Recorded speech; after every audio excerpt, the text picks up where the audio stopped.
the gravy, please. Rick and Bubba. Ooh, it brings me to 8 my minutes. knees. That's 8 minutes past the hour. Thank you so much for tuning in to the Rick and Bubba Show. Another edition has started with the kickoff hour, and we are happy to have you. We know there's a lot of choices out there. The fact you chose us, we don't take it lightly, and we do appreciate it. As always, the number is 866-WE-BE-BIG. I give that to you because we could take unscreened phone calls. You never know. If you like to chime in on the topics of the day that we discuss, feel free to do so. Don't mean we won't answer, or we will answer, I should say. It just means that it's available for you, and sometimes, like the last couple of days, we have answered. So that's there for you. Also, don't forget, the Wheel of Meat has already spun. It spun with Nick Sellers of the World Games yesterday. If you're listening live, it was the 22nd, and it spun, and a lot of great stuff was given away. We're excited about the World Games coming to Birmingham, July 7th through 17th, and he was here. Randy Owen called in. It was a fun time, and he spun the wheel and gave away a lot of cool stuff. Greg was on the drums, just beating away. So it was a lot of fun yesterday. All right, well, let's bring everybody in. Over to my left, it's Greg Burgess, and over to my right, it's Michael Helms. What's up, guys? How are y'all? Gentlemen. Yeah. We've got a little bit of controversy today, and we don't know what to do about it. But Helmsy left some papers in his little area, and they're gone today, and we don't know what happened to them. It's not that I just I can print them again. Mm-hmm. A lot of papers, but that's kind of my. You see where my pen's laying there by my microphone? Yeah. And I don't think the. Well, look, see, I got some papers right there for me. Exactly. Okay. Yeah. So perfect example. So I've got me a little pen, and it's the podcast sponsors. It's the live reads, those type things. Yeah. And those sheets that Adler gives us every day that has the video rundowns. Mm-hmm. So that's kind of my stack, and they're in a pretty good order, in case something happens to me and I get hit by a train or a bus going home. Oh, wow. Okay. Train or bus. Then y'all go right there, and it's like, well, Helms left this here for us. I hate he's gone, but at least we got a week's worth of stuff. At least he did what he was supposed to do, and we don't have to go searching for it. But I came in this morning, I was like, I know we got a live read today at 7, and it's podcast day. It's recording the podcast day, and so there's a couple sponsors there. And I was going to go ahead and get that in order for Rick. And they're not there. They're missing. So I got one question. Yeah, but it is a mystery. I got one question. Greg, what'd you do with them? I could probably pick them up and throw them away. You've never done that before. This is something I'm just kidding. I wouldn't do that. This is something that I have done since we moved into the studio. Yeah. Oh, you're talking about these? And no one, has ever touched the papers. I know. And I always put the pen on top as kind of solidifying, like, hey, this is supposed to be. It's like your paperweight. Yeah. Speedy said Nick Sellers got it. Well, he didn't want. He said, "Shh." Well, they were there, so I had to do shout out to First Methodist, United First Methodist of Dothan, Alabama. I did a Zoom call with them last night, starting the manchurch.com. I got internet, and it's funny. Methodist, and so was hanging out with them, and the reason I even bring that up, and did love hanging out with you guys last night. I grabbed my headphones because I was taking them home so that I could use my Blue Yeti mic. No, listen. So you took them home. You're not listening. They're at home. When I grabbed my headphones yesterday, they were there. The papers were there. As you left. Let's call Amanda. They're on the counter. So, and I left about 11-ish yesterday. I wish he'd look at his bag and everything. Yeah, and they're in there. They're not. They're not. I've already looked. Just in case. Yeah, just in case. What if I looked in mine and they were in mine? I couldn't explain it. So it's not.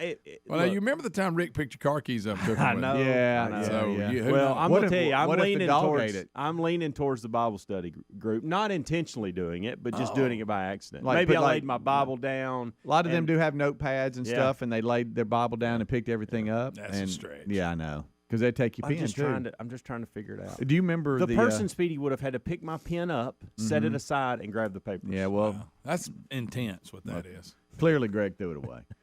But now, Greg will use that pen.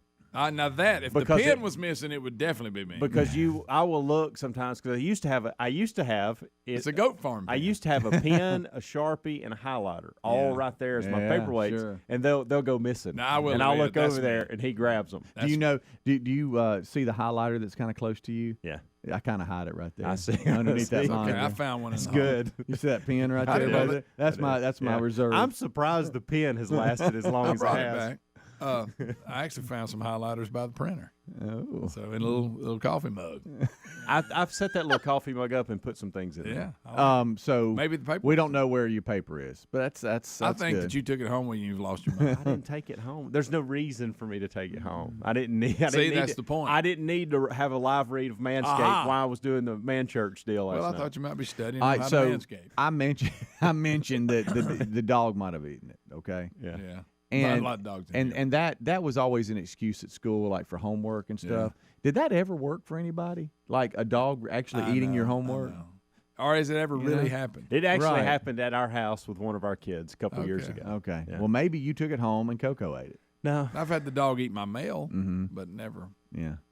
I have never once. I don't have any reason to take sponsor live reads. Well, you home. wouldn't know it. You accidentally grabbed it. Yeah, I don't. That's think probably it. Yeah. But why would It's just I in your accidentally grab stack. it? Oh, man, I don't know. It's an accident. When I walked out of here yesterday, they were sitting right there. That I didn't I go know back. Adler didn't get them. I didn't get them. I didn't get The them. cleaning crew wouldn't touch them. They No. never do. They I mean, never 'cause, touch 'em. Like if Again, if all of my stuff was missing over there, Rick like did. that's the Rick and Bubba University podcast information right there on Yeah, top. Yeah. If Rick all had my one- stuff was missing, then we'd go, okay, somebody totally wiped the counter clean here. Rick had one of them moments when he walks by and picks stuff up and you don't realize he does, and he threw it away. Maybe he's wanting to practice his reads on the way here. Or he just ran like the time he took him. Now I will say this. I will say this. What was that? I don't know. I know. What's all that right there? That's probably it. And was shouting to the mountaintops that he didn't have them, While they were in his pocket. albeit Right. they were in his pocket. Just don't assume you don't have them. Well, I've looked everywhere that I could. I've looked in my bag. That's the only place it would be, because I would have last night when I took everything out to do that meeting, Zoom meeting, I'd have said, why on earth are these in here? Would you have said it like that? Yeah, I'd probably cuss Would myself. you? Hey, Hey. What a DA. I am curious where they are. I am too. They're where they ain't. At what point do I start printing again? Do I stop? After Adler and Rick get I'll here. be honest. Okay. I don't think they're coming back. I just. I don't need. Oh, That's because you know why? Because you know where what you they're did. at. You know what you did with it. Bubba, Rick and Bubba. As the sun comes out and small businesses are back in business, LinkedIn Jobs makes it easier to grow your team. LinkedIn Jobs helps you find the people you want to interview faster and for free. Create a free job post in minutes on linkedin.com/Bubba to reach your network and beyond. Every week, nearly 40 million job seekers visit LinkedIn. Post your job for free at linkedin.com/Bubba. That's linkedin.com/Bubba, or visit rickandbubba.com under the sponsors. Terms and conditions apply. Switching and saving with Geico is easy, so you're free to ponder life's big questions. Like, if a person can get discombobulated, does that mean the rest of the time they're just like combobulated? Are we humans always in a state of combobulation? Until, of course, something dramatic happens and we are discombobulated for a while. Then we go back to being combobulated. Yeah, that's probably how that works. Switch and save with Geico. It's easier than you think. Raycon's everyday earbuds offer quality sound at half the price of other premium audio brands. They have optimized gel tips for the perfect in-ear fit, making them comfortable enough for all-day wear. And with 3 different sound profiles and 32 hours of battery life, you can listen to whatever, whenever. It's no wonder why Raycon's everyday earbuds have over 49,000 5-star reviews. Go to buyraycon.com/Bubba and get 15% off your order. Buyraycon.com/Bubba or rickandbubba.com. Mom, Dad's doing a crazy dance on the patio. Ooh, really bad dancing. Sweetie, are you okay? Vicious mosquitoes everywhere! Save yourselves! I'll call Cooks before you pull a muscle. You don't have to live with mosquitoes. Get proven protection from Cook's Pest Control. Call or go online for a free quote. Cook's Pest Control. All right, right, folks, you've heard us talking about what Relief Factor can do for your pain for several years now. If you struggle with occasional aches and pains due to aging, exercise, everyday living, consider this. Relief Factor is 100% drug-free. It's made up of ingredients that simply help your own body deal with its natural inflammatory response. And we kid you not, Relief Factor is for real. And the majority of people who ordered the 3-week quick start for just $19.95 go on to order more. Try it at relieffactor.com or rickandbubba.com under the sponsors. Cherry was at her daughter's wedding for the weekend when she got a call from Simply Safe. Simply Safe had detected water in her basement just moments after the leak started. Protecting against floods is one of the reasons more than 4 million people trust their home protection to Simply Safe. With Simply Safe's 24/7 professional monitoring, you always have someone looking out for you. Go to simplysafebubba.com and claim a free indoor security camera, plus get $20 off with interactive monitoring. SimplySafeBubba.com or visit rickandbubba.com. Our secret to a stress-free summer, HelloFresh. HelloFresh delivers chef-crafted, foolproof recipes featuring the season's ripest fruits and veggies straight to your door with 30 recipe options every single week, like quick and easy and family friendly. There's something to please everyone. Hey, the best part, we get to spend less time at the grocery store and more time relaxing. Get 16 free meals plus 3 gifts with the code Bubba at HelloFresh.com/Bubba. That's the code Bubba at HelloFresh.com/Bubba or rickandbubba.com. Have you tried the innovative Helix Sleep mattress yet? Well, we love it. If you need a new mattress, go to HelixSleep.com/Bubba. Take the quiz, you order the mattress that you're matched to, and the mattress comes right to your door shipped for free. For a limited time, Helix is offering up to $350 off all mattress orders for our listeners at HelixSleep.com/Bubba. That's HelixSleep.com/Bubba for $350 off your mattress order. Or you can visit rickandbubba.com. Well, if we're being totally honest, maybe we don't always make the best food choices. The CDC says we should eat up to 6 cups of fruit and veggies a day. Now, there's zero chance of that happening. So that's where Field of Greens comes in. With Field of Greens, you have more energy, you feel healthier, and it can help you lose weight too. Join us and take Field of Greens too. To get you started, we got you a 15% discount on your first order and another 10% off when you subscribe for recurring orders at fieldofgreens.com with promo code Bubba. Fieldofgreens.com or go to rickandbubba.com. If you own a fleet of trucks, if you're an owner-operator, you know how much nonsense comes with fleet fuel cards? That's why you should check out A to B Fuel Card. A to B has no setup fee, no transaction fees, no monthly fees, no over-limit fees, and no credit check required when you apply. You can use A to B to get discounts on every drop of fuel at any gas station or truck stop that accepts Visa. Apply for the A to B Fuel Card today at a2b.com/radio and get a $50 credit when you use their zero-fee card.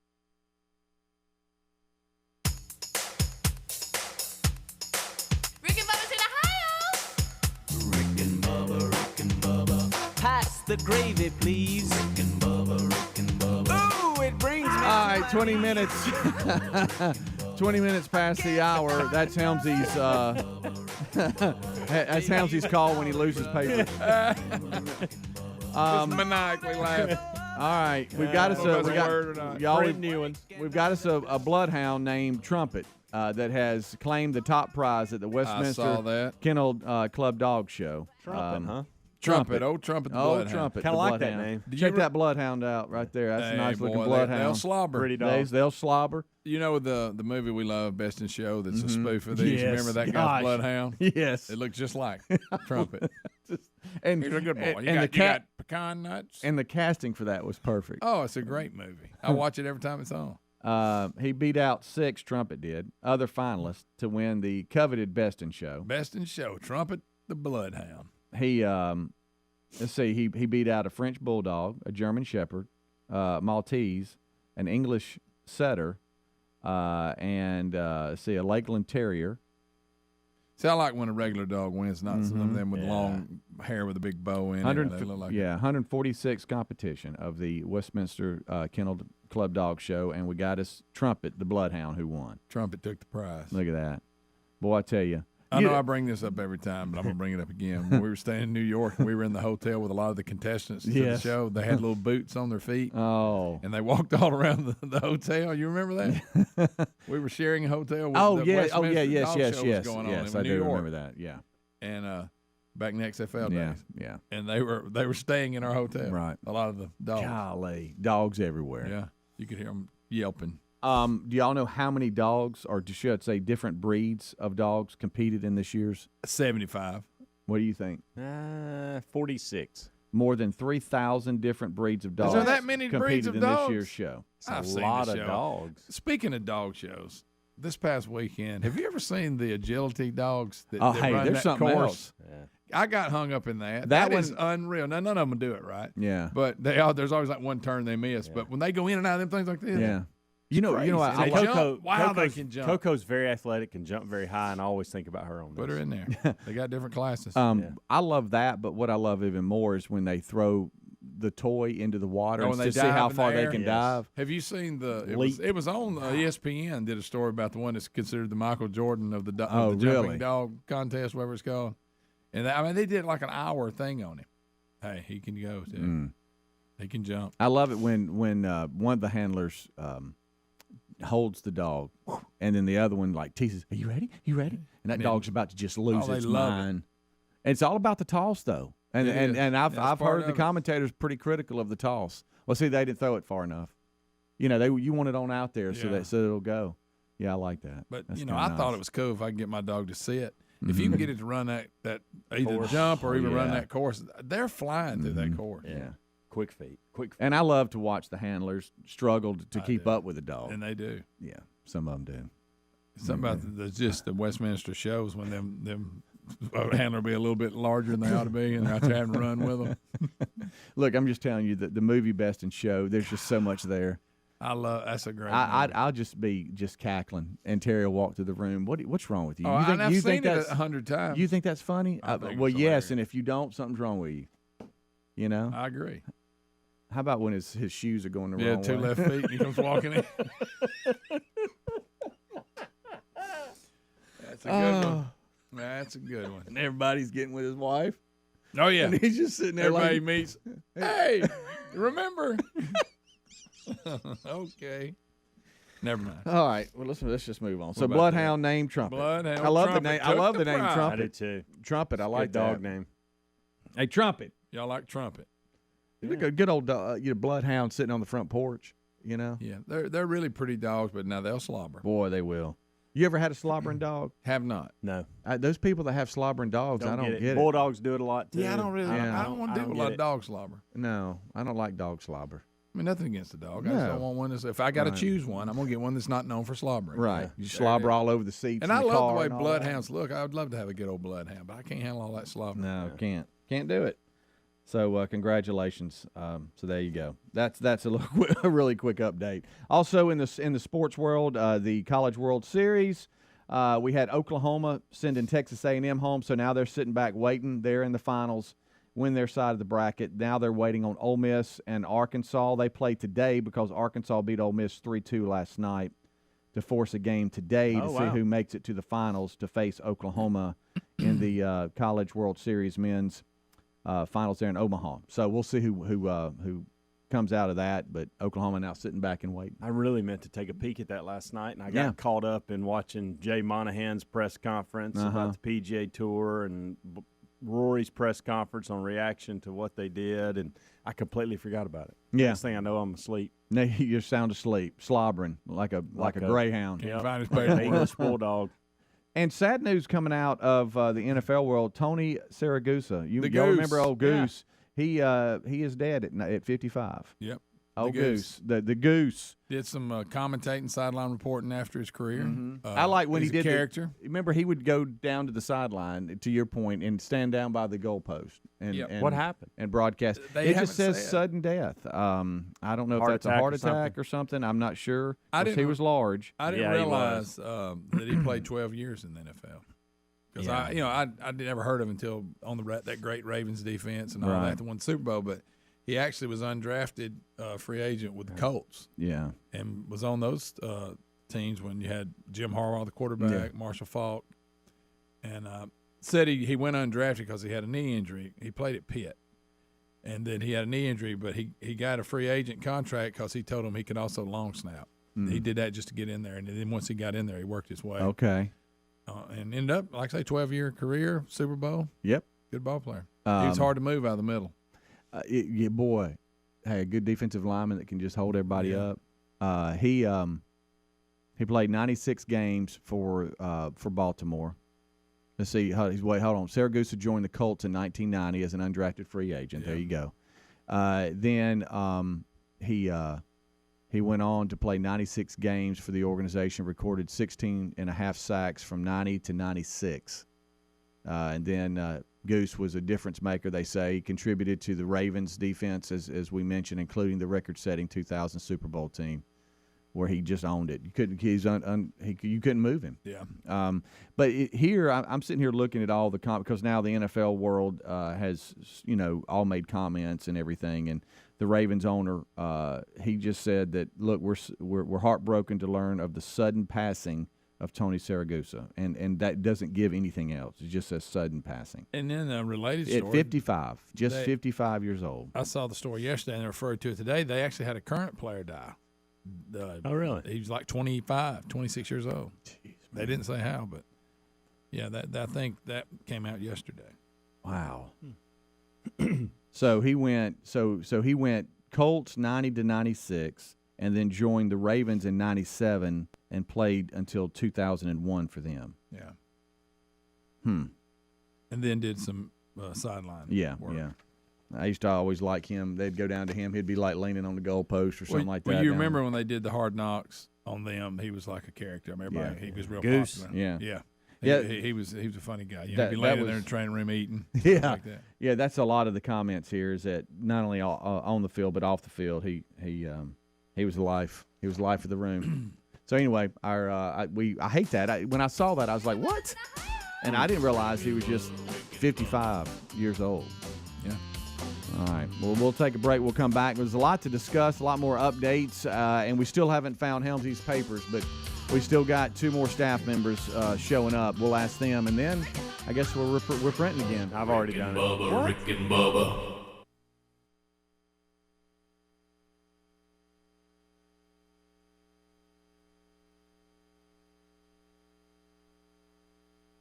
In life, you can count on 3 things: death, taxes, and your car breaking down. We can't do anything about the first 2. Now, as for your car breaking down, well, that's why there's CarShield.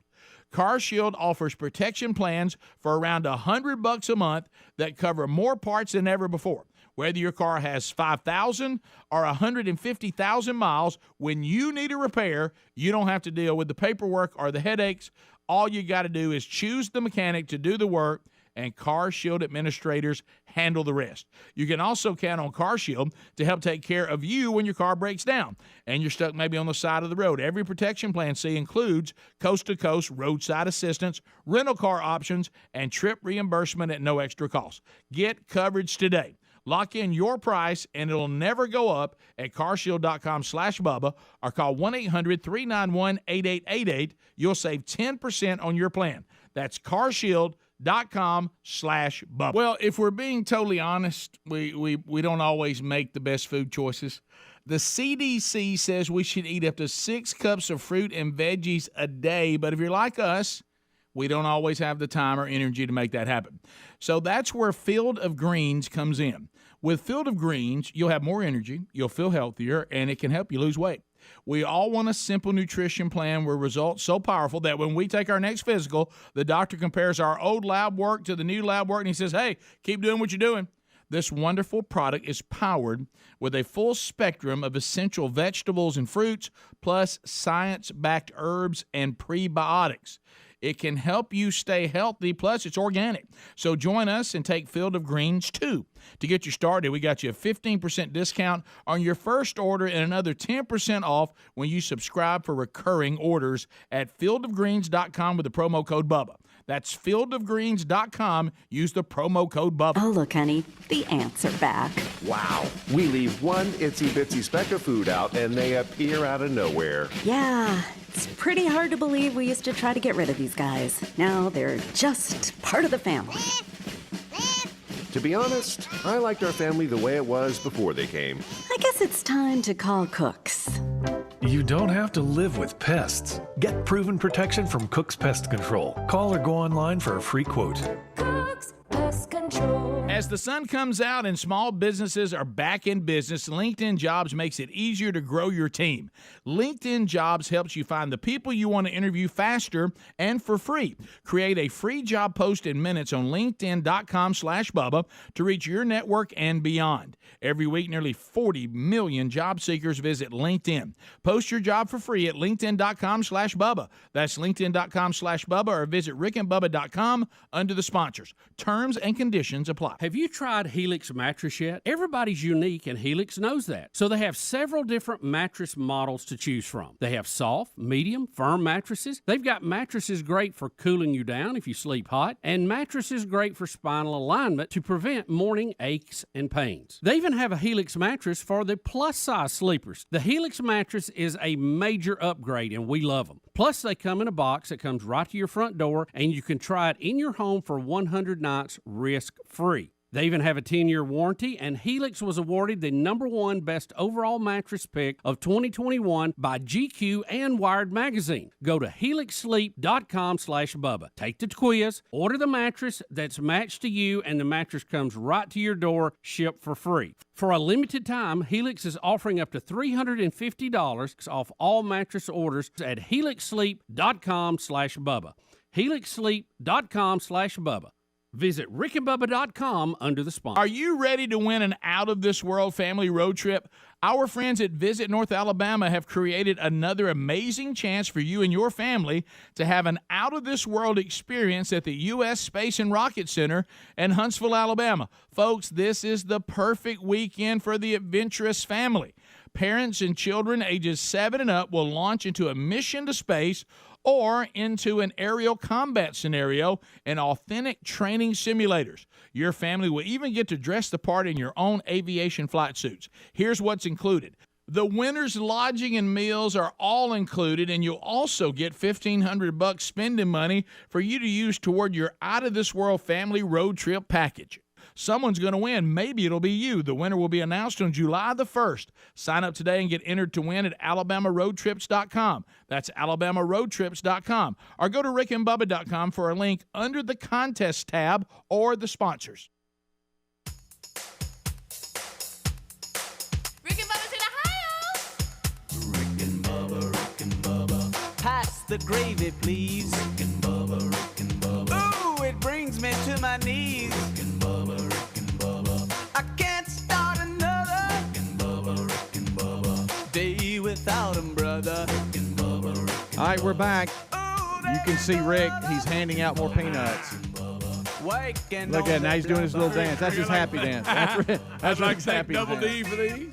Don Day. Hey, look, Rick, I'm a little upset with you. Double D. This man has eaten these for days now, and that's all he does.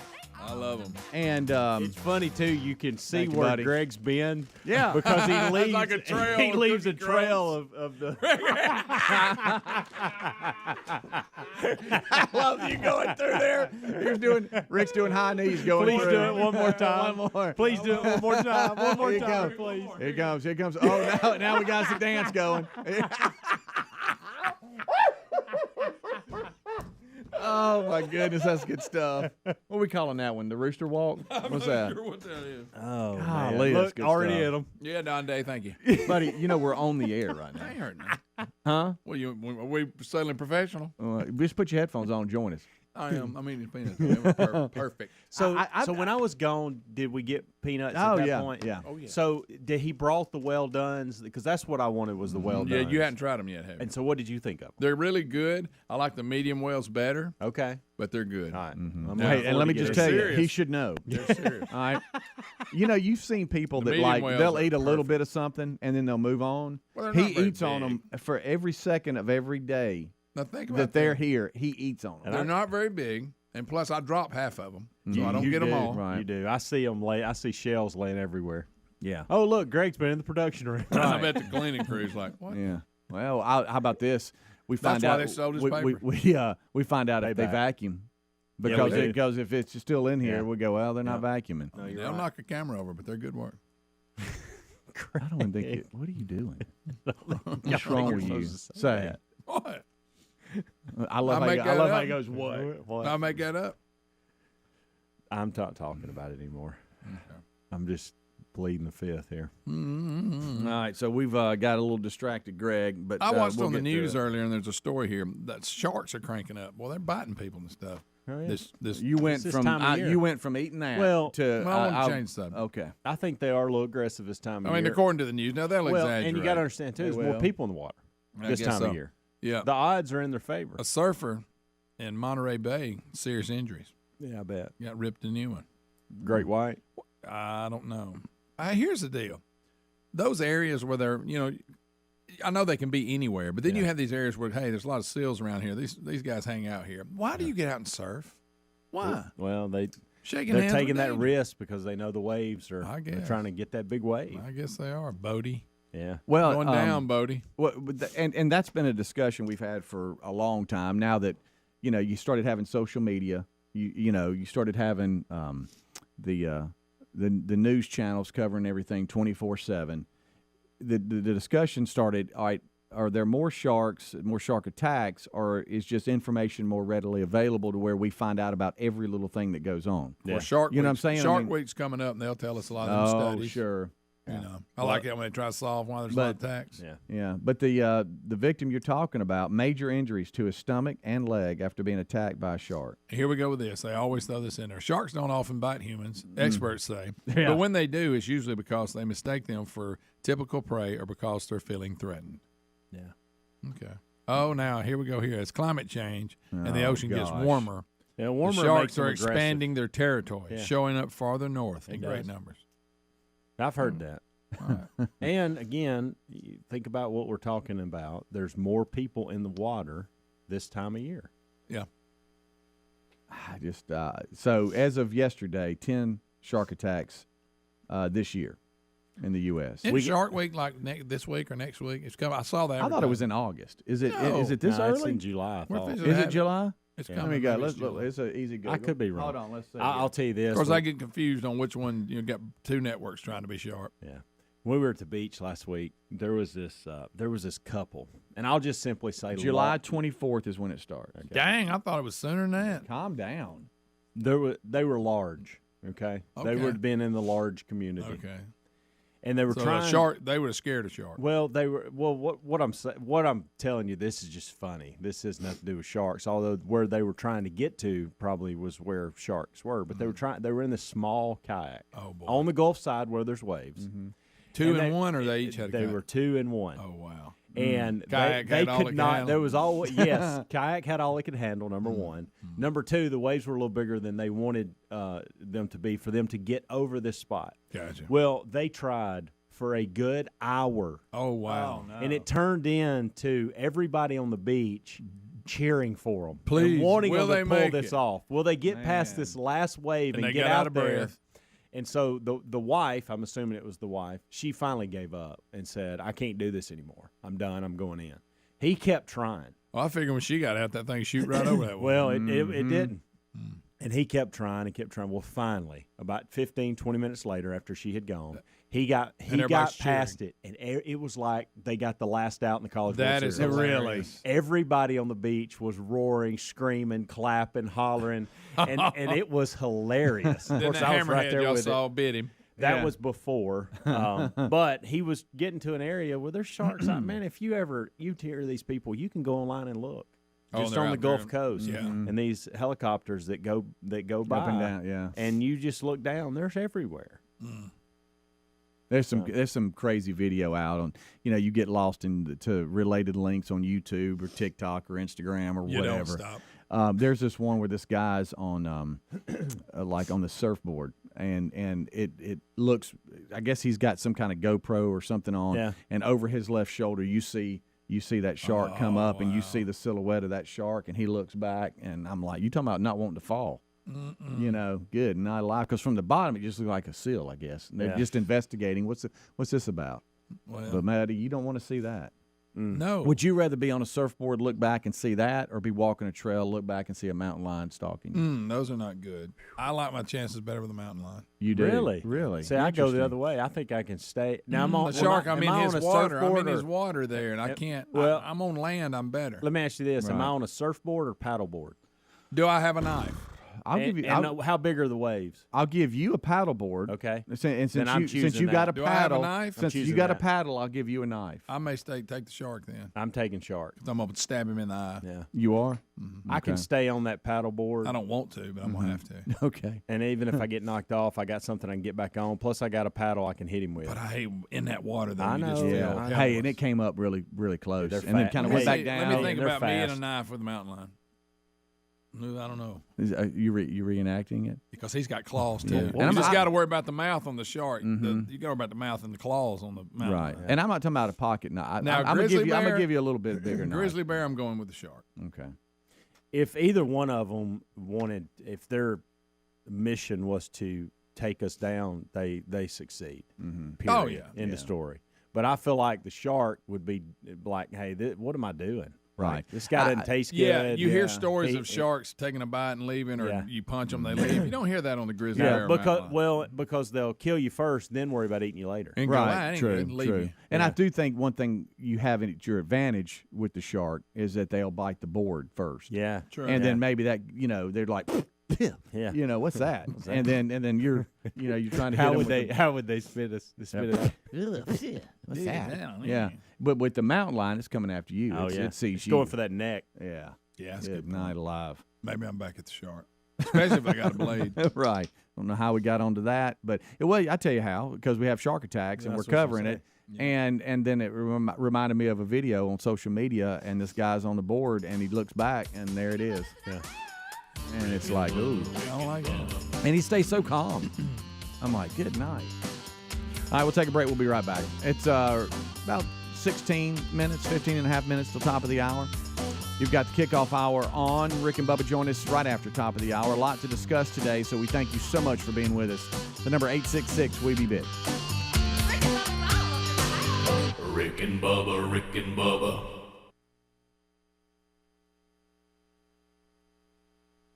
Why choose proven quality sleep from Sleep Number? Because our Sleep Number 360 smart bed is really smart. It senses your movement and automatically adjusts to help keep you both comfortable. Plus, it's temperature balancing so you stay cool. It's even smart enough to know exactly how long, how well, and when you slept, and to help you get almost 30 minutes more restful sleep per night.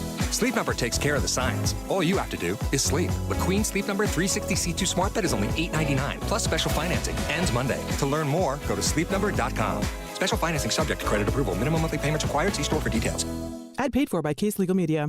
Attention, this is an important message for anyone that has been diagnosed with cancer after using such products as Johnson & Johnson baby powder and shower to shower. Recent media studies have shown that use of talcum powder can cause ovarian cancer. If you or a loved one has been diagnosed with ovarian cancer after using these products, then you may be entitled to significant compensation. In July 2018, a jury awarded $4.7 billion to 22 women whose ovarian cancer was linked to Johnson & Johnson's talcum-based products. Don't wait another day to see if you're eligible. Call us at 800-867-5835. That's 800-867-5835. Our network of attorneys are ready to fight for you, and you'll pay nothing unless there is a recovery in your favor. Time restrictions may apply. So call now. 800-867-5835. That's 800-867-5835. Again, 800-867-5835. Paid for by Christian Care Ministry. Let's see, if something costs less, but people are happier with it, that sounds like something to look into, and that's MediShare. Maybe you've heard switching to MediShare to pay for healthcare can save the typical family $500 a month, and that's huge, but it's also true that people are way more satisfied after making the switch, too. The customer satisfaction rate for MediShare is double that of the typical health insurance plan. MediShare works. It's been around for more than a quarter century, and members have shared more than $3 billion of each other's bills. People love having telehealth and a huge nationwide PPO network. So, yeah, you can save a ton and like it better. Imagine being happy with how you're taking care of your health care. So if you're self-employed or part of the gig economy, or you just want a plan you're happy with, you can call right now and get a price within 2 minutes. A very, very smart use of 2 minutes. Here's the number you need. 855-51-BIBLE. That's 855-51-BIBLE. 855-51-BIBLE. At Wendy's, we make breakfast better. Like with our Breakfast Baconator. Better from top to bottom bun. Savory sausage patty? Better. Crispy oven baked bacon? Better. Fresh cracked egg? Better. The Breakfast Baconator might just be the greatest breakfast sandwich of all time. So you can keep settling for not better, or you can get a better breakfast from Wendy's. Tough choice. Choose wisely. Choose Wendy's Better Breakfast. At participating U.S. Wendy's during breakfast hours.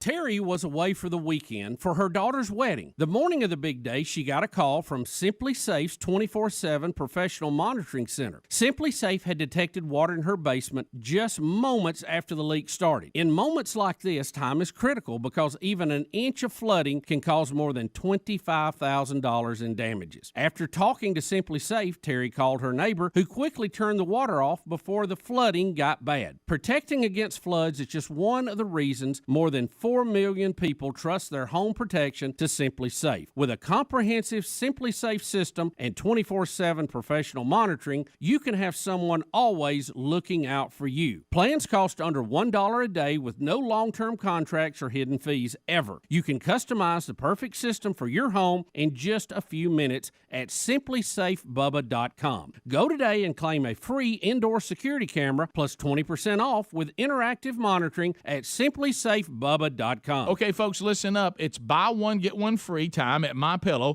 The MyPillow team is offering a huge BOGO extravaganza, and that means buy one, get one free on a bunch of their great products. Now's the time to join millions of Americans who've changed the quality of their sleep with the MyPillow pillows and sheets and improved their lives with other amazing products. Right now, you get buy one, get one free pricing on bed sheets, Giza Elegance MyPillows, 6-piece towel sets, roll and go anywhere MyPillows, and so much more. Great products start with a great company. MyPillow delivers style and comfort with the good old American products from a great American company. And remember, all MyPillow products come with a 60-day money-back guarantee and a warranty. They even have dog beds for your pets. So what are you waiting for? Go today to mypillow.com/Bubba for all of our special show savings and discounts. And don't miss the buy one, get one free specials. Once again, mypillow.com/Bubba.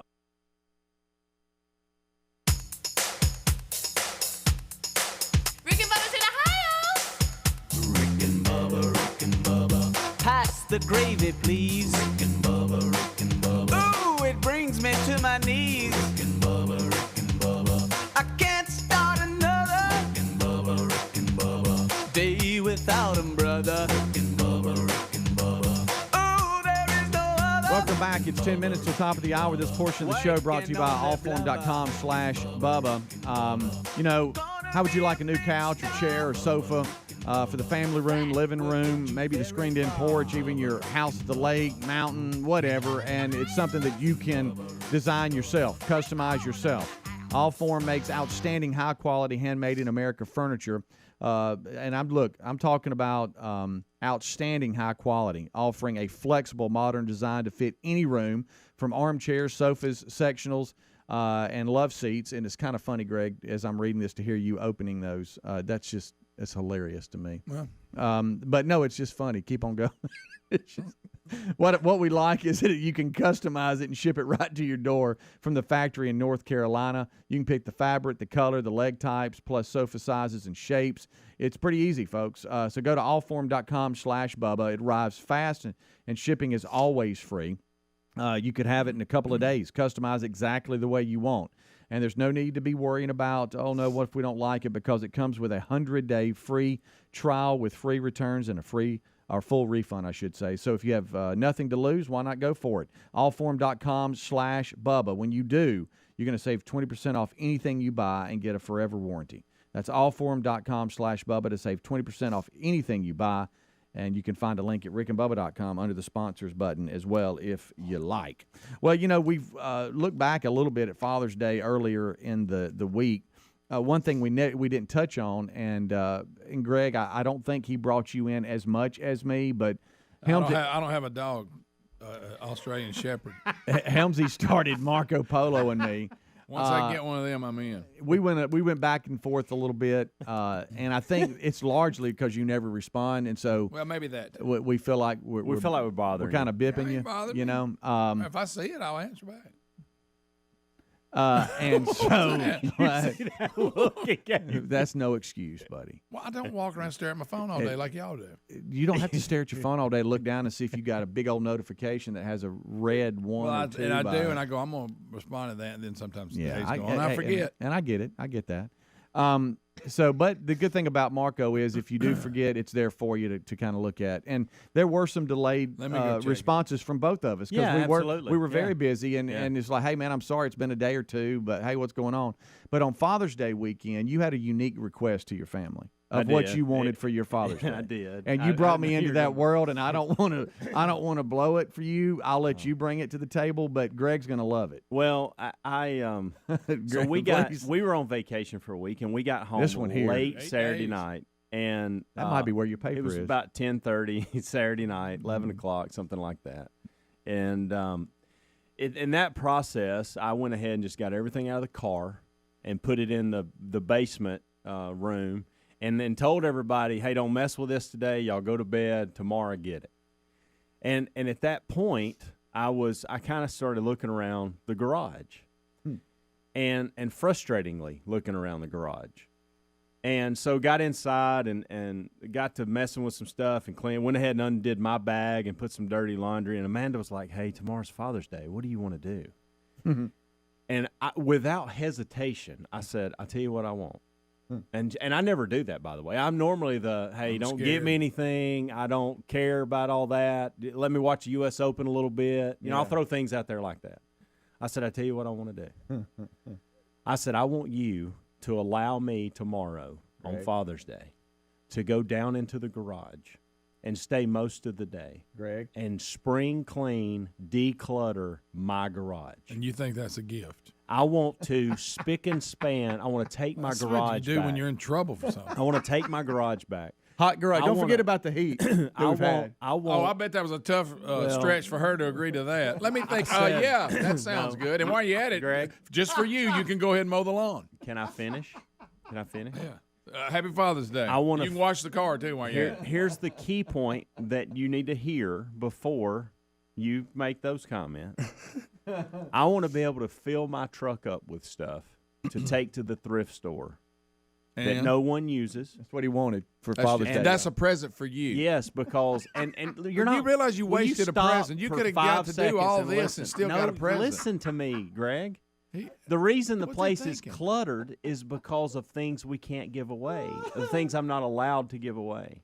So I said, I want you to be able to walk down here this afternoon. The garage be spick and span, organized, better than it ever has been, and there be a ton of stuff in the back of this truck, and you can't say a thing about it. You can't say, "Oh, you ain't taking that." That's Oh, his you gift. ain't taking that. That would be my gift. And so Sunday, Okay. All right. so I got some coffee. About everybody, it was probably we slept in because it was so late and we'd been gone all Oh week. my goodness. Amanda said, I ain't got to get a card. And so I guess it was about 9:30, 9:45. I got me a cup of coffee, and she said, "Okay, sounds good." So I went downstairs. I got Caroline's TV out of her room, and I put it in the garage in a good central location. Fired up a Roku device and put on the U.S. Open coverage. And I started decluttering and organizing. That was your gift. And I'm gonna tell you something. That was his buddy. gift to himself. I got it like I like Can't it. wait to see my what he has for garage, Christmas. my garage is as clean and organized as it's ever been. And she didn't say one word about the things I gave away. How about that? There was one bag of clothes that she wanted to give her sister instead of me taking them to the thrift store, and I gave in on that. Well, But that outside kinda of messed your that, present up. she was like, "Okay, that's I don't really want to give that away, but Happy Father's Day." Well, good and news. so. Hey, I was so excited. The holidays are coming up. Maybe she'll let you paint the house. Merry Christmas to you. I know. Listen, He- listen. I know that was a unique request, and one of the main reasons I reached out to Speedy, I found something that I just don't use that is brand new, and I was wanting to see if JC or Reese wanted it because Braden's never going to use it either. God, I forgot to ask him. And so that was the main reason Right. that I reached out to you. But then in You didn't reaching, give him nothing on it? No, No, he did. no, he yeah, did. See, unlike in, you. But in reaching out to you, I realized Speedy's going to wonder what on earth is he doing down here doing this on Father's Day. I'm glad he left me Greg, off. I didn't want to hear all that madness. Now, you got to realize, if the family wanted to see him, they had to go to the garage. And they did. And he stayed down there all day. All day long. And then sent me his project list, and then he sent me I sent him a before and after. Yeah, and said, now, here it is. How about this? You liked what I did with the fishing rods. I did. I was pretty impressed with that. And then he organized the garage by sports. And in the shelves, he goes, now here's this. That's insane. Here's all my hunting stuff. Here's all the golf and tennis, and he just went down. Present to himself. Right. Where he worked all day in the garage, and then showed me his truck, and it was full in the back. It's worth of stuff. And so to cap it off, Caroline and Madeline, my daughters, who that's the one thing about having daughters, they actually want to do something for you on a Father's Day. So they came down. They were helping. Caroline was a big help. Madeline was a big help. But at the end of it, they said, hey, we want to go. This was their idea, and I took them up on it. We want to go with you to take this to the thrift store and drop it off. And then after that, let's go clean up your truck inside and out. But you had to be involved in it? Well, they can't drive, Greg. No, I'm talking about the cleanup. What are you talking about? Well, I mean, were they going to clean the inside of your truck? Or No. They were all going to do it. You didn't have to help No, with that? listen, Caroline, there was so much sand in it. It was bothering her, too. That's the only reason she wanted to do it, really, I think, because it was bothering her how about dirty sand? they had made it. Buddha sand. They just did can't get rid of it. Hey, they did a phenomenal job. They were wiping down. They got the towels and wiping down the inside and vacuuming both of them. And I didn't know that there would be it was late, too. At that point, it was probably like 6:45, 6:30, something like that. And I thought, well, there's not going to be any car washes open at this time. But we found one that didn't close till 7. And so we got in and got after so it. that was my Father's Day. And it was glorious. That was his Father's Day. Finished watching the U.S. Open. And I would work a little bit and organize and think what I wanted to do, and then I'd watch the U.S. Open for a while. And I don't then know if I'd that. call it a present, but yeah. And as far as present the heat, to himself, Greg. Listen, here's the heat. Really wish you could have been brought in. You talked about it being so hot, and it was. Yeah, it's hotter. But when we keep our garage doors closed and we open the basement door, as long as we keep the basement door to go downstairs, upstairs closed, both areas stay cool. And so I can open up the basement door and get that airflow into the garage, and it doesn't tamper with any of the other rooms. So I have a nice, cool garage too. Didn't have to deal with heat. Greg, he would send me videos. So proud of himself on how things look. I was so happy. I'm glad I didn't have a dog. May have been the greatest Father's Day I've had. Oh, not the Greg, good see, night. he don't know when to Never stop. mind. May have been. Not alive. I'm getting teary-eyed. That's it. Rick and Bubba.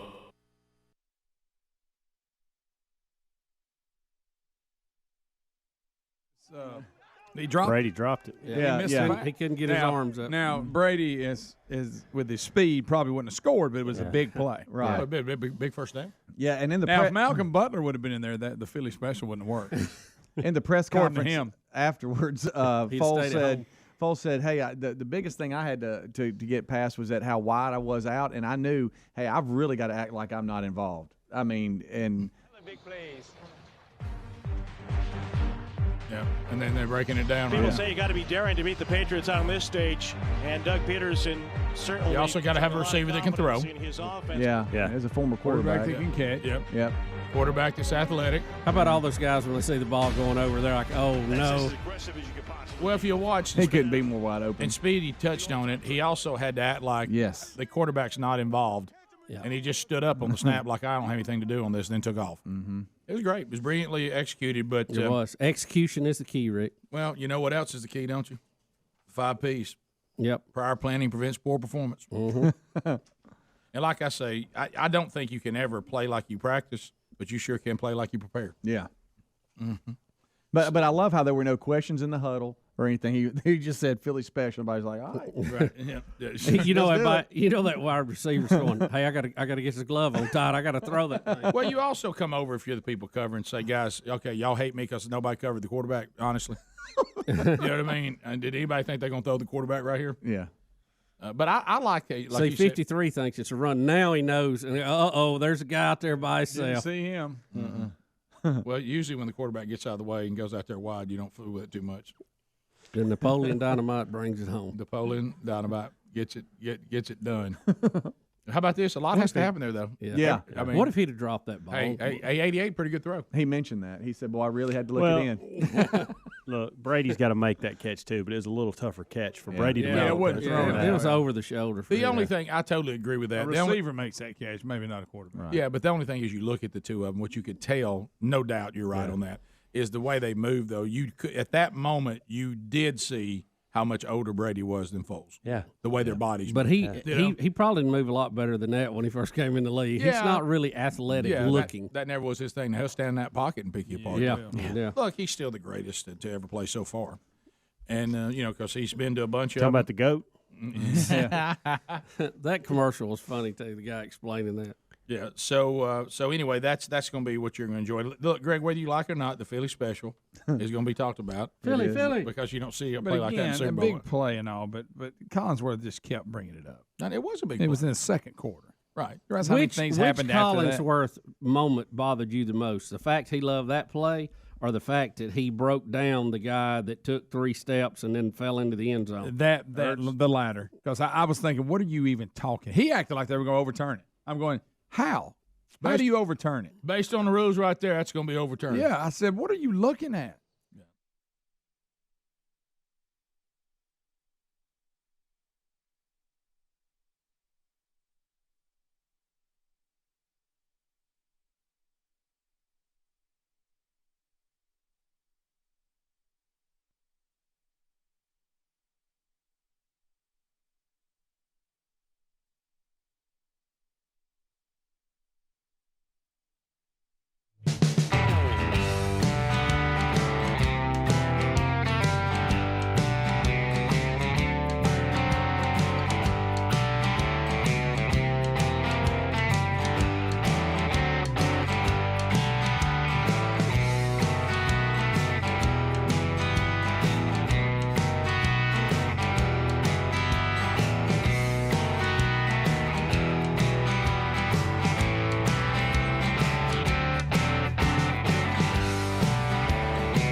The gravy, please. 6 minutes past the hour. The Rick and Bubba Show, 866. We Be Big is our number. Excited to spend some time together again today. This hour starts with the national anthem.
It is 7.5 minutes past the hour. The Rick and Bubba Show from the No Name Studio on the bleeding edge of technology. The Rick and Bubba Show is rolling into another hour. Speedy, the real Greg Burgess, Helmsy gave you a kickoff hour. Eddie Van Adler takes his seat, and the team's ready to go. All we are missing is the pride of Cedar Springs, Alabama. Most of you probably know him best as a silver-tongued one, the man with a golden voice, professional lunch eaters, man of the year, the inventor of pizza and a cup, Shakespeare's worst nightmare, and the master of the King's English.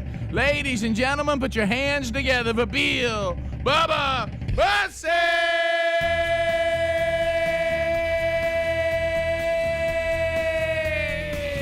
Howdy, Bubba. How about it, Rick Burgess? Friends, neighbors, associates everywhere, welcome to the little party we call Rick and Bubba.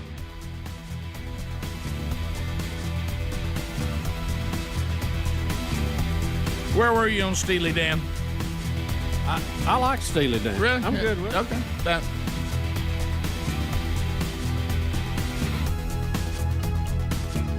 I tell you, this chorus means a lot more to me now. Reeling in the ears, man. If you held it in your hand, the things you think for dreams, I can't understand. Everybody say it. Are you reeling in the years?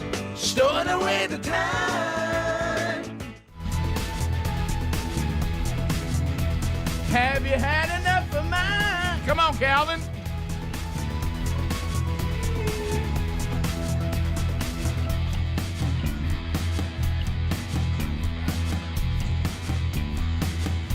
Have you had enough of mine? There they are. Get about it. So, Bubba, I got a couple of items I'm going to throw at you that may intrigue you today for this edition of Old Rick and Bubba. Greg Phillips will be in studio. If you watch the movie 2000 Mules, True the Vote, he is really one of the main people in the movie that produces all of this footage of security cameras and the cell phone tracking and all of that seems to show a voter fraud. Now, of course, you know, those that take that decide what's truth and what's not, they say all this is just a bunch of hogwash. Yeah. But anyway, we'll talk to him about to him firsthand and see where we're at on all Yeah, this. they're putting together. I didn't realize this. His sons are actually in Birmingham, which is our home city, and he's here promoting a showing of 2000 Mules in Birmingham next Friday, the 7th of July, at the Pelham Civic Center. They're going to have a big showing of it for those, you know, like us that may be technically challenged that keep saying, "Can somebody just show me this?" and something I know how to do. Show it to me. So that'll be going on. We'll tell you how to be part of that. So that's one thing. So Greg Phillips on the show today, and like you said, but we'll ask him. Say we pulled up his name in Wikipedia today just to look at his background, and of course Wikipedia says that they just made all this up. There's no proof of anything. Said it's all been debunked. So we'll talk to him about that. Also, a couple other items. The Did I Graduate from Jacksonville State University took a step yesterday. Yeah, I was involved in some of that. We'll talk about that. Night, I'll tell you my wife's reaction, which was funny, and I think the cable company may have put out a hit on me. Okay, so what? So all that will be discussed on the program today, as far as what I have in the personal world. Something eerie happened yesterday, and I looked at Sherry. I said, "Do you think they're like putting out a hit on me?" When I tell you what happened, remember the story I told y'all on Tuesday? Was it Tuesday I told you about it? About me being on the phone trying to get my home. And they kept trying to sign you up. Yeah. Well, I have an update on it, and it's eerie. And, I mean, I couldn't believe it. It was, and I started getting spooked a little bit. Because you know how like if back when the mob would let you know that you need to get in line, they'd send you things. Yeah, like you'd find a horse head in your bed and stuff like that. I had one of those. Something like that happened yesterday. Oh, yeah. Hey, and I think the symbolism tells striking. It's striking. I was in your hometown last night. What are you doing over there? I was over there meeting with some friends that are putting together our class reunion and just visiting with them a little bit. And First time that I had been to Hubbard's on Nice, Main. yeah. And Boy, the food's I'll good. tell you Oh, about that. They fixed downtown up. Haven't they? It's really nice. Yeah. Met Miss Charlotte. Yeah. And, Oh, yeah, sure. Had a good time. So we'll talk a little bit about that. There's a lot of inflation and financial news today. Rick, I saw yesterday one of the spokespeople from the White House on Neil Cavuto's show. And Neil Cavuto asked some pretty basic questions about, do you want oil companies to drill and produce more oil or not? Right. So that's what I'm trying to figure out. And There you go. the song and dance that they start doing where they say, yes, but not really. Yes, but not for a long time. Yes, but no. Yes, but no. Right. And they don't want to be quoted as saying we want to drill more. No, you can't, because then we'll find all the stuff of Biden saying we're not going to drill anymore. But then they want to be able to say we're demanding the oil companies drill more. So the people won't be mad. Yeah. So, and you realize too, again, I tell you, I'm amazed at some of these people, and I don't want to get into it right here. When you have a yes or no why in the road with what you're going to do, how many times they can take the wrong road? Oh, yeah. You think the dumb odds would be eventually they would make the right move. Yeah. You know, Bernie Sanders and a bunch of them in Congress now want to pass windfall profit tax on the oil companies. In other words, take away the profit they're making right now because they're gouging everybody. Sure, and we of kind of course. went through that the other day. This is so tired and if, old. If you have and you know, even the guy yesterday with Cavuto, he tried to say, oh, they're making all these profits. And Neil said, you know, when you look at return on investment of the full range of businesses out there, the oil companies are kind of in the middle. Mm-hmm. Well, he didn't have an answer for that. Right. But if you make, for the argument, easy math, a 10% return on investment, and you do $100 of business, you make $10 profit. But if you do $200 in business, you're going to make $20 in profit. Well, $20 is more than 10, right? But it's still the same margin you made, right? But if I can try to sell that to the American people that they're gouging it gets it off me. Yes, that's that. All of this is about. As you just said it. I think it's like this. When you say there's a Y in the road, it looks like to me they try to plow through the woods right in the middle of it, and they try not to make a mess of both of them, and try not to take either one. Yeah. But what they're trying to do is say we want to demonize oil companies and say that they're destroying the earth, they're evil, so that our base will love that. But then when the people who say, "But I hate the price of gasoline. Why are we not drilling?" Back when we were drilling, my gas price was lower. Right. Then they want to turn to them and say, "Well, we said they can drill." You know, too, and they're trying to have it, as you just said in the break, and we'll see this in the Cavuto interview. They're trying to have it both ways. You know, I learned something too. And you can. In the terminology, you have to watch the terminology on the oil companies. When they say leases, that is, we give the oil company permission to explore on this property. Now, they can't just drill a hole in the ground and oil pop out of it, Right. but they have the opportunity to explore that. A permit means you actually can drill and transport that to a refinery. There's a big difference.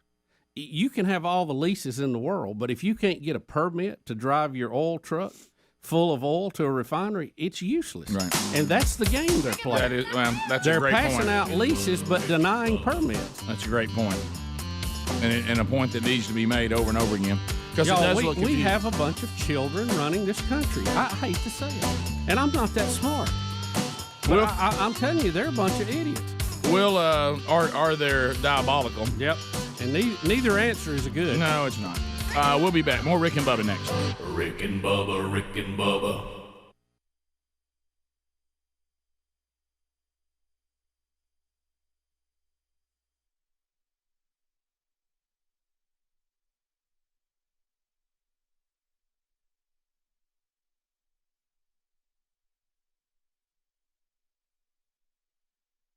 A 15% discount. All right, Cinderella. Well, Bubba, we have a lot to talk about. I'm not overly informed because, like I say, I had my anniversary this past weekend, and I did not spend a lot of time, watching the Olympics or keeping up with what's going on. I understand, though, that if I was watching the coverage of the Olympics, that I should feel incredible about North Korea. that they're just wonderful. Boy, I tell you, they're just falling all over themselves. Their cheerleaders look very peppy as always. Well, sure, Rick, they do because their families are all being held at gunpoint.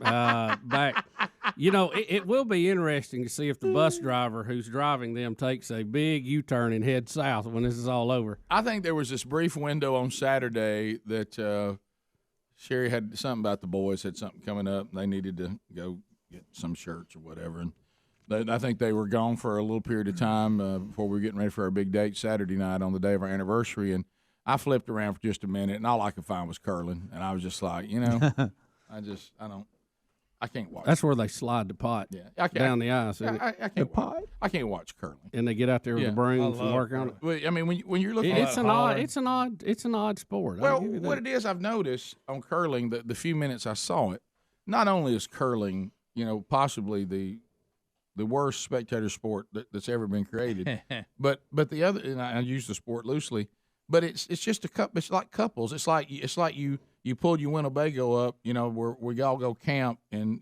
Bill and Vera, they're gonna come take us on in this game that we all play around the campsite.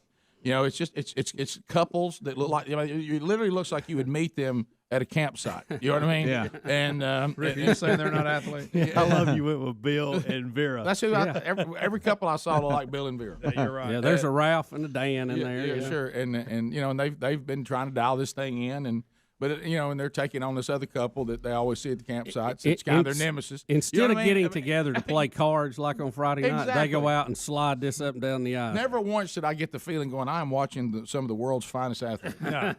There's Bill and Vera. Look at them. They're trying to get it dialed in. They've been working on it forever. They play it every time they camp somewhere.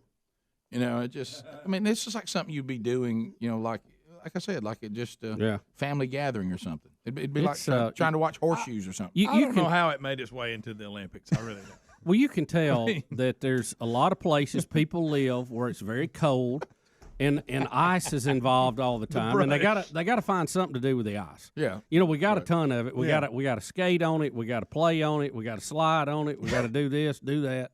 Yeah, that's one of those things you keep to yourself. I mean, like you're talking about. Hey, Bill, how'd you and Vera like the weekend? Well, we got on the pond and had the family over, played some curling. Yeah. That's what it is. It's not. It has no place in the Olympics. You almost feel you're like quite skilled at that, Vera. You feel like beanbag toss will be next. Right, exactly. Right in that same line. What we're doing, cornhole next at the Olympics. Yeah, I'm not going to say Watch that it. word. I know. The exact same. It's a nice little family recreational fun, but it's not an Olympic. Rick, these are world-class athletes, friend. Right. Yeah, it looks like it. I mean, it literally looks like somebody went over and said, Dan, when you're done bowling, come over and play some curling with us. And don't forget, they get to walk in with all the athletes. Is bowling an Olympic athlete? I mean, is that an Olympic sport? It should be. Once curling's allowed, really anything should be. Yeah. There's really no limit to what we should do now. I did see a little bit of some pro championship tournament bowling that was on at the place I was at, and it was funny. The way they've tried to make bowlers look like pro basketball players now and come out with smoke and they'll pump the crowd up too. Yeah, they all got their little thing they do after they. Pretty funny. After they roll the ball. I go back to this again. I wasn't just covered in sponsors. I stand by this, and then you can just. It's on ESPN. There's 100 people watching it in the building. I've said it. If you'll just apply this to whatever the situation is, the activity. If you can drink while doing it and not get sick, it is not a sport. Yeah. All right. I mean, it requires some skill. You know what I mean? But but you're not exactly being pressed physically if you can drink while doing it. You know what I mean? It can't be. All right, you're up. Here, hold my beer. You're up. Hold my beer. Hold my beer. So and the guy throws a perfect strike. Yeah. Hey, he's about 3 in. He's still rolling a strike. The more he drinks, the better he gets.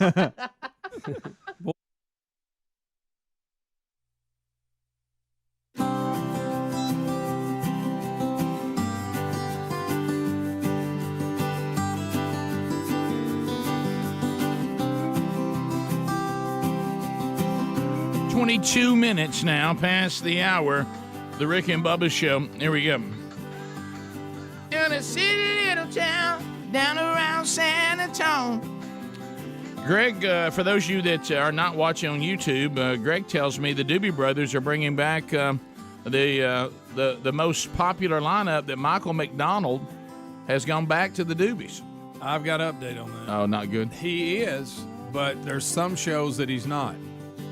Okay. But And Tom I think Johnson's back for sure. He's Yes, been back, though. He's hasn't he? back, and then Patrick, is it Simmons? What the other guy? Old Blackwater. Yeah. But hear me here, because me and Lisa were talking about it, and she pulled it up, and of course the Birmingham one, it doesn't say. All of them say Doobie Brothers featuring or with Michael McDonald, and then some of the dates don't.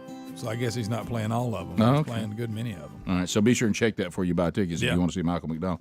All right, so Bubba, here they are. Here's some of the audio and video that we have of the conversation you were just talking about. And this is Jared Bernstein. Yeah, he's one of the top advisors to the president. And Neil Cavuto and him kind of get into it because some of the things he's saying just doesn't make sense. And, I mean, I'm glad that Neil has pointed this out. Yeah, so this is the whole thing about the oil production lie, which Bubba kind of laid out for you. But let's hear Cavuto courtesy of Fox. Try to press Bernstein on this. Here we go.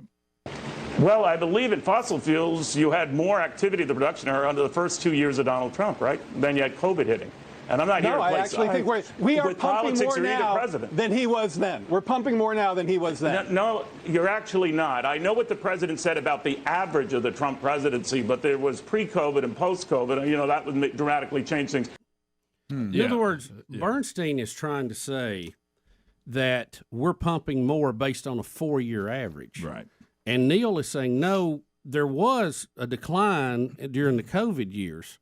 But the first 2 years, if you take that out, we go back to what we call normal. It's not the same, but they're still out there spreading that. Right. See, they're playing with the numbers to deceive you to what's going on when you really look at oil coming out of the ground. So here is Neil saying that basically you put the oil companies in a no-win situation, and it was what you were talking about. You're using them as a pawn and your PR Punching campaign. bag. Yeah. Yep. So here's Cavuto on that. So they know that the future is in electric vehicles and all of that. That's what you want it to be. And they know in that environment, they're sort of like custard. They're surrounded, right? So all of that. Think about where they're coming from. And you've trashed them. The administration has trashed them. All So of that is. how the heck are they going to do what you want when you keep saying you don't like what they produce? So look. All of that is correct, except for the part that says we don't like them. And by the way, whether we like them or not, they're raking in $35 billion in profit in Q1, so they're doing fine whether we love them or however our emotions reach out to them. Yeah, but you created that for them. See, you did that. See, this is where they always go back. He's caught in an argument where we had Joe Biden. We played his clip where he said that we're not going to drill. Drilling is done. Don't worry about it. We're doing away with all this. Now they need the oil companies to pump more and produce more. Because everybody's mad. Right. Yeah. And they, you know, and yesterday he kept saying and he immediately changed it. Well, they're making a bunch of profit. They're making a bunch of profit. Well, yeah, the price of it went up. So they're going to make more money percentage-wise. How hard is that, Rick? It's very simple. Has that guy run a lemonade stand? Yeah, when the price. So I saw this on something to tell you an example of exactly what you're just saying. So I enjoy following some of the things that may be prophetic and the stuff we see in end times parts of the Bible and all that. And we know that that Babylon will rise again. Okay. Yeah. Now we don't know where that's a figurative Babylon or the literal Babylon, but the literal Babylon, where it was located, they have found the remains of it. Okay.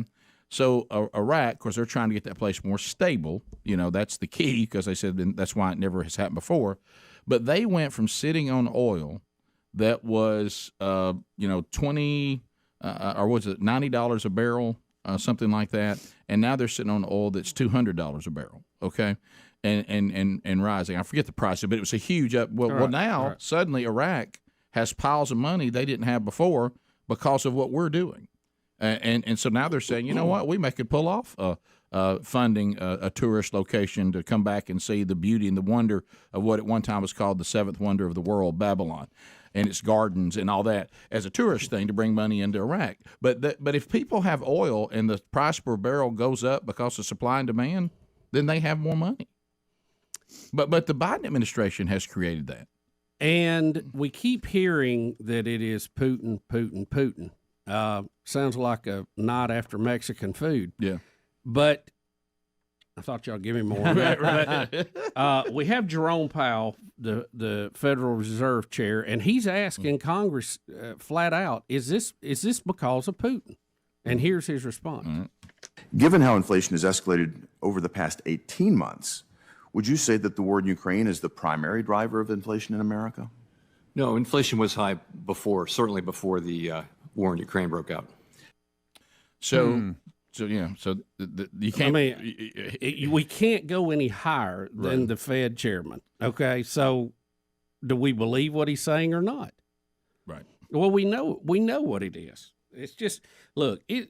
I hate if you're one of these White House spokespeople and you have to go out there and put lipstick on that pig every day. Yeah. There's a reason they're leaving in huge numbers because nobody wants to be on the ship. You're right. Because it's a disaster. The ship is on fire. Yep. And they won't do the basic things they need to do to fix it. Addie? I'm sorry. If you guys want it, here's Here's Biden saying the exact opposite of what the Fed chair just said regarding record high gas prices. All right. And let's remember how we got here. Putin invaded Ukraine. Putin invaded Ukraine with 100,000 forces. Yeah, that's how we got that here. Means, but 100,000 forces. Yeah. So here's the thing, too. Let me say this: if Biden is correct, and our whole economy can be destroyed based on what a ground war in Asia. If that starting can wreck our whole economy, we got a problem. All right, we got to redo our economy because that's crazy. When we come back, we'll hear from the Energy Secretary, and then we'll hear old clips of the Democrats, including Obama, trashing the gas tax holiday idea that now Biden says he's going to do. Sure. We'll be right back. Rick and Bubba. Look at that spin. I can't take that serious. I mean, it requires incredible skill. No doubt. It does. Yeah. It does. Well, I tried to watch the opening ceremonies for the show. I tried, but I had secondhand embarrassment when the K-pop stars tried to sing John Lennon's "Imagine." Oh no! Have you at got the opening ceremony? Tell me what are they called? They call K-pop Is stars. that boy band? No, this is where I guess you have some Korean, stars that stand out there, and there's like it was a female. Yeah, we can watch it and listen to it. Yeah, well, we also had a guy crash it too twice. Yeah, we've also Same guy. Exactly. Had to escort him off. And I thought of Bubba because they said they tried to get some peppy music because it was so cold and so I'm talking about long. They said that the music for the athletes to walk out to was going to be some upbeat music, and they had Gangnam Style playing when they were coming out. And I thought about you, Bubba. That was one of the songs. That should have been the theme for the whole thing, shouldn't it? We'll be back. Rick and Bubba. Anytime you have evil dictators participating in the Olympics, it always lends itself to great stories. And this one is no exception. North Korea, and I'm seeing all the articles that y'all pulled today for how the networks are just falling all over North Korea as if it's okay just to kind of just report the Olympics. I mean, you don't have to fall all over yourself. I'm not, Rick, necessarily think you need to, try to stay with the Olympic theme, leave the politics out of it. But by the same token, don't overstate it. It is what it is. Nazi Germany was what it was when we were there in 1934. Right. But we don't, I don't know that you make a stand against it, but don't pamper it also. Yeah, just let it be what it is. I'm sure when we were in the Olympics during the Hitler years that they didn't do background stories on Hitler's sister. Yeah. You know what I mean? And like they're doing the Kim Jong-un's, sister and all this kind of stuff. But anyway, so it's just, and the thing gets me about, a lot of these evil dictators and communist leaders, they do all the things that the left are supposed to hate. I mean, they do all those things. I mean, there's oppression, mistreatment of the citizens, the women, the poor. I mean, they don't do anything that you would think a liberal would like. And they gobble them up. But you got to understand, Rick. The government has all the money, nobody else does. This will let you know how much they hate Trump. Right. Okay, because really it's an anti-Trump stance more than anything. So Trump's unreasonable about North Korea. Well, yeah, his stance. He's mean about it. Right. Yeah. And we forget. We now see they her. Firing, we see are her they firing missiles at sovereign countries or not? I mean, but anyway, go ahead. Yeah, we see her sitting there behind Vice President Pence, and and she's looking all. Hey, I'm sitting here and I'm smiling or whatever, and that's what they were all gushing over. Two things I heard they over the forgot weekend. the fact that 10.5 million North Koreans are in poverty and starving today. Your pet eats more than they do every day. Here's what Starving. Here's two things over the week, because now with social media, and all that, I don't know what real news is, and people just goofing off. Like I know some people think Babylon B is real, right? You know what I mean? So I see headlines and I don't ever know whether they're real or not. And a couple of things that I wanted to be sure that surely that weren't real, and one of them was that Vice President Pence was being ostracized by liberals for not standing during the North Korean anthem. Yeah. All right, no wait. I thought that was the most wonderful thing anyone could ever do, is not stand for an anthem that they rejected anything involving a country. Well, they're saying it's hypocritical because of his position on it, but this is totally different. Well, aren't they being hypocritical by? Well, shouldn't they just say good for him? Well, I agree with you. Trying to make no issue. The other one was that there are dreamers that saying if they don't get their way, they're going to leave the country. That's not true, is it? No, I didn't say that sounds like a Babylon B headline. You know what I mean? Keep on, I'm leaving. Really? Because I was tell you one thing: if we don't, but that's too good of a headline, Rick, not to be Babylon B. I think that's Babylon. That B. is. No, actually, there is a woman I think that's saying she's going to leave. Is she? Well, that's isn't that something the point? about what is it? I'll find it. But I saw it over the right there weekend. then. Rick, before we get off on a tangent, I think we're going to get what we want. Before we get off on a tangent, we have to see the North Korean cheer team that is here. Gosh, remember that time China rented somebody out? Is this the same deal? Yeah. Now to set it up, we've got North Korea and South Korea women together on the female hockey team, and they've gotten beat 8-0. All right, so it's a skunk, and Helmsy has some commentary on that. But here's the cheerleaders. This is what you heard.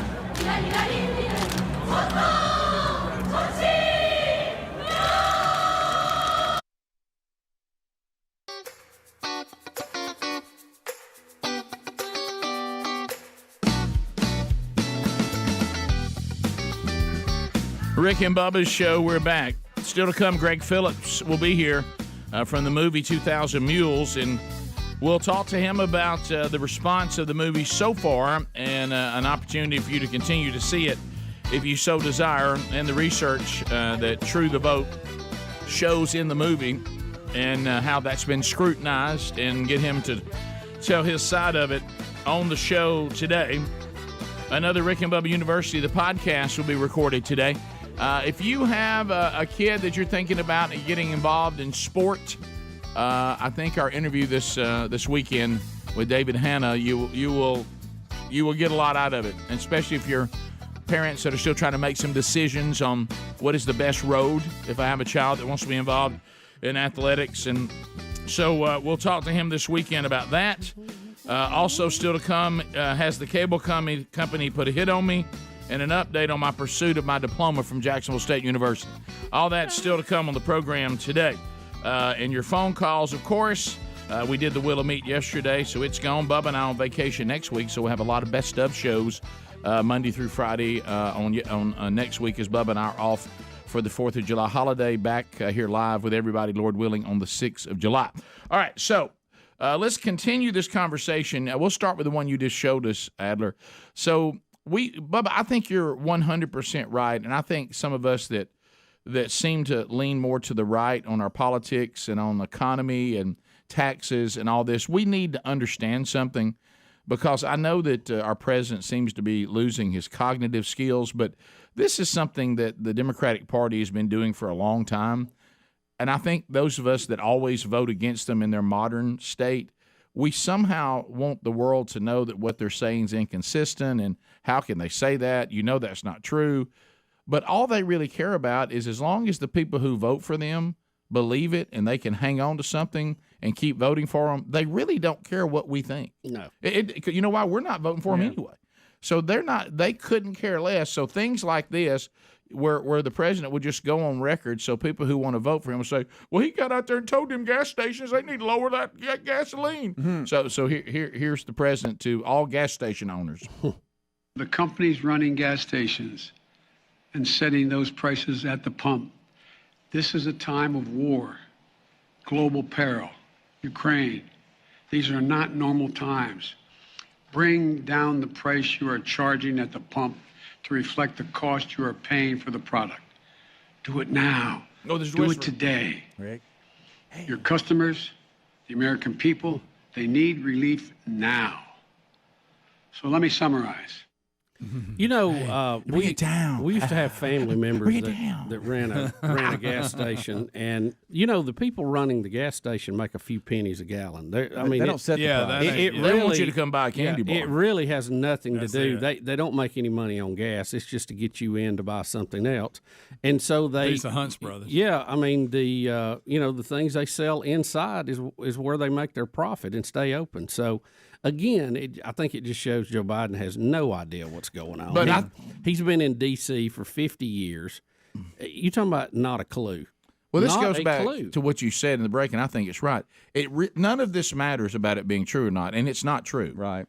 Yeah, bring them down. Because what's going on, all that's for is for you to be with your aunt who's a raging liberal, and for you to go see her for the 4th of July barbecue, and for her to look at you and say, well, I heard Joe Biden on the TV telling those mean gas station people to lower the price, and they just won't do it because they're evil and they're rich and they don't care about us. I heard our president tell them not to charge us that. That's all that's for. Right, that was a good Well, answer, by the way. Yeah, that's good answer.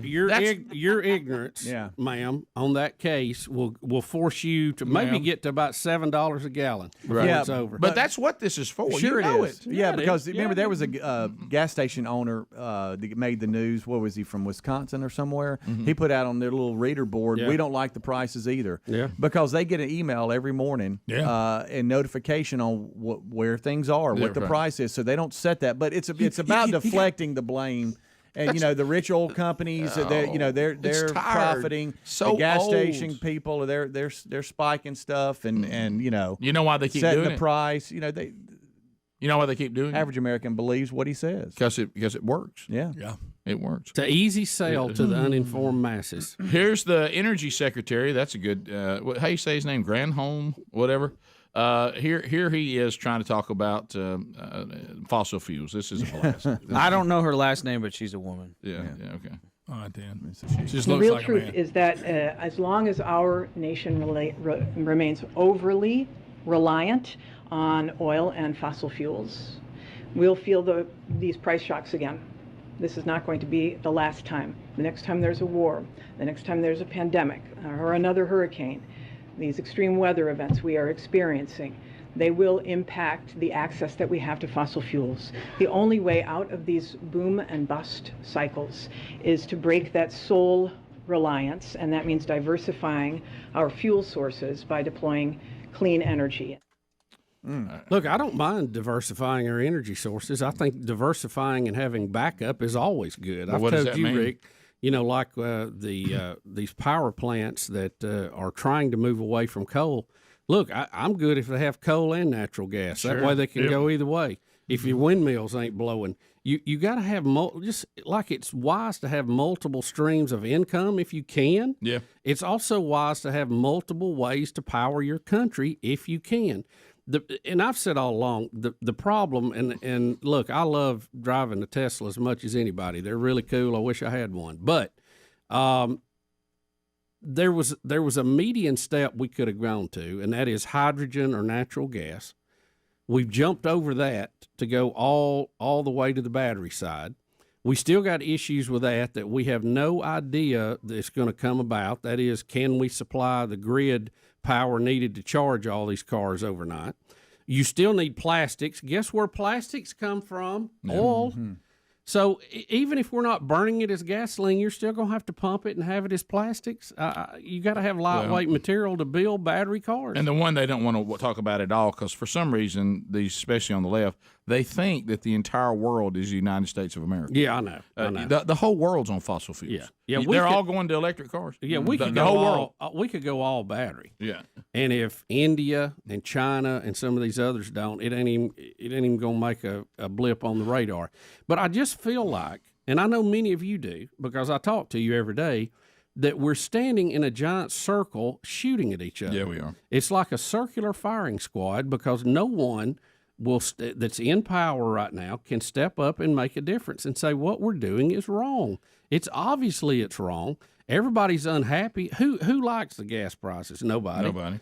But you got to be honest about how the gas price goes up and goes down. Yeah, and the single main component to the inflation we're seeing is gas, because they have to have it to get raw material to the factories. They have to get it to get the finished product from the factories to distributors. They have to have it to get it from distribution points to retail. We have to have it to go get it. I mean, it's just interwoven everything. So as these costs go up, the cost of everything goes up. So politicians try to bring out stuff like we just heard, and here comes the next one, the gas tax holiday. Unfortunately, we were told by former President Barack Obama and Chuck Todd and others that when this was done by a Republican, it was called a gimmick. So here's Obama saying that what the president is now proposing, it was a gimmick in 2008. So here I know that we're having a debate right now about the gas tax holiday. I know how brutal this is on folks right now, and I know they need relief, which is why I've offered a middle-class tax cut for every American, $1,000 for working families, so that they can deal not only with rising gas prices, but rising health care costs and rising grocery costs. But for us to suggest that 30 cents a day for 3 months is real relief, that's a real energy policy, means that we are not tackling the problem that has to be tackled. All right. There it is. There he is saying the gas tax holiday, when the Republicans want it, is a gimmick. Here's Chuck Todd. Which one is it, guys? Yeah, is right. a gas tax holiday? Right. Is that real relief or is it a gimmick? Yeah. Which one is it? So here's Chuck Todd. I wish we could get Obama and Biden in a room and them decide. Let's put your heads together and come out with one answer, yay or nay.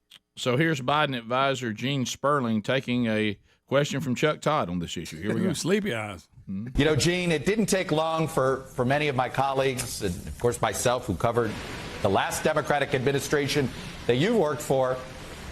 President Obama once called the gas tax holiday a gimmick. Why is this not a gimmick now, in your view? Well, thanks for having me on, Chuck. And look, this is not a proposal for all seasons. It's not a proposal for normal times. You know, when candidate Obama made that comment, he was responding to a proposal by candidate Clinton. And it was during the financial crisis where that was truly the central issue of our time.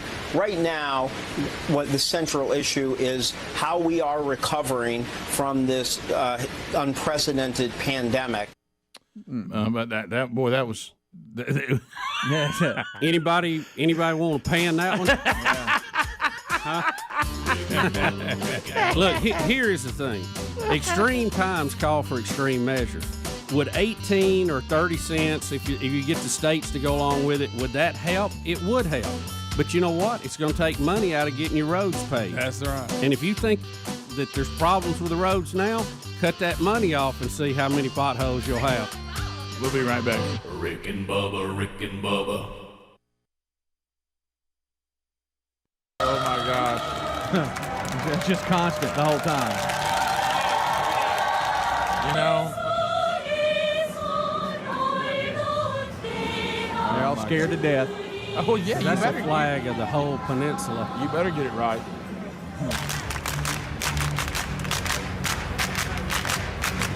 Is that the cheerleader in front?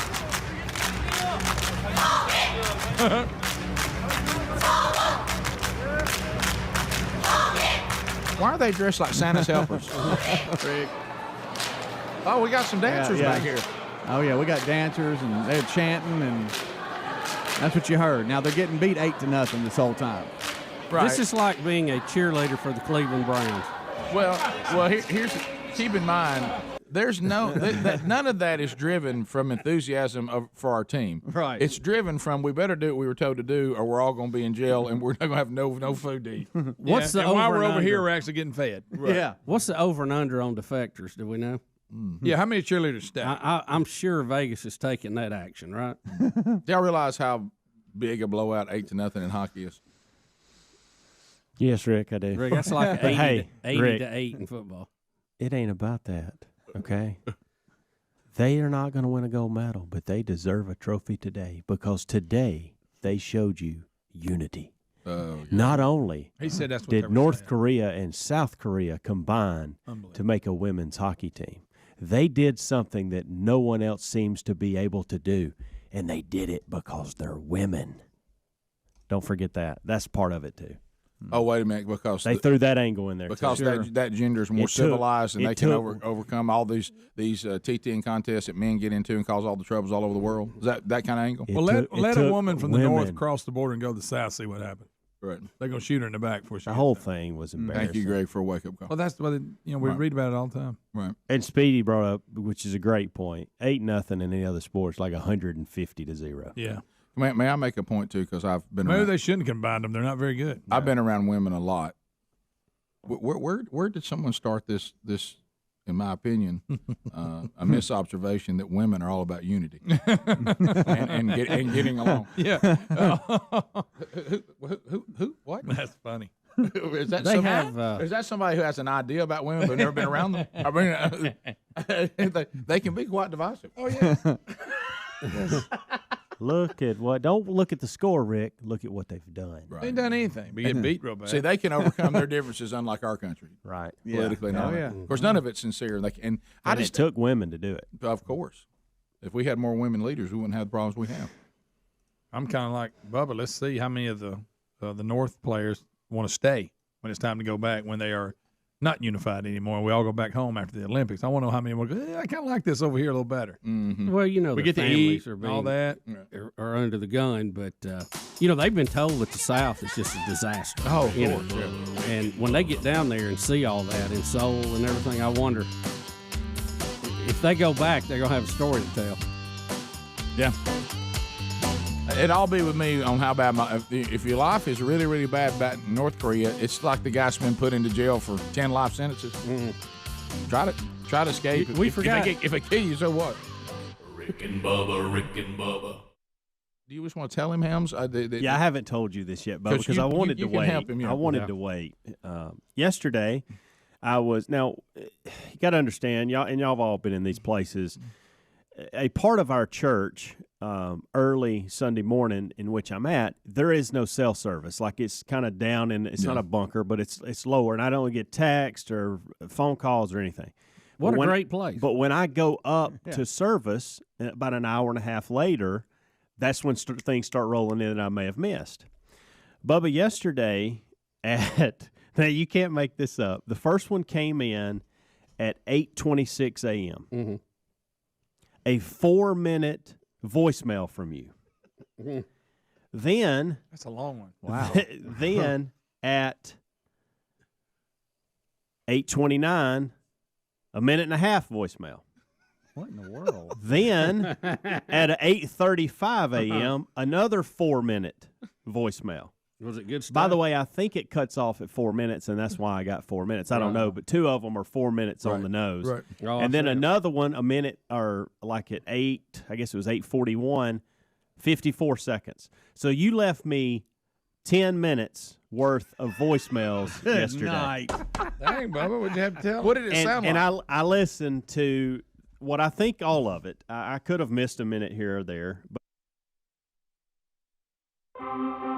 9 minutes to the top of the hour. The Rick and Bubba Show. 866-WE-BE-BIG is our number. As we make our way back, helixsleep.com/Bubba. Let me tell you something. Baby brother, the real Greg Burgess, he slept all snuggly last night because he's got a Helix mattress. And I slept through the first alarm, Rick. That's how I sleep. Oh, buddy, you went out hard. You know why? Because I was floating on that cloud. Well, I was trying to find you last night on one of our stories we got coming up later, and he had sleepy voice. Oh, Man. it was little baby brother. He it's almost like he was just waiting on that Helix mattress. He was headed that way. I was. HelixSleep.com/Bubba. Would you like to have a mattress that has been customized to the way you sleep, what you prefer? They got a few questions. They want to know, all right, body-wise, you sleep on your back, your stomach, your side combo. I put that information in. You want soft, you want medium, or you want firm. Which one would you like to have on the mattress? There you go. And they design it for you. They ship it to your door. We're going to get you $350 off just because you're part of the Rick and Bubba family. So go to Allform. I'm sorry, that's the company that makes the Helix. Not sure why that's in the spot, but there it is. But HelixSleep.com/Bubba. Go to HelixSleep.com/Bubba, and that gets you $350 off. And then, Greg, they ship it right to the door, right? You just open up the box, and there it is. And like I say, get it where you want it, because once that thing unfolds, it's kind of heavy. Yeah, HelixSleep.com/Bubba, 10-year warranty, 100-day free trial. So if you and Lee did not like it in the first 100 days, they just take it back. Right back. And get a full refund. You know what that is, Rick? That's your guarantee. There it is. HelixSleep.com/Bubba. Sleep on a better mattress. Also look for a link at rickandbubba.com under the sponsors. So, Bubba, I know that you said you've been to Greg and I, you went to our hometown. I did. Oh, you're in the historic downtown. Downtown on Main Street, Hubbard's last night. And that's my first chance to go there and eat and really enjoyed it. Oh, yeah. So this was for what? Well, it's not Henry the Horse. It's Bubba's high school, Jacksonville High's fight song. The Golden Eagles. The horse. Hey. Yeah. We're having our 40th anniversary class reunion. You know that we're getting old. In 1982, the idea that we'd ever see 2000 was kind of doubtful. Oh, yeah. The fact that we would see 2022 was not even conceivable. No, the 80s were so great, we didn't care. We didn't care. You know what? We felt like we lived a full life in the 80s because it was so great. The greatest decade mankind has ever seen. We thought to ourselves, it'll never get better than this, and we were right. Well, we met Miss Charlotte that runs that last night. And did she tell you that I was in her homeroom at one time? We heard a lot of stories last night. I bet you did. And we got to sample some food. That was fun. Good. And I'm not on the committee doing it, but so I'm you're just running everything? No, I'm a servant to that committee trying to help them You were out. sampling. And I did sample. Well, when they needed somebody to sample food, I was there. I'm in. But enjoyed getting to sit down and reminisce with them a little bit last night too. And so we still got a lot of classmates we haven't found. And you would think in this time of social media, you could run anybody down. You would think. Oh yeah. But we were next to a military base, Fort McClellan, so we had a lot of kids that were military, and they get scattered all over literally the globe, and we've lost contact with them. So if you know anybody that went to Jacksonville High School, get them in touch with us, okay? So we may open that up and let some folks and some other classes come in. Really? And join us. Wait a minute. Oh no, don't have enough. Well, it's how many total people you got? 40. You got a combo. I don't have the list. I don't have the update. Is that why they have you in charge? No, I'm not in charge. I You know know, what you're I don't trying know to if you do. know it, I know Burgess. what you're trying to do. You may not be officially in charge. I'm not officially or kind of in charge. Rick, they like to feature their alumnus who are famous. Oh, Yeah. sure, Yeah. absolutely. We have several. And not only and I that, ain't but one of them. just like you were the face of tennis, you're the face of this. No, this, I'm looking reunion. forward to it though, and I hope we can get everybody together and have a good time because I enjoyed just visiting with some of the folks last night, getting to sit down and talk to them. So what were y'all doing there at the restaurant last night? Just saying, where's the room we're going to be in? What's our menu going to be? All that? And I was just trying to kind of see the room and know what we were up against, and I'm trying to help them, with the DJ and all that stuff. You know what's funny? My daughter Chandler, they're having their 10th reunion this year, and at the same place. Yeah, there's several places. It's a good place to do that. Historic building too. I love they've historic redone buildings. that. I love it. Miss Charlotte was telling us some of the history of that last night. It's pretty interesting. Well, you know that new performing arts building they've got right next to it. Yeah. So we were there touring that when I ate there, and it was built in this old building, and in the bottom of it, where you would have something like what you're talking about if you wanted to, is the old jail. Yeah, and you go down there and they've kept one of the sales. Oh, cool. And they've got See, a I little didn't see gift it. shop and all Yeah. that. Oh, And then wow. they've got pictures of famous people that were in the jail. Is your picture in it? It was. You know what? It was not a great picture of me. If I could get a new one, I would appreciate it. And pre-beard. By the way, Greg found a picture of my mullet, and I should send it to Adler. But anyway. I will say this: the entertainers that they have booked at that place are Unbelievable. I mean, it's some A-list. It is. So I was trying to show and tell Betty as we were leaving last night where some of the places were there in downtown historic Oxford. Lick Skillet. And the place that you first DJ'd, the Silver Dollar. Silver Dollar, yeah.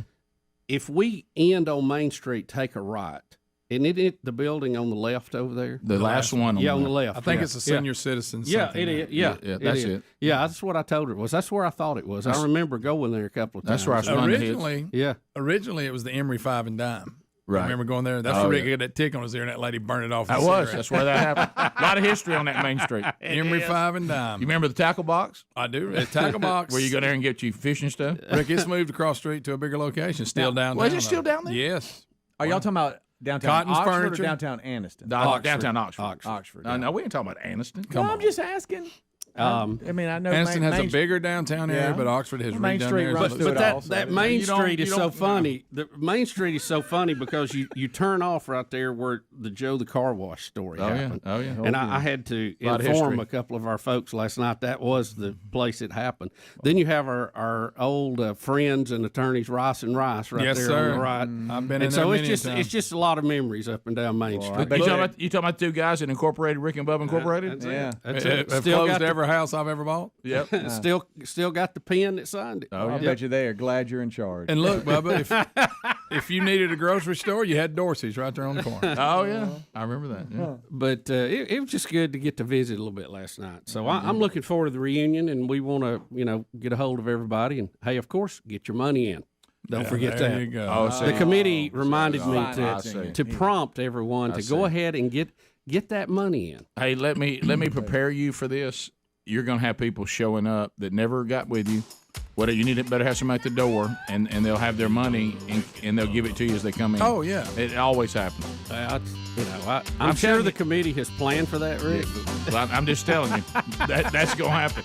But they're glad you're That's the one financing thing. it. That's the one thing they're trying to avoid. I know, but it will happen. Bubba Right, said I know. he's got it. If we run short, he's got it. Yeah. Guys, I'm the Got face. it. I got it. Got it. Hey, you got it. I'm Got here it. now. 82. Come on, Jackson. Here we go. 82. Bubba, Rick and Bubba.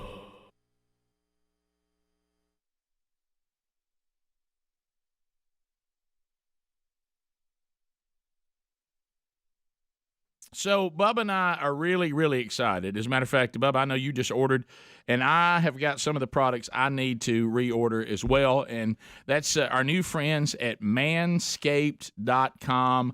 Finally, there's a company that says, you know what, men and women are equal, but they're different. They're not the same, and there's products that men need just for them and the way they were designed. And go to manscaped.com right now and tote the promo code RICK20. That's RICK20 to get 20% off and free worldwide shipping with that code. Again, RICK20 at manscaped.com. Bubba, you and I were talking about it just the other day, I think, on Rick and Bubba University, the podcast, about how we love these products.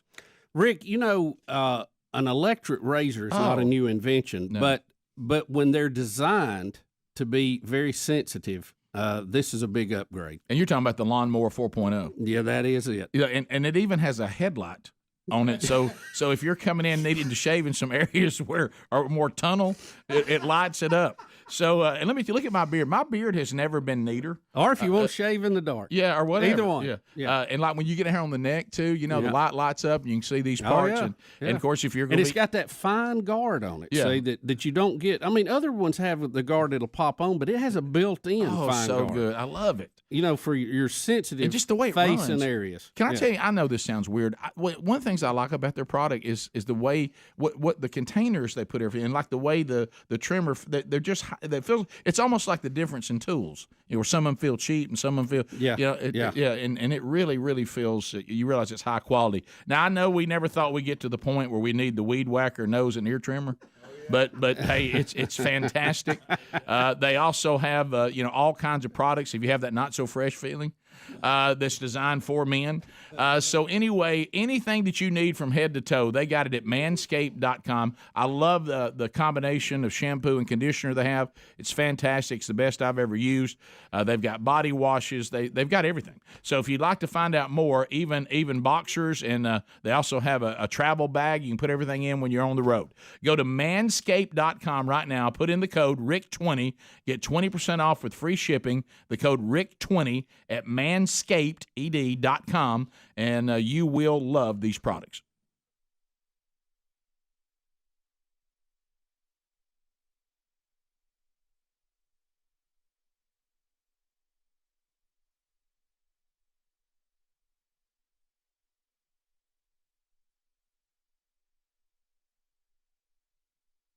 Listen to them, thinking, goodness gracious, what's going on? And I assumed that it was you were butt dialing me, pocket dialing me, whatever you want to call it. Right.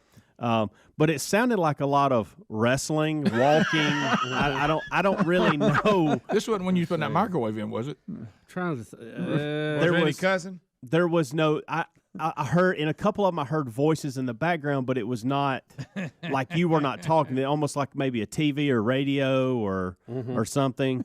But I mean, isn't it funny? What times do you show there? I have 8:28, 8:35, 8:41, 8:20 something. Isn't that funny? Because I'm showing 8:21, 8:27, 8:30, and 8:35. 5 minutes, 2 minutes, 5 minutes, 1 minute. Yeah.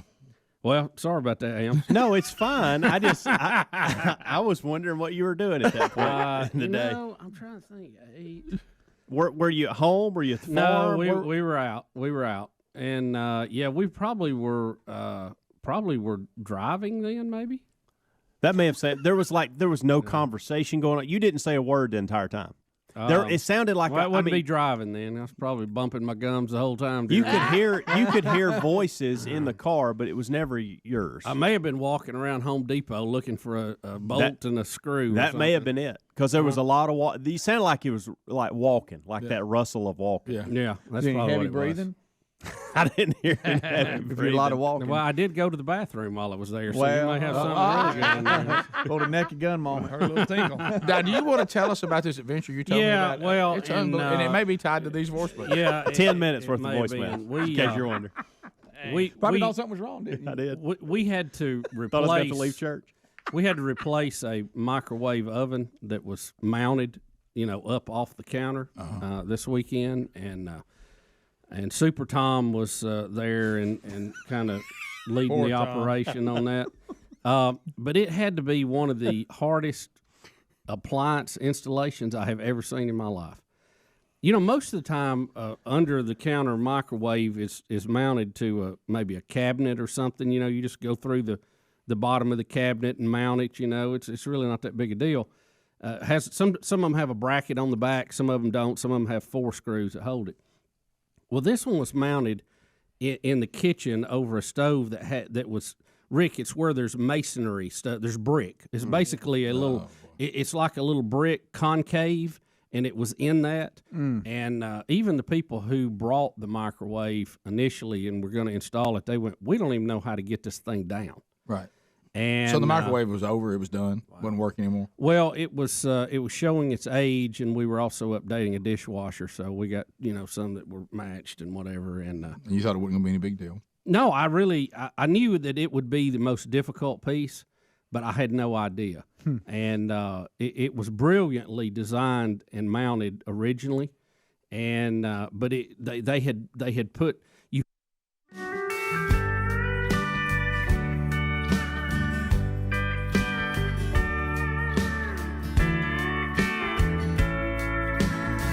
6 minutes past the hour from the No Name Studio on the bleeding edge of technology. It is the Rick and Bubba Show. This hour, Greg Phillips from 2000 Mules will be with us. I know tubers, anytime we mention 2000 Mules, you start thinking, I won't have my archive today. It'll be delayed. Greg Phillips will be with us. He is the focal point of the movie because he and the folks at True the Vote produce this evidence that there was voter fraud that took place in the 2020 election. Many have said that the documentary is false, it's unproven, it can't be substantiated, whatever the case may be. But Greg Phillips is in town, and he's going to come to the studio this hour, and we will talk with him. Speedy, the real Greg Burgess, Helmsy, Eddie Van Adler, and welcome back, Bill Bubba Bussett. Hey, no. Welcome back, Bill Bubba Bussett. Glad to be here, Rick, and thank all of you for joining us. As we always say, we only ask for 5 hours each and every day. Well, guys, my thing with the cable company took kind of a scary turn yesterday. You will not believe what happened. Uh-oh. I think the cable company is sending me a message. Oh, no.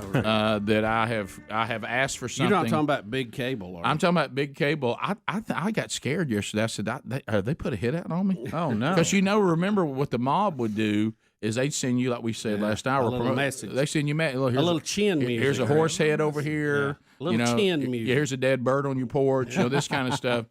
Well, cable companies. Hit you high and tight. So remember, all I was trying to do, I love the internet they provide for me. It's the best I've ever tried. Mm-hmm. I like the cable package that I have. Okay, let me be clear. I still watch cable. Okay, is everybody okay? I'm not. I'm not against the cable company. Okay, I just don't need a home phone anymore, and so I don't want to keep paying for it because I don't use it for anything. I don't need it for my security system anymore. We don't have a phone connected to it because all I do is telemarketers. Everybody talks to us on a cell phone or they text, and I can Zoom if I need to do interviews and stuff. I don't need it. I'm paying for something I don't need. And Helmsy's taught me that. I mean, every little penny counts. It does. Makes a huge difference. Now it's only going to make it $20 a month difference, but you run that over 12 months, you got you something. You're not going to believe what happened. Got you a new putter, Rick. Yeah. So you remember this? Y'all remember this? Y'all remember this? Fishing rod. It's a fishing rod and reel combo. My thought was Garcia. The process I've been through to get that phone turned off. I think they're trying to beat me down. Yeah, they are. Well, I would just give up and say, forget it. Okay, I'll just keep it. Okay, so and I went through. You remember me telling you about that this week? I went through a lot to what I thought got it turned off. Right. What I thought, and it was a weird process. Remember them trying to sell me these new packages, and I finally said, I just want this to end. Do you remember that? Yeah, I do. So what do you mean you thought? I was on the show yesterday, and I looked down at my phone, and here comes a text, and I looked down, and it was a text from the cable company. And giving me an update on something they were shipping to my house. Ooh. Oh no! And I was like, "Well, I don't have anything coming from the cable company to my house. I don't know what that is."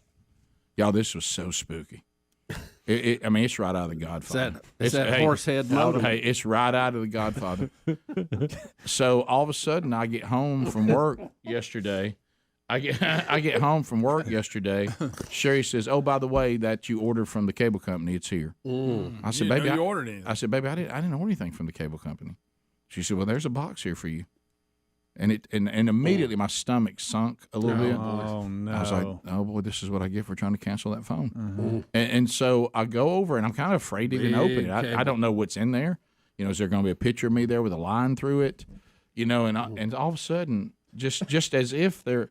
I take it and I open the box and I look down in there, just like the mob, and I look down in there and there is a phone modem for a home phone. What? And I just went, and I told Sherry, I said, "Oh my gosh, I think that's a phone modem." And she goes, "Well, for what?" I said, "This is clearly their voice messaging. This is their landline phone." What in the world? You mean that you just canceled? And it's brand new. What did you agree to? Like install it. I think for me to install, telling me how to install it and everything. And I'm like, Sherry, this is them letting me know I'll never get out. Every time I think I'm out, they pull me back in. You know how you said the operator wouldn't take no for an answer? Yes. I don't think she took no for an answer. No. I think she marked you down for a new phone. Right. This is how the Saudis convinced Brooks Koepka to join Live. Right. This is it.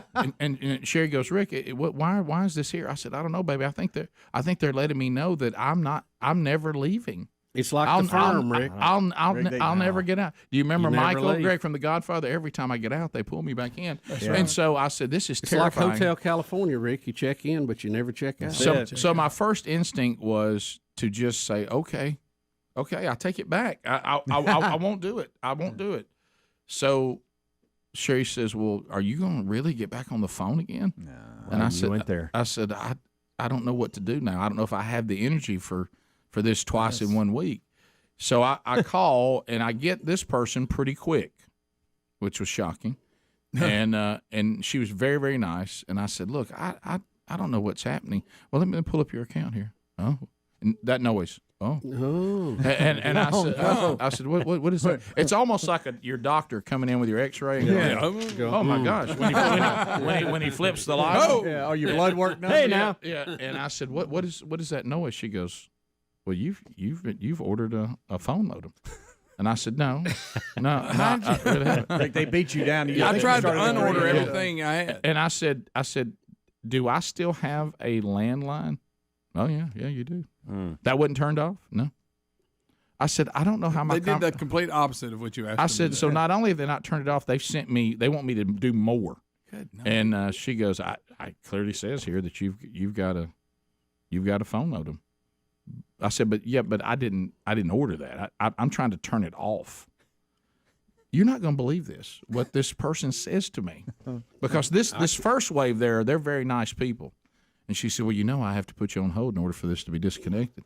You have to talk to somebody else. I said, what I'm about to say next, you think is just a comedy embellishment, which is fine. This was literally said to me. You know what she said? Stand firm.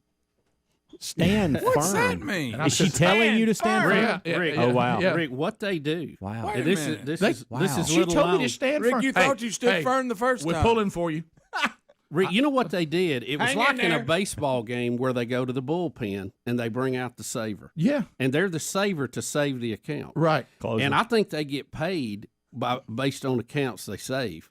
And even if you say drop it, that you want to drop it, they add you a new service. I think they're clicking in boxes and moving on. I don't want to get anybody in trouble here, but I think, Greg, maybe I should say no names. We've had people throughout our lives when we were all much younger who were in these kind of jobs. Oh, Rick, I know exactly who you're talking about. And they would pretend so they wouldn't get in trouble at work that day that they did what they were supposed to do, and then they'd go back and try to cancel it later so they would get to leave work. Yes. And they would make up sales they made and stuff like that. And we allegedly might be involved in that. Yeah. And so anyway, I think he said no names, Greg. And I said, I'm sorry. What did you say? She goes, well, when you talk to these people, stand firm that you want this canceled. And I'm like, I was told to stand firm. How about if I say I want it canceled? Should that not do it? I'm paying you. Stand firm. Now I'm terrified. I said, Sherry. I looked at it. I said, I think the cable company's put a hit out on me. Yeah, I think so. And so. Rick. So I stay on hold. Good luck, young man. If you have success with that one, I got one here I'd like for you to take over. Hey, never thought I'd say this about situations like that. You were too nice. I know, and this is my new. Hey, you're not being Rick. Don't reasonable. get that a lot. Can I tell you? It's not on situations situations like Rick this. A lot. I know You were too nice.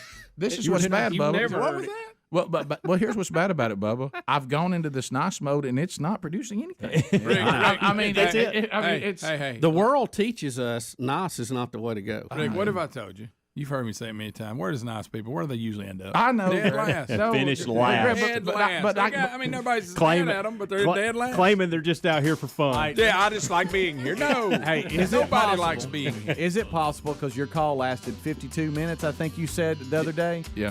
That on minute 48, you were so beat down. You agreed to something. That you agreed to something? No, that didn't happen. She tricked him. She tricked him. Their skill, they did a bait and switch on you, Rick. Yep. I'll tell you what happens next when I come back. You went for the open hand. I was told I was told to stand firm. Rick and Bubba. Had to take the hood of the whole oven and stove thing off and go through a hole in the brick and then go down to where they had built and manufactured a steel bracket and put it in there to hold that microwave. And so, we carefully measured and got a microwave that would fit. And, the microwave was so old, they used a different hole pattern back then. So the holes didn't match up. So at one point, I'm holding the microwave up off of the stove while Tom is in the hole up there marking it and then drilling holes so that it would go down. And we had to put towels up there so all the little shavings didn't get in there. I mean, no wonder you were calling Helmsy. It was right. Yeah, At night. It's a wonder I wasn't calling for help. I mean, it was a mess. And then this is the beautiful part. Please listen to this. We got it all done. Let me hold up this last CD. Got it snugged up. I'd actually used a bar stool. I'd turned sideways and put on top of the oven so we could set the microwave on it and then push it up, just so you'd have a little push up instead of a big one. But we had a towel on the oven, towel over that, towel in the top. I mean, we had towels everywhere. So we get it up. It's put in. We get it leveled. It looks great. We put the big, brass-looking hood thing back over it all.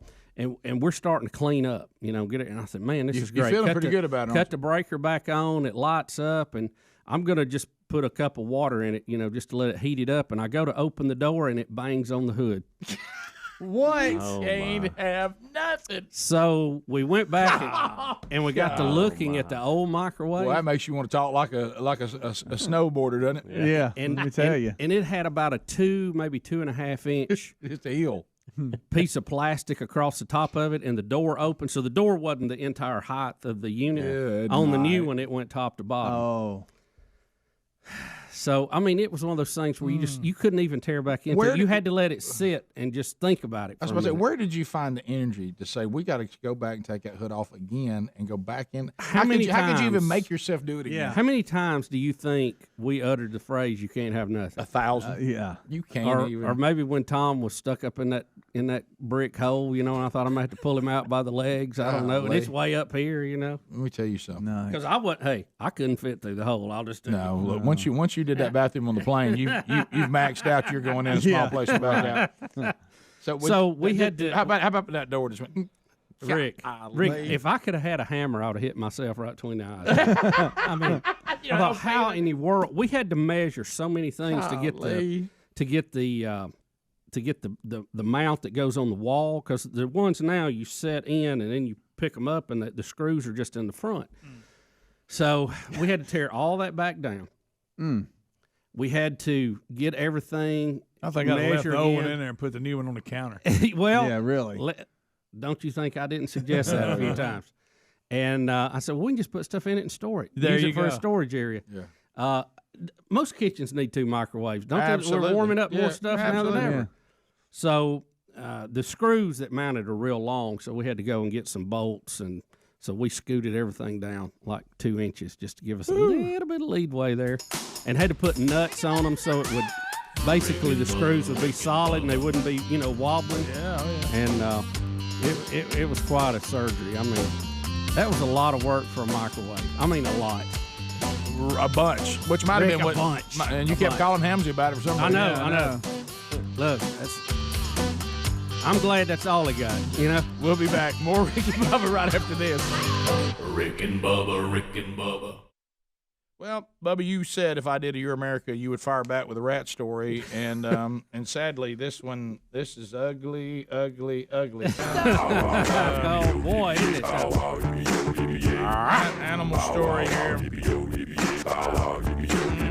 Rick, giant rats are invading California. The rodents can grow up to 2 foot 6 inches. They weigh 20 pounds and can turn out 200 babies in a calendar year. Oh, I thought this was a story about Governor Brown. Yeah. And they're moving into the state of California at alarming numbers. Yes. The big newt. The rodents can be very destructive. They're actually nutrias, Rick, or a giant nutria. 20 pounds, 2 foot 6 inches long with a 12-inch tail.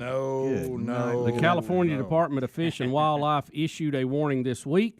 The nutria can cause major wildlife destruction.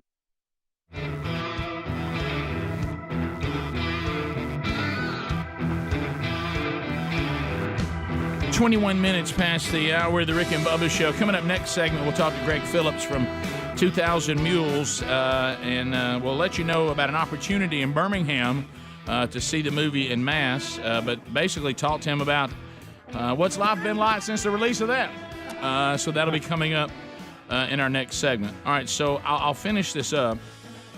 So if you just joined us, I tried to cancel my home phone because I don't use it anymore, the cable company was reluctant to let me. And I remember I finally just said to the person, "I just want this to end." Yeah. And so then she Rick, they took that as I'd like a new phone. That's it. Right. So she seemed to do what I finally wanted done. Bizarre concept. Actually what the customer would like. And so I get, not only does it not get canceled after 51 minutes on the phone, I get a new modem in the mail as if I'm like going to start as a brand new landline home phone person with voice interaction. And which we all know that's a product that's on the cutting edge of technology. But anyway, so I was just like, and I told Sherry, I said, I think the cable company's put a hit out on me. And then I called back to say I didn't order this modem. I wanted my phone line cut off. And the person I talked to that's now handing me off to the people that, of course, Bubba, they're the only ones that can cut it off. She told me to stand firm. And I was like, how am I having to get a pep talk from part of the company? Well, they've probably tried to cancel something too. Right. They know. So I when they go to the bullpen, calls. Rick, look out. Yeah. And then the very nice woman says to me, she says, stand firm, and I hope you won't be on hold too long. Our hold times today haven't been too bad. Oh, no. Okay, so I thought, oh, no. How they get you. Yeah, so then that goes into speakerphone music in your house. They value your call. When you know that routine. I've already covered that. So after being on hold for about 21 minutes, Wow. I get the, hello, this is Travis. Hey, Travis. Hey, man. Me again. I said, hey, no, different person this time. I said, hey, just a few days ago, it was Monday, I said, I actually called you guys to cancel. And I even did this because of the thing of standing firm. And I don't want the cable company to come get me. I don't want to, like Bubba said in the break, I don't want to look out there and there be like a guy with, binoculars on on the pole out there like he's working on the line. And I said, look, let me say this first, Travis. I love my cable package and I love my internet from you guys. It's, hey, thumbs up, okay? Just don't want the home phone because I don't use it. I don't like taking $20 a month and throwing it away, okay? So I'd like for that just to be simply cut off, which is what I asked on Monday, and I was told that's what y'all did. And now a phone modem has showed up at my house almost like a severed horse head. And he goes, well, let me look at your account. Now, this is what you'll love. On Monday as well, they want you so much. Please agree to our voice recognition so we don't have to go through these numbers and all that anymore. I said, okay, put me on voice recognition. You know what he says? Can you give me your 4 code? I said, well, I'm supposed to be on voice recognition. No, you're not. Yeah, but that was part of Monday too. Yeah, but I was. Yeah. What in the world did Monday do? You're not on my voice. You're on the voice recognition. Good gracious. So we have to go the whole routine. We have to send me a text because I can't remember my code and all that. So anyway, I give him that number. I'm not making this up, guys. He goes, hey, now let me tell you, I said, let me stop you right there. Yeah. Because now I'm not as nice as I was. Kill the song and dance. Yeah, Kill it. Yeah, I said, I'm going to stop you right there. Travis, and I said this, Travis, I realize you're just doing your job. Yeah. And this is not directed at you. But understand that Monday I thought I had all this handled, and I was on the phone for 51 minutes. And now I've been on the phone now today, for about 35 minutes already. And I said, and I'm repeating what I had to do Monday. So understand the state I'm in. I got a modem in here that now I'm going to have to figure out what to do with it. I'm sure you're going to tell me to ship it back to you or drop it by one of your locations, which really I just want to go throw it in the trash. Yeah. Okay? Yeah. So that's going to be a hassle you're going to put me through. Yeah. Nice Rick's turning mean. And so I said, here's what I want you to know. Do not make a sales pitch to me. I want you to simply turn the phone. Nothing. I said, I don't want anything else to happen than you cutting the phone off. That's all I want. Don't even say. I don't think this is mean. I said, don't say anything else other than I'm working on turning it off. Yeah, absolutely. That's it. I don't want to hear anything else. And to his credit, he said, all right. Gotcha. And but then he says, boy, Travis. And then Travis says, well, now it's going to take a minute. How's it going to take a minute? See, I think they're wearing you down. They just want me to scream out, okay, I'll keep it. Okay, I'll keep it. Bring in the saver. Not only this, and this time he starts the closer. Yeah. The closer. Look, and this time going for the save. And this time, listen. And this time he starts playing mind games with me. They don't even let me have the music this time. Oh no! He puts me on silent hold. They got it on. Oh no! Silent hold. He's hoping you'll hang up. He's hoping I'll just go crazy. You keep crazy. wondering if you've lost the signal. Not exaggerating. Not exaggerating. So at times, I don't even know whether I'm even on hold. Yeah. Okay? I'm feeding the dog, and all of a sudden, Sherry hollers down. I put it on mute and just leave it on speaker. Sherry screams down to the basement, Brody's here. One of my sons stopping by. I take the phone. I go up. I visit with my son for half hour. And it's just sitting there. I forget about it. I'm at the point I said, well, they won again. They beat me down again, and so it's just sitting there. We go on with our lives. I mean, we're having a little snack. Brody's getting. Sherry said, "Hey, we had some leftover for dinner. You want something to eat?" He's eating. We're talking about his new job. We're talking about something. We get talking about South Africa. That he might get a chance to go shoot some video for John Thomas them over in Living Hope. We're having a full blown visit. That phone is just sitting over there, and then every now and then I go, "Hello." Yeah, Travis, you still there? Yes, sir. Still working on it. What in the world? And so it took, just Travis's part probably took 40 minutes. Oh, wow. And to turn it off? Yeah, and then finally, I hear Travis, because I'd forgotten about him. I hear Travis, Miss Burgess, and I ease over there and I take the mute off. Yeah. I said, "Hey, man." He goes, "All right, it's done." I said, "So the phone's turned off?" "Yes, sir. It's done." "So is this the end of this?" Yeah. Yes, sir. What do you do with the modem? And then I said, "What about this modem that I didn't order? Don't miss that." "Well, I mean, you need to ship that back to us, UPS, or drop it by one of our locations." I said, "So that's on me now." I said, "I really think all this. I wish y'all would drive one of your trucks up to my door, knock on it, come in the house, walk over to the kitchen, and pick it up off the table where it sits now, and walk it back out." I'm sorry. I don't think that's. No, yeah. So that's not going to happen, is it, Travis? Nah, probably not. Probably not. Okay. Let's be honest. Yeah. Do they have a deal with the UPS stores too, where you just take it back to them? I don't know. And then I look at Sherry and I said, I'm throwing this in the garbage. She goes, "Now, Rick, you're just setting yourself up for another death threat." Rick, there's she goes, there's brick and mortar over here. Right. Walk it in there. Rick, I hate to break this to you, but this may not be over. I don't think so. Did you get a confirmation number, Rick? Do y'all think it's over? No. Please tell me you got a confirmation. Do y'all think today? Keep your eye on your bills. Do you think Monday I'll get another text that something else is on the way? Yeah.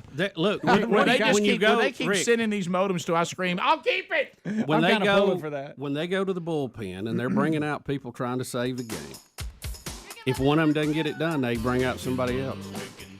They just keep bringing them out so somebody can close. So these people are so petrified of repercussions. The one woman just put it in there that I didn't cancel and that she sold me something else just so she would be okay. Yeah, she had to meet a sales goal that day. Wow. Bottom of the hour, Greg Phillips is here. Yep. Hey, Greg. And we'll talk with him when we come back. Rick and Bubba, Rick and Bubba. Can consume 25% of their body weight each day in vegetation alone. Say it again. They can consume up to 25% of their body weight in vegetation each day. That's a lot of salad. So if they're at 20 pounds, I mean they're putting away quite the plant intake. Now here's the thing I can tell you: in our state, the nutria versus kudzu is winning. Good. Okay, let's be Good. clear. Okay. They cannot out eat kudzu. All right. Does California have kudzu? Do you know? I don't know. It has to be the fastest growing plant on the planet. It's unreal. It is. Well, can I go back to this again? Now, this is not very California-like, not to let the nutria just do whatever it wants. I mean, I thought they wanted everything nature to be nature. I mean, what are they going to do about that? If the nutria weakens infrastructure and causes flood control problems because of the way they dig and burrow and eat, I mean, shouldn't the nutria be allowed to live as a nutria? Shouldn't it be allowed to maximize its nutriness? That's who he is, right? Right? I mean, that's just especially if they come from Mexico. And who are okay? And who, I don't know where they're coming from. And how about this? Who are these evil Californians that are trying to get in the way of the natural life of a nutria?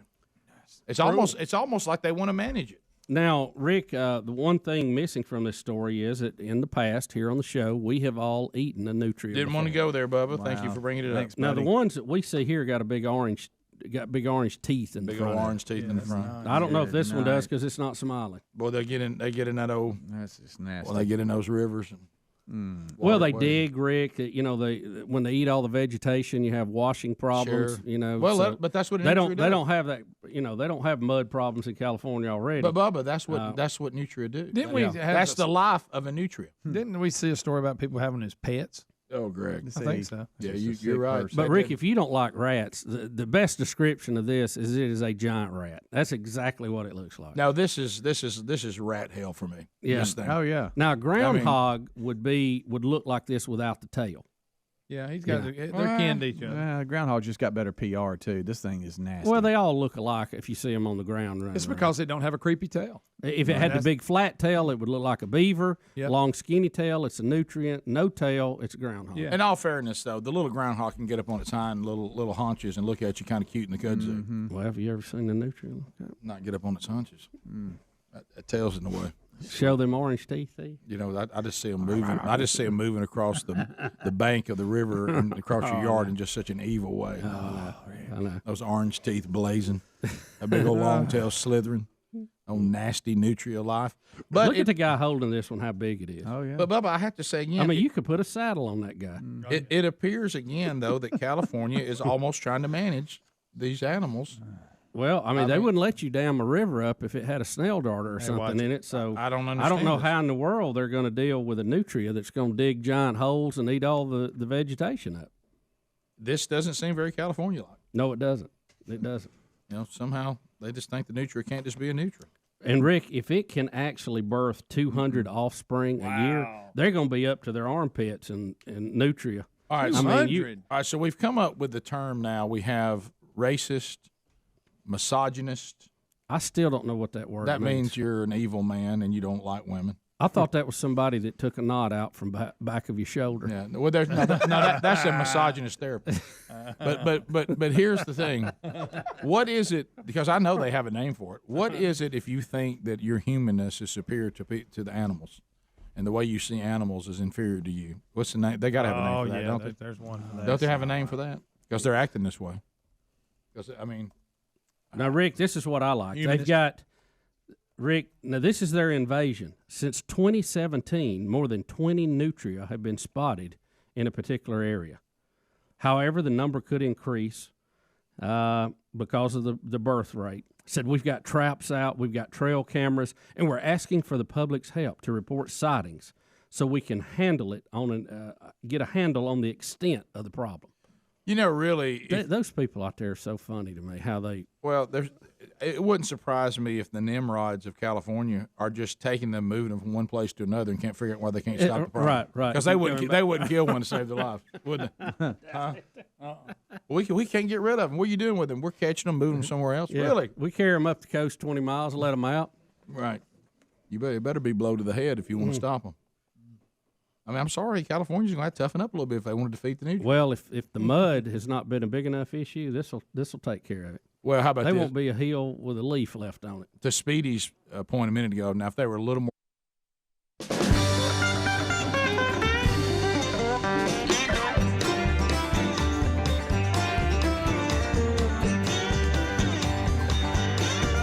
"35 minutes past the hour. Rick and Bubba Show, 866-WE-BE-BIG is our number. So as we make our way back, we've been telling you that we were going to have this conversation today with Greg Phillips. And I want to tell you what brings him here today. 2000 Mules, Dinesh D'Souza, he's been on the show twice talking about that. There's going to be a special showing that is going to be coming up in our home market. The tickets will go on sale at 3 p.m. on the 24th, which is tomorrow. And you can actually see it's hosted by Just Freedom Network. And they're going to be showing this on Saturday, July the 9th. There's an opportunity for you to see it then. And you can find all this information by going to Ticketmasters. Now, Helmsy's already put everything in show notes. 10 a.m. Tomorrow Central Time, these tickets will go on sale. And you can see it at the Pelham Civic Complex, Saturday, July the 9th. They'll show it at 4:30 p.m. The doors are open at 3 p.m. And as I said, tickets going to sell tomorrow. And after you see the movie, Greg Phillips, who's our guest now, who's in the documentary, the movie, will be speaking as their special guest for this showing. And Greg Phillips is now on this program with us. Greg, welcome to Rick and Bubba. Guys, can't thank you enough for having me. So, Greg, you are kind of the centerpiece of the 2000 Mules movie and the technology that you brought to that movie. Can you tell us a little bit about that and how that fit into this? Yeah, we knew early on, Catherine Engelbrecht and I, she runs a group called True the Vote, and Catherine Engelbrecht and I knew that with some of the returns that we were seeing, some of the reports we were getting from our hotline, that something was going on, right? I mean, it's kind of like Aaron Lewis's song. People all over America shaking their heads saying something ain't right. Right. Yeah. And the something that wasn't right, as far as we could tell, was that there have been hundreds of millions of dollars poured into this election by private sources, Mark Zuckerberg in particular. They go out and they buy these ballot drop boxes. They take the dirty rolls. They mail applications and ballots to everybody on the rolls, whether they're active, inactive, or whatever, and then they go stuff them in the drop boxes. And our charge from Catherine and her team was, well, first of all, you can't be wrong, but we need you to go solve this. And so we went out and bought a couple $1 million worth of data. Your cell phones all give off unique signals of all types, whether they be marketing signals or otherwise.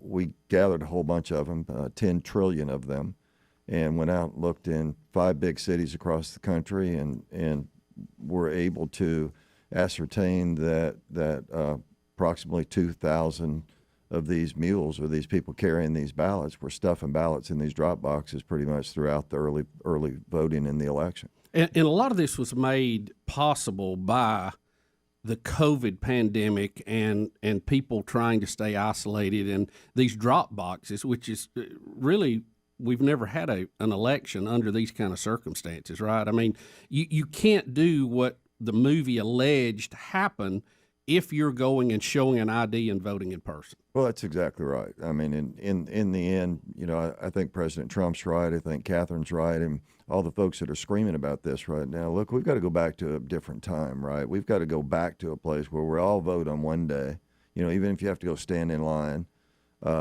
And we do it on paper, and then everybody sits around and they count the ballots, right? I mean, they do this in other countries. Why can't we do it? I mean, America has become a laughing stock of elections around the world.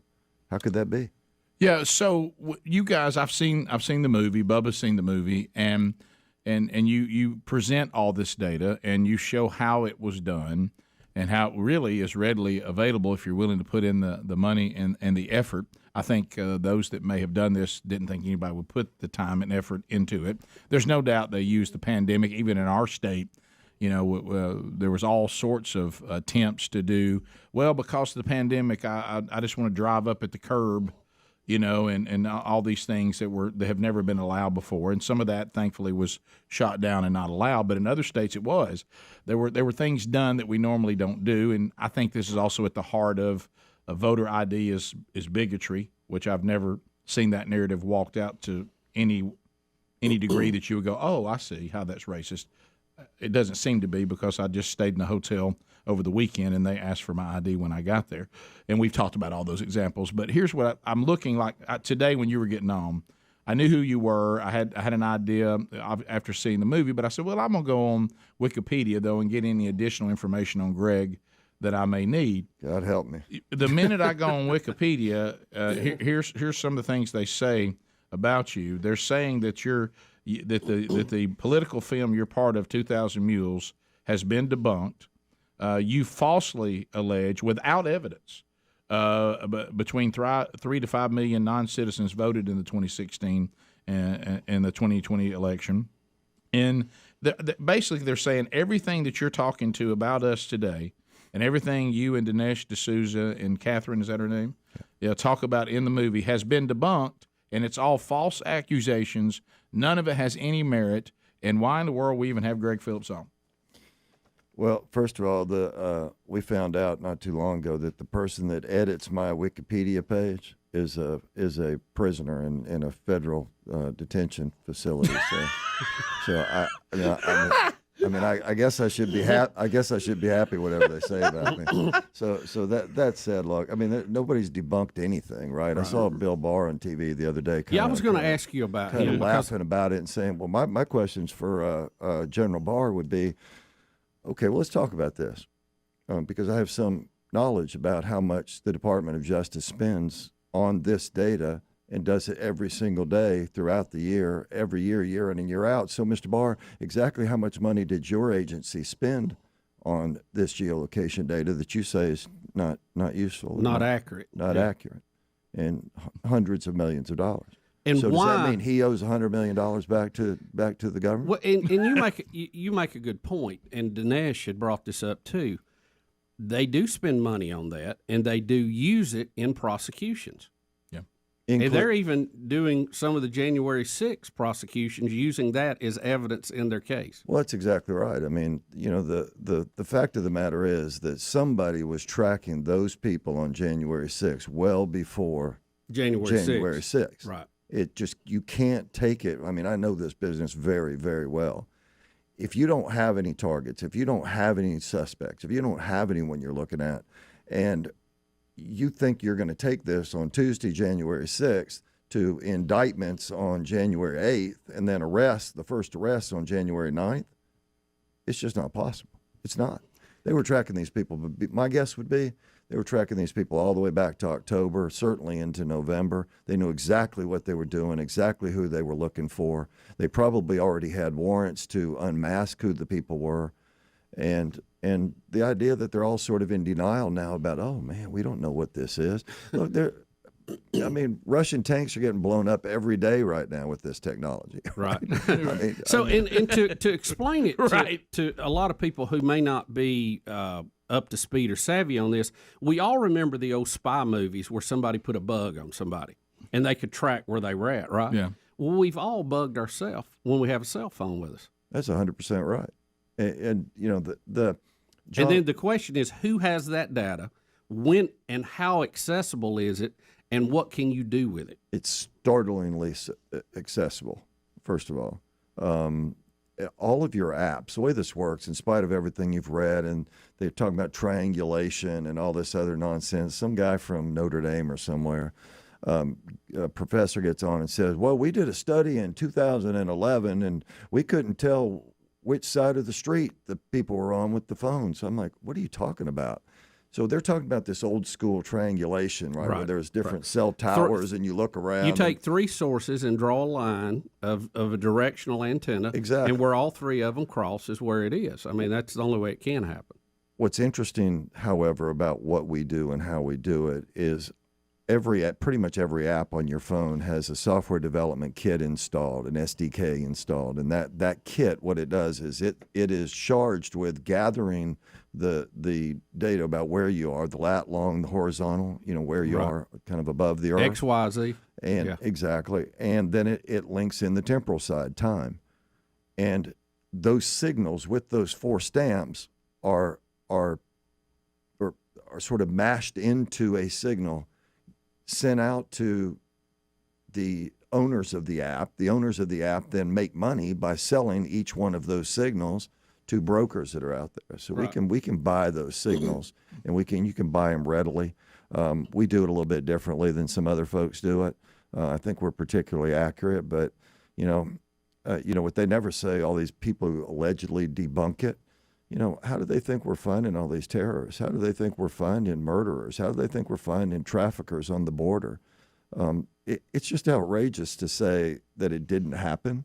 And there was a Supreme Court case in 2019, I think it was settled in 2019, Carpenter v. U.S., which in essence ratified everything. And John Roberts himself wrote the lead opinion, and he said something in the opinion like, this is akin to having a bracelet and not on your ankle. Yeah, just like you were saying, we put bugs on ourselves. Yeah, and that's how you get all these other companies.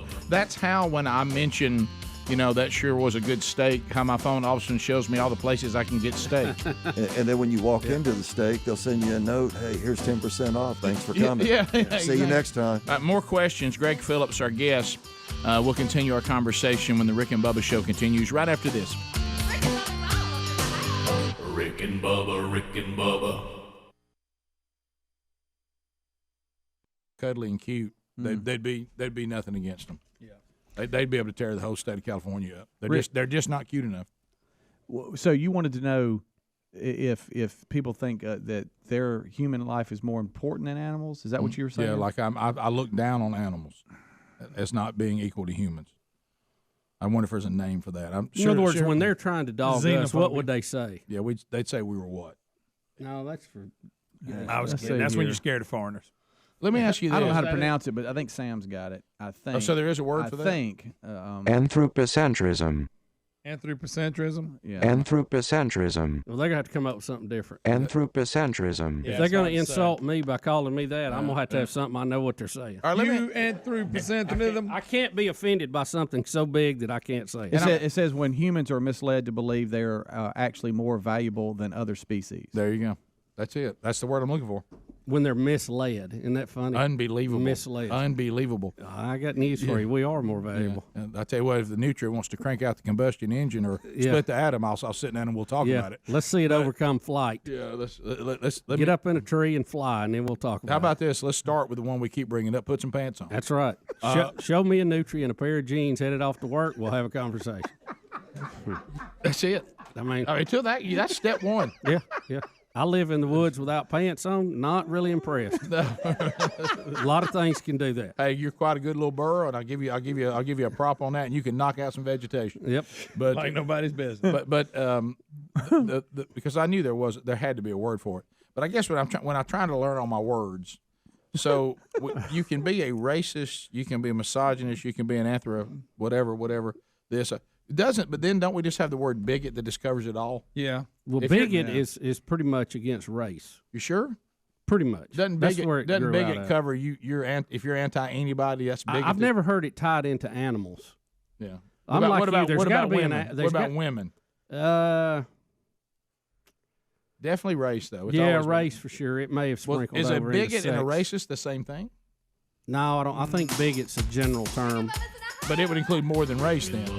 I thought it was just against intolerance in general for somebody that has a different opinion of yours. Right. I'm bigoted. Bigoted means I'm just bigoted you may towards listen to them, but you're intolerant. But see, since a nutria doesn't have an opinion, we can't be against it. Right. It's just easier to say than this anthropology word. Go bigot. Plant you some kudzu. They can't defeat that. Animal bigot. How about that? Rick and Bubba, Rick and Bubba. Crazy. It's making me crazy. Every time I look around. That wacky world. Every time we look. I feel good. Well, Rick, there's several big holidays that come up in May. May the 1st is May Day for all your good communists out there around the world. Oh, that's good. They get together and party hardy. Nancy Pelosi. And, Rick, but then right after that may be a little-known holiday that is getting much more attention this year. May the 6th, mark your calendar, World Naked Gardening Day. Hey, now. Excuse me? World Naked Gardening Day. It better not be a rosebush garden, I'll tell you that. No. Who wants to talk about look out? Who wants what? Rick, World Naked Gardening Day. I can't even say it. The pictures came up. I'm sorry. Well, World Naked Gardening Day is an opportunity to pull weeds, plant flowers, and harvest vegetables while getting some sun where it usually doesn't shine. Ew. While you may get a little dirty, the intention is all good, clean fun in the sun and a move toward being more comfortable in our own skin. Look, and I know you people out there think you're going to get some jollies out of this. And the ones doing it are going to be just like them on the nude beach. It's going to be people you don't want to see naked. Man, I guarantee you. No. Rick, listen. There's going to be a one of them out there. Corky Stanton of Clothes Free International. Corky? You don't think Corky would pull a weed naked? I mean, talking about it. Hey, Corky can't wait to get out of them drawers, can he? Now, Rick, this is the same group. Give me a shovel. Rick, this is not their first big day. They also were the ones who promoted World Naked Bike Ride. Now that's the worst decision anyone could ever make. Man, riding them bikes with a pair of shorts on is bad. That's bad. That seat. No. Now, Talk no, about some RA. no world organization owns the rights to World Naked Gardening Day. It is just a concept between several groups that want you to be more comfortable in your own skin. No, we don't It was need to first be that observed in 2005. I'm scared to Google it. The Well, day was changed, and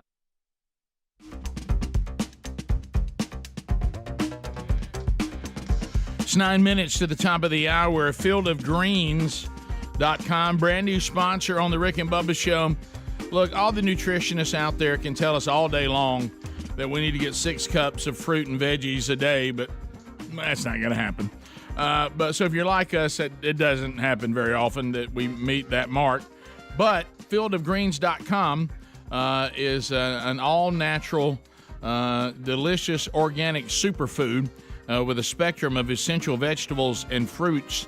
Plus, it's got the science-backed herbs and the prebiotics available, and it's 100% made right here in America, gluten-free, organic, vegan, if that's your preference.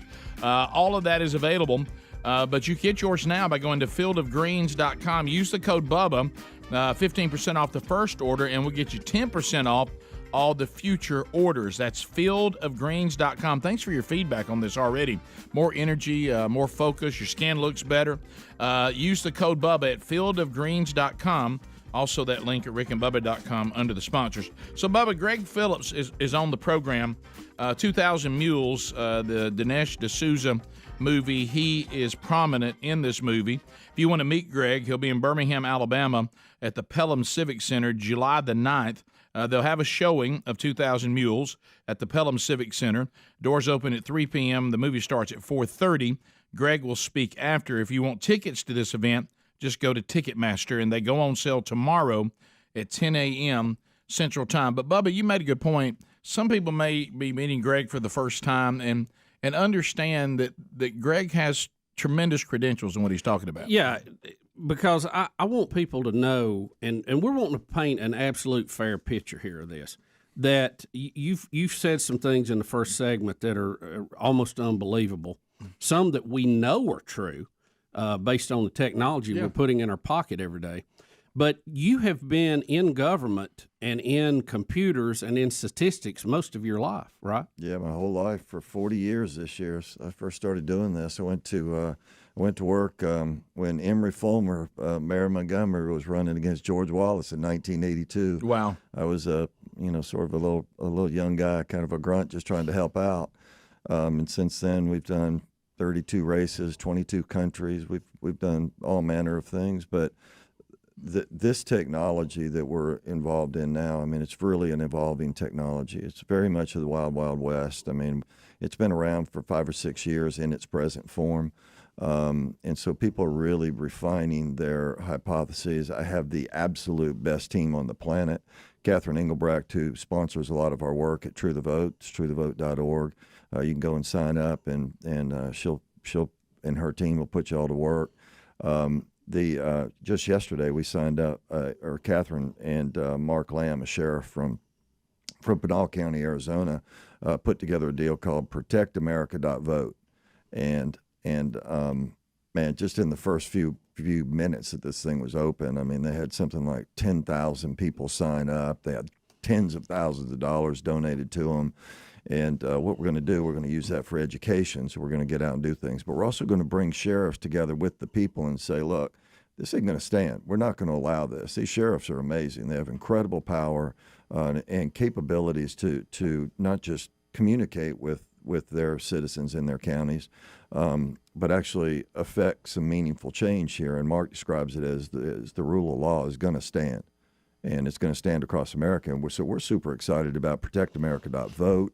We're looking forward to it. One of the things I'm personally most excited about is we're going to raise enough money, and we're going we're going to kind of turn the tables on Mark Zuckerberg. So we're going to go out and we're going to buy a bunch of really high-end surveillance cameras. We're going to try to video stream this thing. So folks sitting at home, you can imagine this big guy and his wife sitting at home. I'm going to go watch that video thing of these drop boxes, and I'm going to drink me a beer, and I'm going to get these folks. And so we want to put in place that kind of mechanism so folks can actually help and support. I mean, people are coming out in droves. If nothing else good comes out of 2,000 Mules, it's that it reignited or reawoke folks that have been beat down since January 6th and told they're stupid. This isn't true. I don't believe it. That guy's lying. Those kinds of things. But those folks are wide awake now. Greg, I want to talk again on the technology, and I want to underline this because I don't think people fully grasp what we have in our hands when we have a cell phone nowadays with a smartphone. There's really three different technologies and three different groups that come together. You have the carrier, you have the operating system, and then you have the apps. And all three of those can track you. And it doesn't matter how many boxes you check that says don't share my stuff. They still track you, and they still share that information. Well, is that fair? Is that a fair assessment? It's a 100% accurate assessment. They don't care. They don't care what you say. They don't care what you do. They're still tracking the information. These signals that are emitted from your apps are stamped with where you are on the earth, how high you are above the earth, and the time. And those stamps are going everywhere from, 2 or 3 seconds to 45 seconds or however, depending on what app you have on. But there's 360,000 apps that are gathering this information from y'all. And you said there's, for the lack of a better term, some fine print about saying, please don't track me. Right. And please click on that fine print. I'll give it to y'all. You can stick in the show notes or whatever. But they're not only doing it, but even if you say, no, don't do it, there's some fine print in there that says, well, we may do it anyway if it's in the greater good. Right.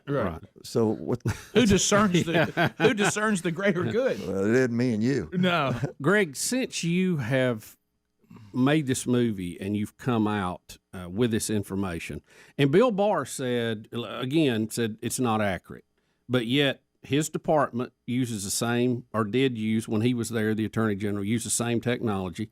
We know that some people are being charged right now, and this is part of the case against them because they've tracked their cell phone to know where they were.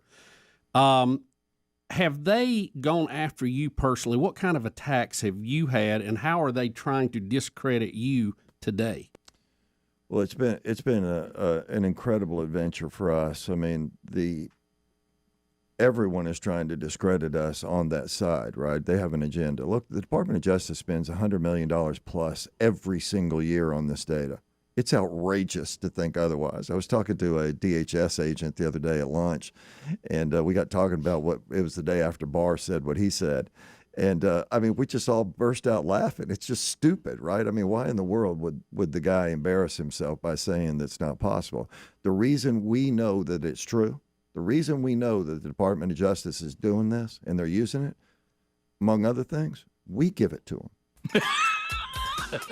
we give it to them. If there's something going on, some kind of a murder or a trafficking case or whatever, you provide it. We provide and the gather data. it. And gather it and analyze it. So they come to you to get it. Now that you've got it and you're making a case, they're saying it ain't real, it don't exist, and it's not accurate if it did.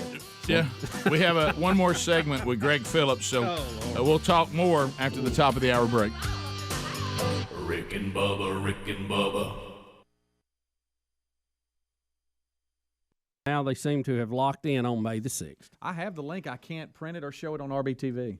Well, I will say this. It's got like little flowers that are trying to hold. The pictures I've seen, goodness, guys. Yeah. Goodness. They appear to be holding plants in the places to cover up on most of the pictures. So. Yeah. On the one I went to, they didn't. You're really showing off. You're walking around carrying a big giant tree in front of you. You're really showing off. This just. I wasn't expecting that. No, a tulip ain't going to do it. I'll tell you this, don't go to their website. That's all I'll say. No. To their main website. No. Wikipedia, I think, is fine. What's it called? Naked gardening? Probably shouldn't have done it. World Naked Naked Gardening Day. Gardening Day. Yeah.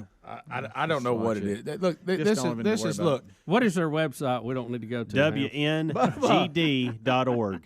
Can I? Wow. Well, you said it.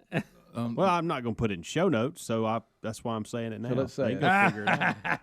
So the deal is this. You know how we often say people come up with these holidays, and we'll be the first people to say this is just another excuse for people to say today let's get drunk. Right. There's people that are looking for any way to try to get their jollies, and they use these ridiculous comments like being comfortable in your own skin. Yes. Well, if you want to be comfortable in your own skin, be comfortable in your own skin in the privacy of your own life. I'm not Greg. I just don't think I want to be in the garden with no clothes on. No. Too many things can bite you and scratch you. No sense. No, Most people put boots on and extra protection when they go to the garden. I know. I guarantee you nobody will be cutting any okra. No. No. Nip. Nip. No. You won't do it but once. No. You know, it's like when you want to be comfortable, it's fine until it collides with the rest of your neighbors. You know what I mean?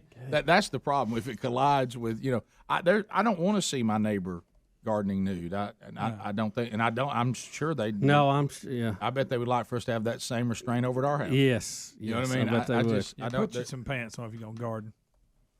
Don't be out there squatting all amongst the No, plants. you can't do that. Just like Naked and Afraid. I'm telling you what. I know don't we've understand how already they do discussed it. that, but I got to watch that again this weekend. It'd be bad enough just barefooted and afraid. Yeah. Go through them was just barefooted, but naked. Yeah. Guys, I can't. And they go through some rough areas too. Listen, I cannot believe that they get people. And I keep going back to this again on this show. These people don't get any money, do No, they? Rick, Don't they try just, to get their survival rating higher. Don't they just get a survival rating? Who cares about Guys, that? let me tell you, if you don't think if you don't think you live among a bunch of whack jobs, we actually have said we got a table set up, and we're going to set up a website that if you would like to be dropped in the middle of nowhere completely naked and see if you can make it 21 days, what do I get? Well, you get your survival rating up. Yeah, your number on a website goes up. You're going to lose a lot of weight and you're going to nearly die. But people sign up by the droves. Oh, yeah.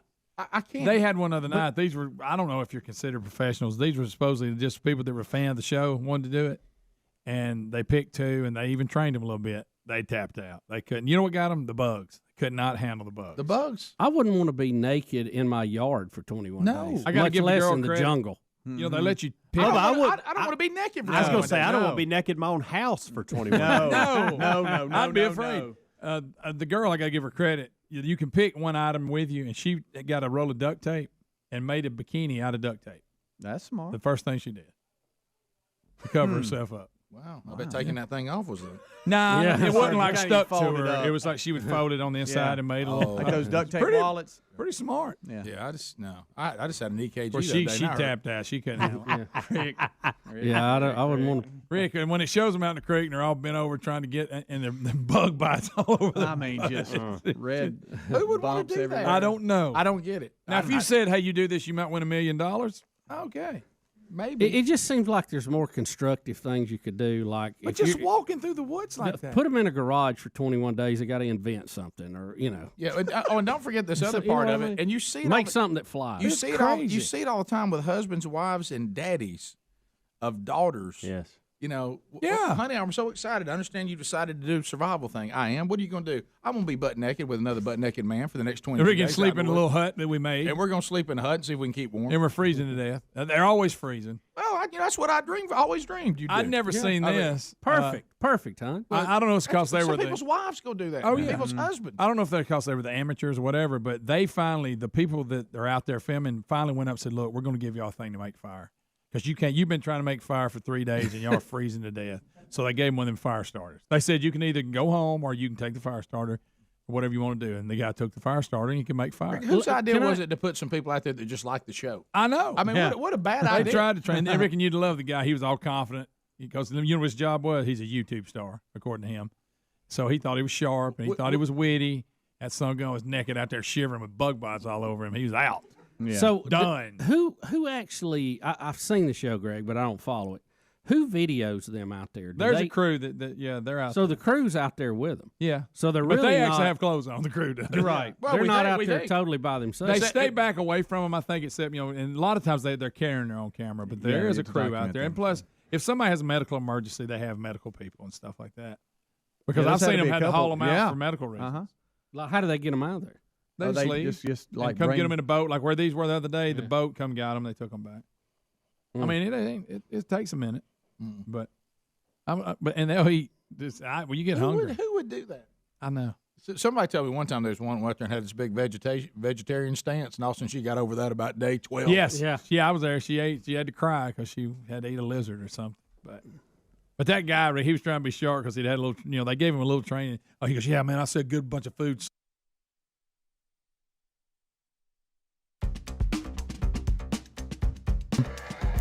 From the No Name Studio on the bleeding edge of technology, it is the Rick and Bubba Show. 28 years, still rolling. Greg Phillips is our guest, and we are in the middle of a conversation. Those of you that watch us on YouTube, enjoy it live. If you try to do the archive today, they will probably flag Greg and say that they have to watch it to protect the public, and you won't be able to see the archive for a few days, but hopefully, that won't be the case. If you don't think they're listening, have a conversation about how much you like Beagle puppies and see how many ads you get for them later today. Right. So Greg's been at this for 40 years, been helping all over the world with this technology. The movie's 2000 Mules. He's in it. Dinesh D'Souza. We've had Dinesh on a couple of times promoting the movie, and there'll be a showing of it in our home city of Birmingham next Saturday, July the 9th. The doors open at 3 p.m. Movie will start at 4:30 at the Pelham Civic Center. Greg will speak after. Those tickets go on sale tomorrow at 10 a.m. We've got links at rickandbubba.com, but they're available through Ticketmaster. Greg, I want to take this one step further because we were talking about it in the break. If you go online and read about you, you're a scoundrel. Yep. I mean, you've broke laws. You've been debunked. You have funneled money to people left and right. You've evaded taxes. Probably not left, but mostly right. How many things have you been charged with? I've never been charged. And there's a reason for that, right? And what is it? It's false. It's not. There's true. no evidence. None. This is the thing. If I say things enough time, everybody just believes it's already true. Yeah. Now what's going to happen is they're going to come. They're going to come cuff me and do a perp walk as soon as I walk out of here, right? but on that note, I think there is when you look at all this, because when you see the movie, the first thing you do is you start screaming at the screen, somebody do something. Somebody do something.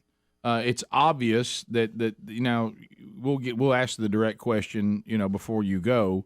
But when you're watching this, it's obvious that what these people are doing at the drop boxes is not allowed. There's something shady going on. That's obvious. The bigger question is, did it swing the election? You make a case in it that it certainly could have, and you guys, I thought, put a very high standard on it that it had to pass to even be considered, and that's clear when you see the movie. But you're saying, how can this go on? We know the pandemic was used to allow a certain type of voting that normally isn't allowed. We know some states changed their rules, and they didn't follow the process you're supposed to change them. It appears some of them cut corners to get to that emergency, point. emergency. Right. We have to do this because if not, we'll all get the virus and we'll all die. And how can you send me out to vote that I will certainly die if I vote the way I did before? And then, of course, the voter ID stuff being demonized as bigotry and racism. And it allows an environment for what we see in this movie to happen. And so you see it, but I keep asking the question, well, did nobody did anything about it? And then what did they come back with? Well, all the cases that were brought forward. I mean, we had Sidney Powell, hey, we're going to release the Kraken. None of that went anywhere. And so what you guys have done kind of gets thrown on that pile. That's been vetted out. That's been debunked. That's all nonsense. What you're seeing, what you're hearing, it's all, they've had their day in court. But really, no. I mean, inside law enforcement, I know there's good people. Don't misunderstand me. But when you start getting into some of the stuff we've seen with the federal law enforcement, some of that, still good people in most of the roles, But it seems like we can't really trust that anymore. It's starting to feel kind of – it's almost like now we're even picking and choosing when we decide to use the arm of the law federally against people who are breaking the law. Well, here's the facts. In Georgia in particular, and I'll pick up on Arizona in a second, but in Georgia, on or about March 25th, I personally took the results of our analysis. March 25th of 2021, I personally took the results of our analysis to the Federal Bureau of Investigation. They handed it off, tried to hand it off to the Georgia Bureau of Investigation. They wouldn't look at it. They wouldn't look at it. Wouldn't look at it. On or about the end of September, Trump has a rally in North Georgia and mentions True the Vote, mentions the work that we did. Following Monday, the head of the Georgia Bureau of Investigation shows up at the FBI wanting to see all this data. Remember, they've had access to it for 6 months, right? Yeah, and they did nothing. Trump mentions you in the rally, and next thing you know, he comes out and fires off a letter to me. And gives it to the AJC, burning our analysts' names. I mean, we all of a sudden become the targets in this thing, and saying, well, you gave us all this data, but we just don't know if that's probable cause. Well, it's not my job. I'm a citizen. I'm just a regular dude, man. And I'm just giving you the info. I'm just giving you the info. It's your job to go build the case and decide if there's probable cause or not. And basically they dismissed it in this way. We had a very similar situation out in Arizona where we gave them information about 3 days after I gave it to them in Georgia, and they denied having that until just recently.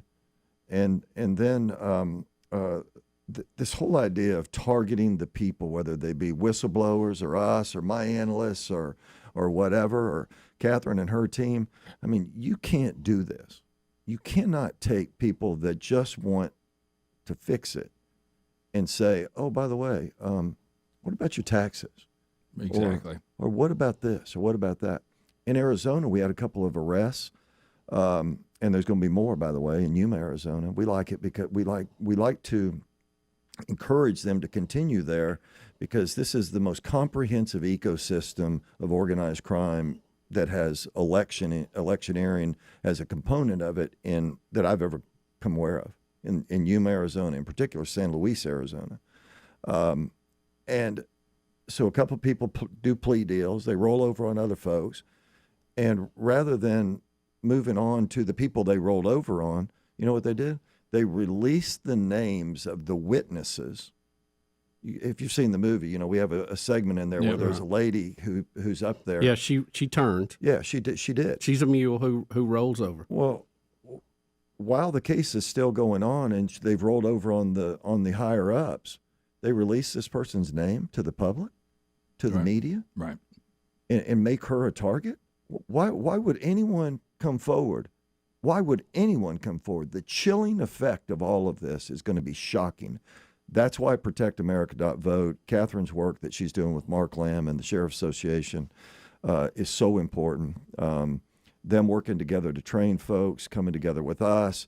We're going to put together a fusion center where we're going to be able to take information that we work on, our analysts, outside information, surveillance video. We're going to try to live stream the surveillance video. We're going to give these sheriffs all the technology and all the equipment and the support that they need to really sort of up their technology game. But these guys and ladies, these sheriffs are amazing. I mean, they have incredible not just power, but incredible connections in their communities and in the counties that they represent. So that's a place that it could be monitored and it could be policed, for lack of a better term. Absolutely. You know, If we can, because that's what this, everybody's screaming. Right, how do you keep this from continuing to happen? Because I don't think you expect that Trump's going to be put back in as president, and then they're going to declare. There's no method for that. That 2020 was a fraud. That's not going to happen. Is your hope that we can keep it from happening in the future? Well, it is by exposing what can go on, and it must be monitored and policed. That is certainly the work that we're going to be doing, but there's still a lot more story to be told about 2020. We have 4 million minutes of surveillance video. Catherine's long said that we're going to do something called what she calls pulling the ripcord, and it's getting a little bit of legs. People are talking to us about that all the time.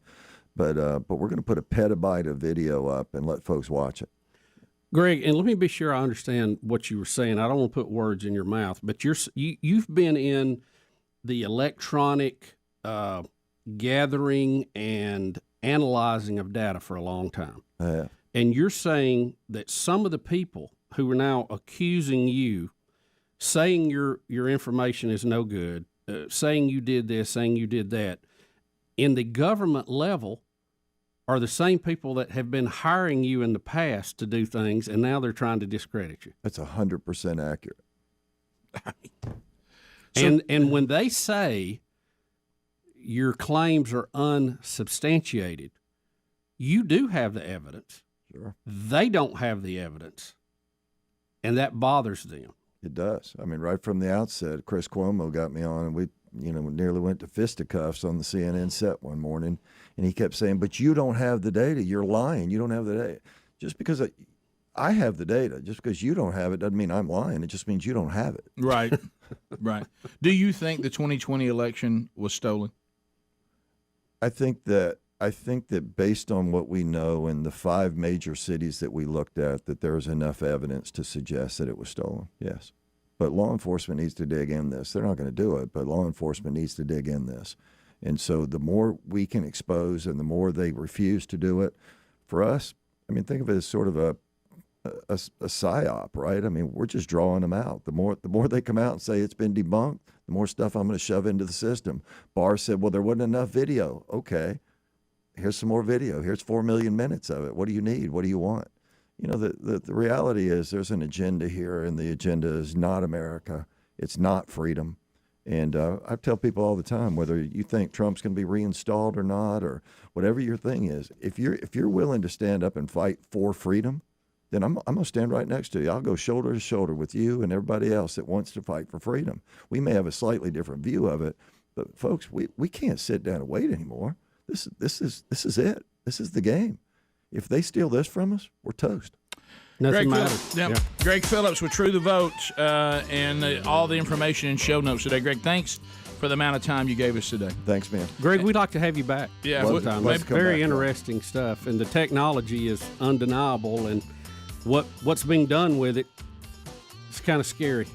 It is 2,000 Mules. If you want to see it in Birmingham, Pelham Civic Center next Saturday, and meet Greg. Just get your tickets. They go on sale tomorrow. Rick and Bubba.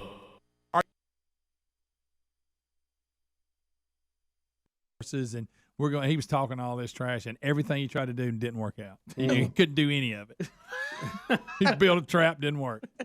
Couldn't make fire, and he claimed that making fire was one of his strong points. No, he didn't. Yeah, he did. How was he trying to make it? Apparently with the friction, and then he'd build the little string, try that, and then it was just. And finally, they said, "Look, we're gonna give you a way to make fire before y'all freeze to death." It just. I just can't understand the appeal of that. I can't. I know. I couldn't believe they'd find one person. I know that would say that sounds great to me. They got more than they can handle. I'd like to see if I could do that. There's so many other things. How about surviving out there with nothing, with clothes on is a big deal. You're right. I mean, that's difficult. That's very difficult. Yeah, if it was clothed and afraid, it'd still be hard. Like I said, if you just made it barefooted and afraid, that would have made You could have a backpack out there for that long, and everything you put in it, you still have a hard time. Oh yeah, and they put you out there with somebody else, like you meet for the first time, naked. Yeah. Hey, how are you? You remember that episode where that guy goes, "All right, let's just get this over with." Yeah. Here we go. Yeah. Here I am. Hey, how you doing? That's one of the most bizarre. And they stink after. Oh yeah. Can you imagine that old rump, foot, feet, and rump? Golly. Ain't nothing blocking you between you and all that. That's bad. At least if somebody's trapping it in their pants, you got a chance. Yeah. You all curled up trying to stay warm without the smell. Stinking like a bunch of animals. Hey. Oh, come on now. We'll be right back. Rick and Bubba, Rick and Bubba. I look around. Every time I look around. If you want it done right. Every time I So anyway, I'm bizarre. I love that song. So as we make our way back, Adler has stepped away today to take care of his dog Kevin, and so he's got various people that back up RBTV when he is away. Sergeant Pepper, obviously, but then also just whenever we have to go to the bullpen for the great Chris Wood, we do. And Chris, I see you're filling in today. Oh, of course, guys. Yeah, love being here. Well, it's always a pleasure. You had to get up early this morning, huh? Hey, I love getting up early for certain things. I feel like Adler gets you into some things you don't really want to be in, though. Right. That part's true. I think maybe your best role was during the video, Christmas video, and you played Black Friday. Oh, yeah. Best moment ever. Yeah, That's world renowned, by the way. That was a good Some of you that right then they said, "Oh, I know you're talking I know about exactly now." who you're talking about. You're talking about the guy that played Black Friday. Yeah. I love the tag. It had it on there. We didn't know. That was so good. So you now I know at one time your parents are concerned about how much time you spend with Adler. Is that still a concern for them? Like, just a little bit. Yeah, they didn't want you to go to a Super Bowl party that time. They weren't sure. Yeah, That's probably they were good. kind of against it. That's probably a good call. So they were against it. Yeah. You're not going. Sorry. Well, Did they feel, I think they're very wise. They feel better now that he's married, though. Maybe he's Calm down a Well, little I bit. haven't told him that he's married. Yet, so. You still haven't told him? No. That would help. He's been married a while. Chris, he's been married over a year. I know, but Remember, don't forget, Chris came to the wedding. He was just a little late. Yeah. hey, I didn't know he picked that place. I mean, I can't be blamed for all that. What you mean? You didn't have directions? No, he didn't tell me the place till the last moment. Rick, he showed up during the reception. Yeah. Just a little late. They usually have it. Just a little late. They usually have it listed on the invitation where it He is. didn't tell me beforehand. We got this I thing mean, called I couldn't GPS. find It's the place. amazing. You couldn't find it. Wait, you missed the Now, whole wedding. It was off the beaten path. Rick, I the get wedding's that. going on. He's driving around. So do you know what time it was and you just couldn't find it? I just couldn't find it, period. Well, how'd you So you were on time, you were just lost. Yeah, Right. Yeah. I mean, yeah. How did you ever find it? I drove around by Lakeshore, and then when I went deep into Lakeshore, that's when I finally found it. Okay. But I don't usually go that way. But you don't usually go that way. Mike. No, I don't. You either. made it in time for the eating, though. So Yeah, you got at there least for you the- didn't miss that. Yeah, the food. Because that was good. You could have kept. I only ate a little bit, so Well, you were nervous about come being on, lost. Big. Come on now. I didn't eat that much. They didn't have anything I wanted, really. I saw you off in them cans over there. Looking. anything I wanted. At least they had the good soda cans. No, I seen you over in them beverages. Best part of my I day can't right believe here. your parents let you come to the wedding. What, You didn't tell him. Didn't that signal to him that he was married since you were going to his wedding? I never told him that, though. I had a gig later that day I had to go to. What kind of gig? Semi-pro basketball. Thank you, Greg. Greg. Boy. Thank you, Rick. Thank you. Now, Were you on the team? No, I just do stats for them, actually. Oh, okay. You do do you stats. really? Now you want to be a sports announcer, right? Absolutely. Yeah. Now, didn't you want to be a? Cause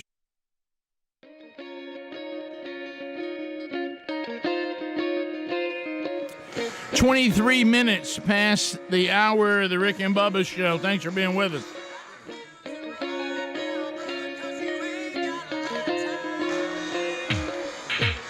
Blackberry Smoke brings us back. The Summer Tour 2022. Bubba, the title of the tour, Wrestling is Real.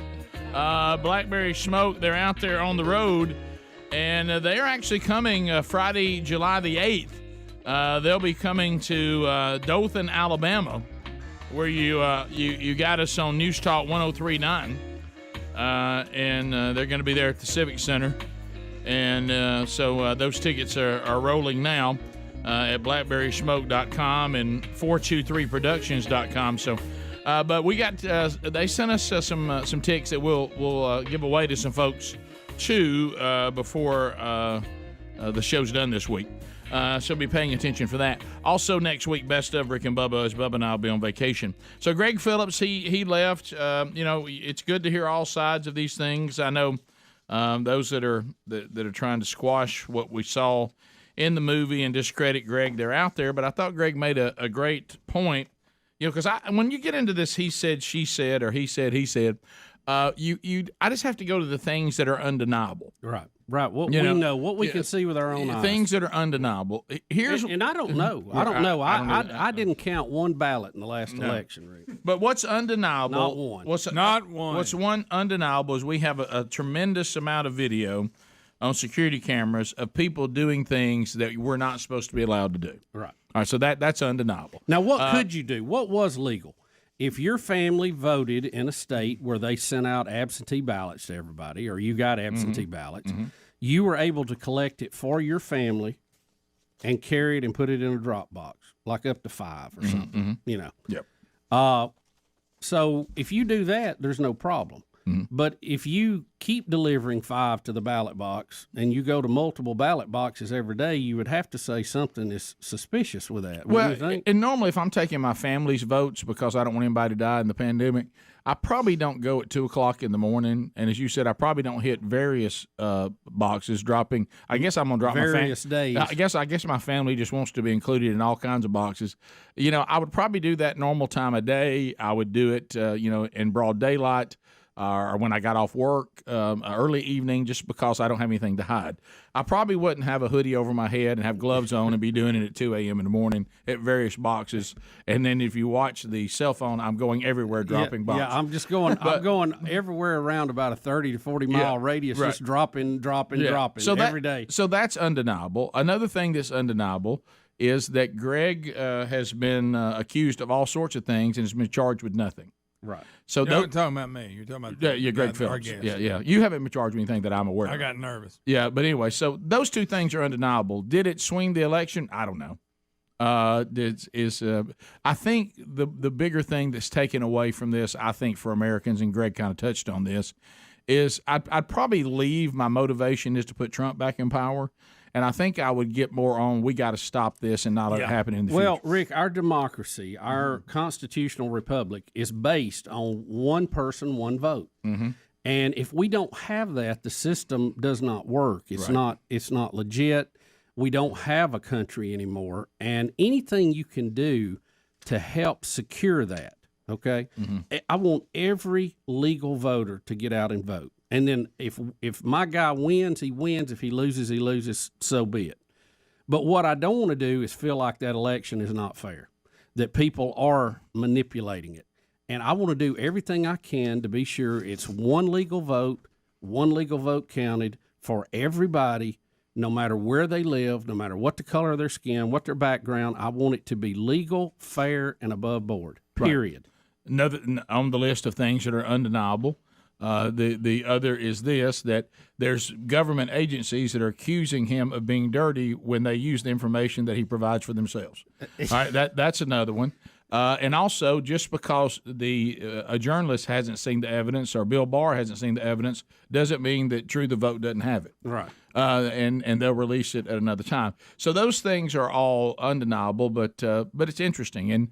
And I appreciate him taking time to talk to us and us get a better understanding of who he is and what he's been doing for 40 years. I'll go back to that again, 40 years. Yeah, I would have loved to talk to him a little bit more about Attorney General Barr. What do you think about an RBU with him? Yeah, I think we have to do that because I wanted to think that Bill Barr was a fair, honest, and above-board guy, and I would really like to just get more feedback on that because he's saying that he doesn't believe this data is true, but as Greg was pointing out, their own department spends a lot of money using this data, so it seems a little disingenuous. It does. So anyway, it's out there. It's important for us to be informed about it, and you can also get informed about it and say that none of this concerns me. I think it's all hogwash, and I think we're fine. But I think you do have to ask serious questions when you have people literally, this is again undeniable, that are trying to say that it's not right and it's immoral to ask a person to identify themselves and vote one time. Now, I think you have to ask the question. No, whoa, wait a minute. What? How is that immoral? And we can't allow. You mean one person, one vote? Yeah, we can't allow anything that takes away one person, one vote. Yeah. And if we want to have fair elections and feel good about them, and then what the people decide, that's the beautiful thing about this constitutional republic is that stands. Do you want to take some calls on this? Of course. See what everybody thinks about it? 866-WE-BE-BIG. We'll come back. All 10 lines are available. 866-WE-BE-BIG, and we'll chat with you. Find out what is on your mind. And if you dial us now, you will get in. And we'll start that process when we come back. Rick and Bubba, Rick and Bubba. Of hockey, right? Right. That's your sport. Right. Yeah, well. I'm currently doing play-by-play for UAB hockey at the moment. Excuse me? Whoa. UAB hockey has a hockey team. And shocking. And you're doing play-by-play? I only do their home games. So you don't travel? No. How's that The going? budgets are limited. Where do they play? Is there Where do any- they play they their home play in games? Pelham. Okay. Oh, okay. Well, so did the Bulls. So this is college hockey, and, Division III. and UAB has a Division III college hockey team. I didn't know that. They only started like 2 years ago. So Doesn't Alabama play there as well? yes, they have to share the arena with them. And the Bulls. Yes. So there's a lot of folks using Now that you now. tried to get a job with the Bulls, correct? I tried, but they wouldn't take me. They already had somebody. What? Why Why are you not? building your way up? Well, Why now not? you're back working on your chops. Somebody like Eli, right? Didn't you? You didn't want to be the main guy though, right? Well, I was setting my sights for that, but then when they went with Eli Gold, I was like, I can't be mad at that. I mean, that's a No. legendary broadcaster. Right. Right. Yeah, it'd be tough to beat Eli. Right. It would. So Just saying. that I was, need but you audio. got the UAB gig. Yeah. How'd And that come about? Well, I know a friend that runs fourth quarter broadcasting, which is part of UAB hockey. So he gave me the idea. So I went to him, and he put me on board. And Chris, where do you hear it at? What is it broadcast? 'Cause I gotta Is it find it. online Well, or it's on Facebook Live. That's where they stream all the games. right? Because I need to hear it. Yes, bad. Well, there are some clips on there. I mean, where? you just go to their Whoa, whoa. Facebook page. Whoa. Oh, I Wait might just break. a second. Oh yeah. I think I just No, got we want to hear whiplash. you do your thing. I mean, Well, I mean, there's like one clip on Twitter that's very famous. I mean, you should. Famous. Famous. Oh, we got to Stop. find this. Chris. I mean, you can go to my Twitter. I wish in our TV shot you could actually see. What Chris. is your Yeah, now you can't see him. Okay, my Twitter We're losing handle. Black Friday there. Kind of like the Wizard of Oz over there. He's the man behind the curtain. CW Box Score is my Twitter handle. but you come back with that again. CW Box Score. Chris Wood. Chris Wood. This is Chris the Wood. I greatest got you. moment. Yeah. I think I just got whiplash in my neck. Right. Rick, I Yeah. tried to get him to change his name to Woody Christopher. It just sounded more like an Yeah. announcer. He What's wouldn't- wrong with he that? wouldn't go for it. Just stage name. I've got. I see a bunch of Facebook links on this here. Which one do I click on?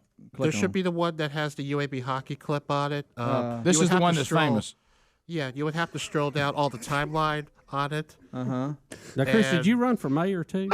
No, that's somebody else. Oh, okay. He has an S by his last name, so So he's Chris Woods, and you're Right. Chris Wood. right. When I first heard it, I actually thought you were running for mayor, and I was going to vote for you. By the, I can be I honest was with you, looking for a bumper sticker. I think you'd make a great mayor. Oh my gosh! Oh, I think I thanks. got it. I think I got it. You're no Larry Langford, but There you go, Rick. Is this it? You're going to be out for revenge That's next the game. one. Oh, what a Wilson! oh, what a oh, he scored! Oh, Ben what a goal! 16-1 Between the What legs! a goal! Ben Wilson between. Okay. Did you just which say one was that 16 you to 1? yelling? It was 16-1. Or were you the Which one? 16-1 Who guy? are you playing? Pelham's minor little league Was team? that, was I that think South was- Korea's female team? Which one are you? Let's listen. Oh, what a Wilson! oh, what a oh, he scored! Oh, Ben what a goal! 16-1 That's you? Between the What a legs! goal! Ben Wilson between. Is that Who's that Adler? guy talking over Sound you? like Adler. Is that Adler? The other guy? No. It's his name is Maddox Molinik.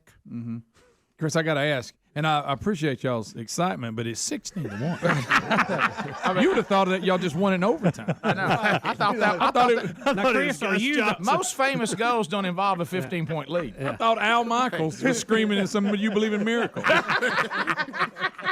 Chris? Are you the one that's yelling 16-1, Yes, or the I guy am. that says between the legs? 16-1. Okay. Can I hear it Pretty one good. more time? That's Huh? pretty good. By the way, keep in mind this is 16-1. Famous. We would punch it up, Rick, but nobody's in the TV right now.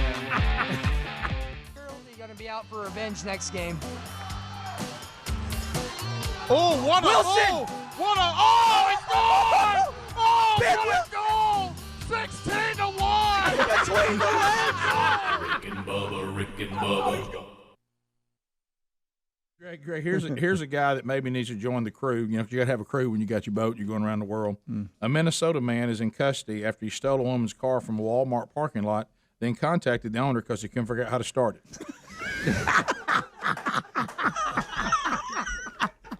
Can we? Hey, look, I know I stole your car, but I'm having a really hard time getting it to crank. Could you help me? It had to be one of them fobs. Had to be. What it is, he turned it off after he stole it, then realized he can't get it cranked. Put your foot on the brake and then push it. Hey, are you the one that's missing the car? Yes. Who is this? Well, I'm the guy that took it. How do you start this thing? How did he So what happened is she hit the deal where you warm the car from the inside of the store because.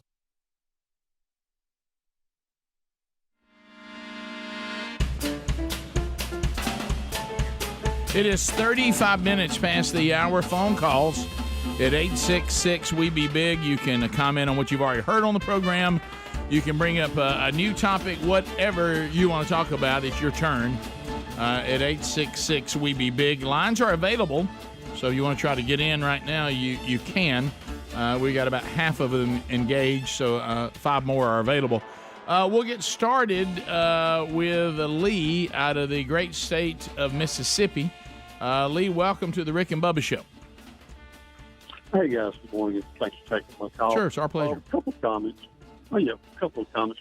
I don't understand how anyone has any problem with presenting ID to vote and letting one vote count. I don't get that. But about Trump, if you'll indulge me, I appreciate what he did as president. He did a great job. But, guys, he's got a lot of baggage. We need to move on.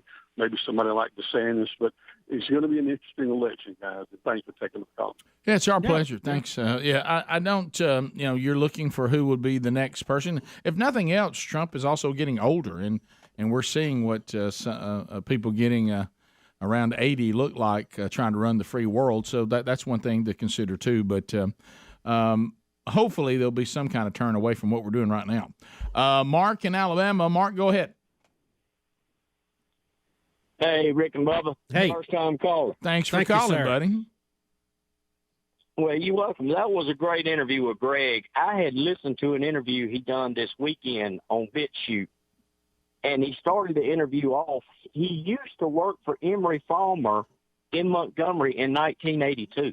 He did mention that today. You may have missed that part. The story. Yeah, you may have missed that part. He did mention that, right? Yeah. Yeah. So that is true. Thanks for the call. Continuing, 866-WE-BE-BIG. Let's go to Donald in Mississippi. Donald, welcome to the Rick and Bubba Show. Thank you. Listen to you guys all the time. Love the show. Thank you. I'm concerned that in the midterms coming up, the far left will try to sabotage, come up with some kind of system to say there's still COVID around. We got to release all the voting safeguards we have and let everybody go nuts. I'm just hoping that state by state, county by county, city by city, we can do something to prevent that. First of all, COVID's not that severe. It's still around, and it may be around a long time, but it's not that severe. And I don't want to see that happen again. Well, the leader of the free world, President Biden, did have a Freudian slip. We have that clip, and we'll play it on the show today, where he said the second pandemic, and we need to prepare. He's asking for more money. So you're right. It would not surprise me if this fall a second pandemic was declared. And I told you all, just listening to interviews, they've thrown out that a few times out there. Even we think a big wave's coming sometime in November. Well, the monkeypox thing didn't really grab everybody's fear. I think everybody's kind of pandemic'd out a little bit. It's getting harder to scare people. The biggest problem that the scare tactic that people have is I know multiple people, okay, and it wasn't this way in the beginning, and I'm so thankful for it. Multiple people that have tested positive with the current strand of COVID. They didn't feel good. When they felt better, they went back to their job, they went back to church, they went back to whatever. And you need to listen to your doctor, so don't misunderstand me at all. Right. But I have seen about every scenario you can, including one where I thought, oh no, I'm about to lose a friend. Yeah. Because they were immune compromised from cancer treatments, and they got through it fine. So this is not like the caller. It's something out there that you can miss work over, you can miss church over, you can miss a game by saying what has been said on all the other stuff. Hey, I'm sick, and I don't want to give it to anybody, so I'm gonna stay home until I feel better and I'm past it. That's how it's being handled right now, and I'm thankful for that. So if that's tried to be used again, it should not have any impact on how we vote this next time. Monkeypox didn't work, and I'm sure we're going to hear end of time on COVID again this fall, but we're going to have to say, you know what, everything has a risk. We can't set ourselves up for voting fraud. We just can't. Well, and the idea of pouring more money into the economy when we already have hyperinflation, 40, 50-year highs, is absolutely the wrong thing to do. I mean, Jerome Powell said they're trying to slow the economy down to a grind so supply can catch up. So you can't just keep dumping money into stuff. So they're really, it's going to get very complicated for them to redo what they did in 20 if, in fact, there was an organized effort to steal that election. Yeah. So, but do you want to play it, Adler? We could. It's only 20 seconds. So here is Biden talking about the second pandemic. This is out today. A lot of people talking about it. At least this year, we do need more money, but we don't just need more money for vaccines for children eventually. We need more money to plan for the second pandemic. There's going to be another pandemic. We have to think ahead. And that's not something the last outfit did very well. That's something we've been doing fairly well. That's why we need the money. All right, next outfit. Last outfit didn't do well. He does know he and Obama were in office for 8 years before Trump, right? He did. Does he forget that? Yes. Okay. So he forgot where he was yesterday. If you look at anything prior to Joe Biden and you blame something not being right, Obama was in office twice as long as Trump. Yeah. So if you look at the past 12 years, right, Trump had a fairly small piece of that compared to what President Obama had. Yeah. To the show, that was one of the guys on hold. To the phones we go. Let's go to Anonymous in Alabama. Anonymous, go ahead. Hey, guys, y'all might have already discussed it this morning, but I wanted to get your thoughts on the letter that the 9/11 victims and families wrote to the PGA golfers. I just think it's kind of silly that the actions of 19 terrorists affect a country with a population over 30 million. I don't think the Americans would appreciate it if we were generalized with all the school shooters and all that going on in America. Yeah, what are they saying? They shouldn't be involved with the Saudis because of the 9/11 connection? Right. Yeah. Right. They're saying that the Saudis are trying to cleanse their reputation and everything with this tour. Well, it's kind of a free marketplace issue, really. I mean, if I read what the PGA Tour chairman said today. He said that basically the Saudi Arabians are trying to buy the modern game of golf. I don't know. I think you gotta look at it twofold. Again, you can't blame the whole country for the actions of a few. I got that. I certainly wouldn't want to be held responsible for the Charles Mansons and the other serial killers that have made headlines around the world when I go somewhere. Can there be an argument made that they're not a true democracy? That's a fair argument, I think.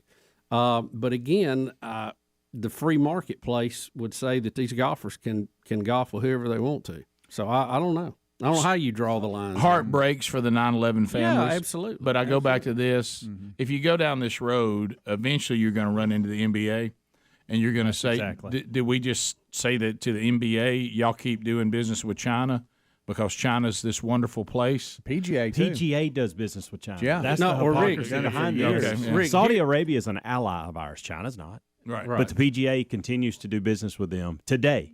Yeah, not in the past so today. you can't be consistent. Yeah, we sell planes and missiles to Saudi Arabia. They are an ally in that region that helps keep that stable, the Middle East. But Rick, eventually, don't we all run into ourselves? Yeah, because we all are buying clothes that's made in China. We all are going to shop at Walmart, and it's stocked full of stuff made in China. Where do we draw the line? I watched Jay Monahan's press. Our compcomputers are all made in China. Hard to be consistent on this road. Our phones. I watched Jay Monahan's press conference yesterday, and I actually thought he did a very good job addressing all the questions, and I thought the media did a good job asking him some very tough questions, and he was very upfront about everything, and I just think it's a little too late at this point because this is simply in employees making decisions that's best for their family and their future. Yeah, that's really all this comes down to. And the PGA had plenty of time to address these things years and years ago. And I do love that they're doing it quicker. They made a bunch of changes. They're trying to change. And he was asked yesterday, has the Live Golf forced you to put this in a speed that you didn't want to? And he was straight up. He said, absolutely. Yes. Of course it does. So competition makes it better for everybody. It is going to be interesting to see how it all unfolds. It's very, to me, eerily similar, even though you're talking about two different things, how the NCAA let the NIL get away from them. when they should have been dealing with it earlier, and their arrogance caught up with them in a court case. Yeah, sure did. We'll come back. 866 We Be Big is our number. Still got a bank full of calls. We'll continue with your phone calls at 866 We Be Big. If you're on hold, just kind of stay with us. We'll do the break and we'll get back and we'll take some more of your phone calls. And then next hour, if you're with us today live or you catch it when you can, may have solved all the suggestions that I didn't graduate from college. Rick and Bubba. Temperatures. And then she went out and her car was gone. So somehow he found a way to get in while it was running.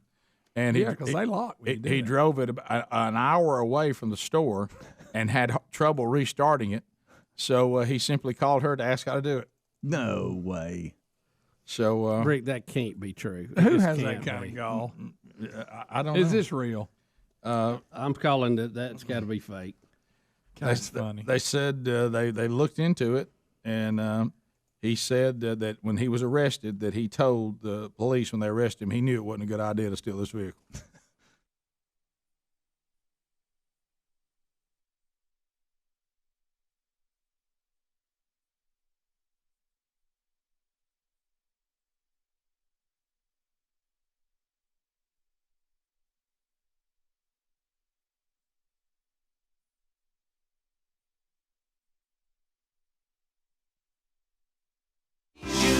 There it is, the Climax Blues Band. Oh, yeah. Hard to believe that the same people gave us, couldn't get it right, gave us that. That's a good one too, Rick. Yeah, it's good. That's a good one too. Well, it is the week of love, so we'll be dropping in some of the greatest love songs of all time. We even had a playoff one year, and Faithfully by Journey was voted by the audience as the greatest love song of all time, but we'll be dropping those in today, tomorrow, through Valentine's Day. And if you're concerned about your Valentine's date this week and your breath, well, Dr. Harold Katz from TheraBreath will solve that today. We'll have him in. We'll talk about bad breath, and he'll have his little meter to see. I want somebody to really set that thing off. I mean, we've had a few people that was a little higher, but I mean, I want somebody to ring the bell on that thing. I mean, did somebody not brush their teeth this morning, and we can designate them as the bad breath? I almost, just for fun, I drank 2 cups of BuzzBox coffee. I almost just let it rest. Yeah. Just see what would happen. So, but I use TheraBreath, and we all do. That's the reason why our breath never comes up as being bad. And Rick, also with it being the week of love, I always get a lot of email requesting, advice on how to handle this. So we may have a phone segment on that today. I definitely think we need to hear a love song or two. Well, we got that, and we'll be playing those because really what we could do is, we can have, like you said, a segment where people can just call in, and we just call it Rick and Bubba Doctors of Love. Mm-hmm. And you just ask us, questions as Doctors of Love. We'll give you our expert advice. Now, we've done the shows where we fix people up on dates before. Some of those have, gone odd. Well, we had one subpoena off of it, but had a couple of marriages. We did. We've ad had, show. Yeah, and that was the technical name of it, the personal ad show. Let me tell you this: there's no way that I will join any of you in a personal ad show in today's environment.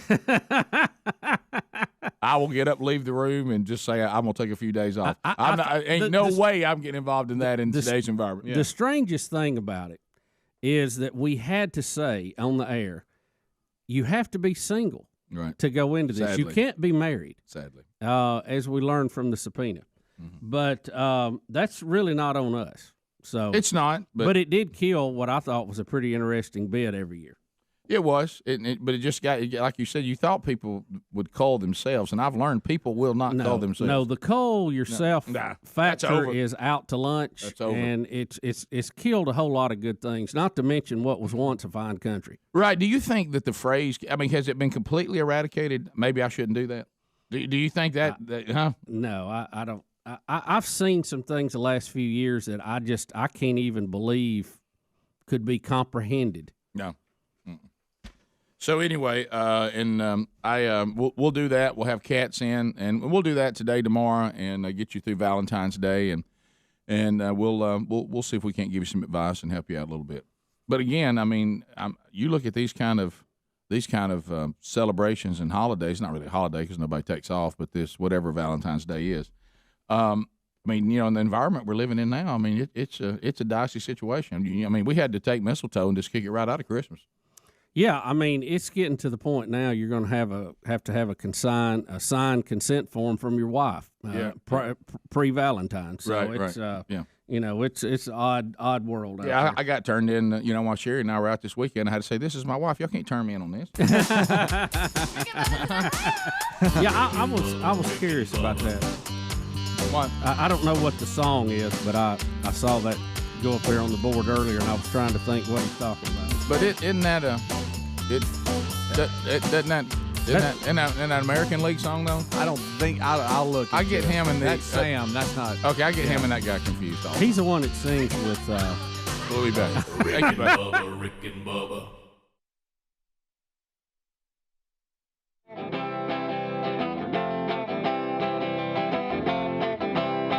Your phone calls coming in, 10 minutes to the top. We continue those on any topic you want to talk about. Are you looking to make a hire at your company? Yeah, LinkedIn.com/Bubba. Would you like to have a job post for free and put it out there to the largest professional network of over 810 million people? Then you can add your job and use the purple hashtag hiring frame. Add that to your LinkedIn profile, and that'll help spread the word that you're hiring, so your network can help you find the right people to hire. Simple tools also like screening questions make it easy to prioritize candidates, and that way you're interviewing only those that are already qualified. You're interviewing the best of the best. LinkedIn.com/Bubba. Nearly 40 million job seekers visit them every week. So get your opportunity out there because you love this show for free. LinkedIn.com/Bubba. Also a link at rickandbubba.com under the sponsors. To the phones we go. Let's go to Johnny and Coleman. Johnny, welcome to the Rick and Bubba Show. How are you today, sir? Hey, good morning, Biggins, Green Acres.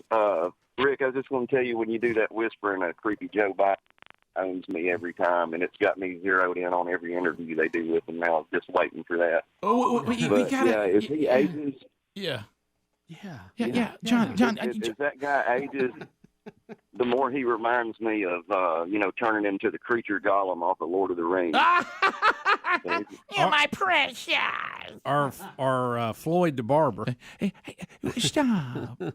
You got to lower the price. Get those prices at the pump down. You got to come down. Let's go to Justin in Sweet Home, Alabama. Justin, go ahead. Yes, sir. Rick and Bubba, thank y'all. I like y'all show. Thank you. What I was going to talk about was the left, the far left, and the COVID, which I was talking about earlier. Do you think that was maybe that had a little bit of something to do to pull us away from godly measures? Say that one more time. To what now? The pandemic was used. Yes. Yes, sir. Was the pandemic? Do y'all think the pandemic was used to pull us away from godly measures? Are you saying God? You can't go to church. Oh. When you don't go to church. No, I don't know. I think people not going to church was their own idea. I do think it did show you though that the government sees the church, and always has, by the way, when they become tyrannical. Go back through history with all of your evil tyrannical government takeovers. The church is always targeted. Because the church teaches what? That freedom does not come from the government, it comes from God. Right. And so that's an enemy of any tyrannical dictatorship. I think our Constitution teaches that too, Rick. Correct. It does. And so that's why from the Creator. That's why the Constitution is also hated by the tyrannical government, pesky, limiting piece of legislature. But anyway, that'll document. But what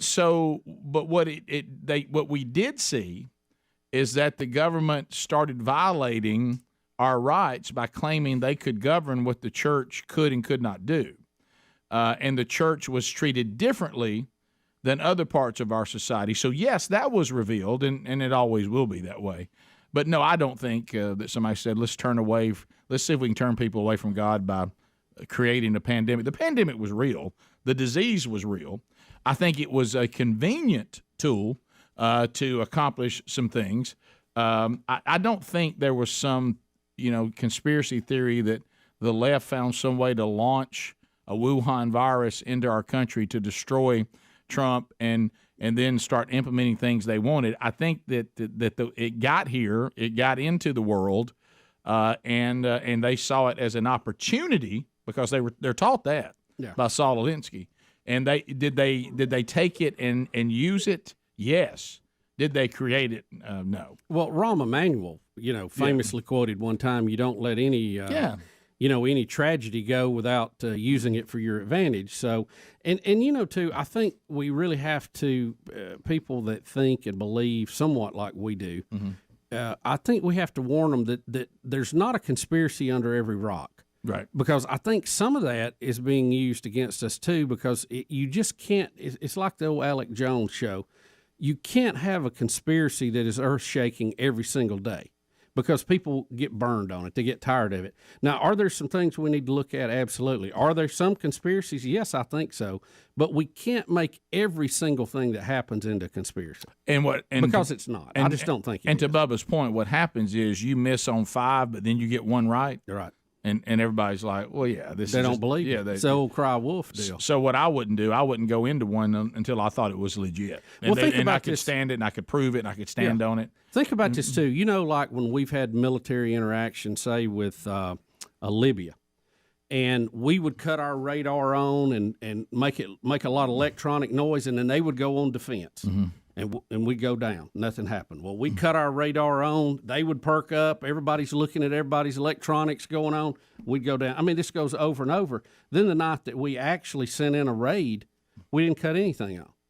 It's that whole thing of just wearing you out with bad information, and then you're not prepared when the good one comes along. Yeah, and all the research is showing, as far as church is concerned, the people that were devoted followers of Christ, it never really affected their devotion to the church. And those who really never were in the beginning anyway, they're the ones that are not coming back. For them, it was a convenient way to get out of it too. Right. So trust me, when it comes to those kind of things, human beings we're already our own worst enemy. The government really could just sit back and let us just be who we are. Right. True. We continue. 866 We Be Big. Tyler in Georgia. Tyler, welcome to Rick and Bubba. Go ahead. Tyler, Skyler, Jonathan. We continue. Let's go to Zach in Alabama. Zach, welcome to the Rick and Bubba Show. Hey, good morning, guys. How y'all? We're good. Hey, just wondering that I heard something this weekend. I don't know if y'all have heard about it or not, but the school's letting the kids identify as dogs and cats, and even one school in North Alabama has put litter box in the bathroom. I don't know whether that's true or not. I've heard that as well. I guess I'm just trying to protect myself by saying surely we're not that goofy, right? But I heard from an extremely reliable source, and also a force if you knew him, is that, and his wife is now a retired teacher, and this was part of her, I think, deciding it was time to go, that there's a child at their school that is allowed to identify as a tree, and everybody has to act like they're a tree.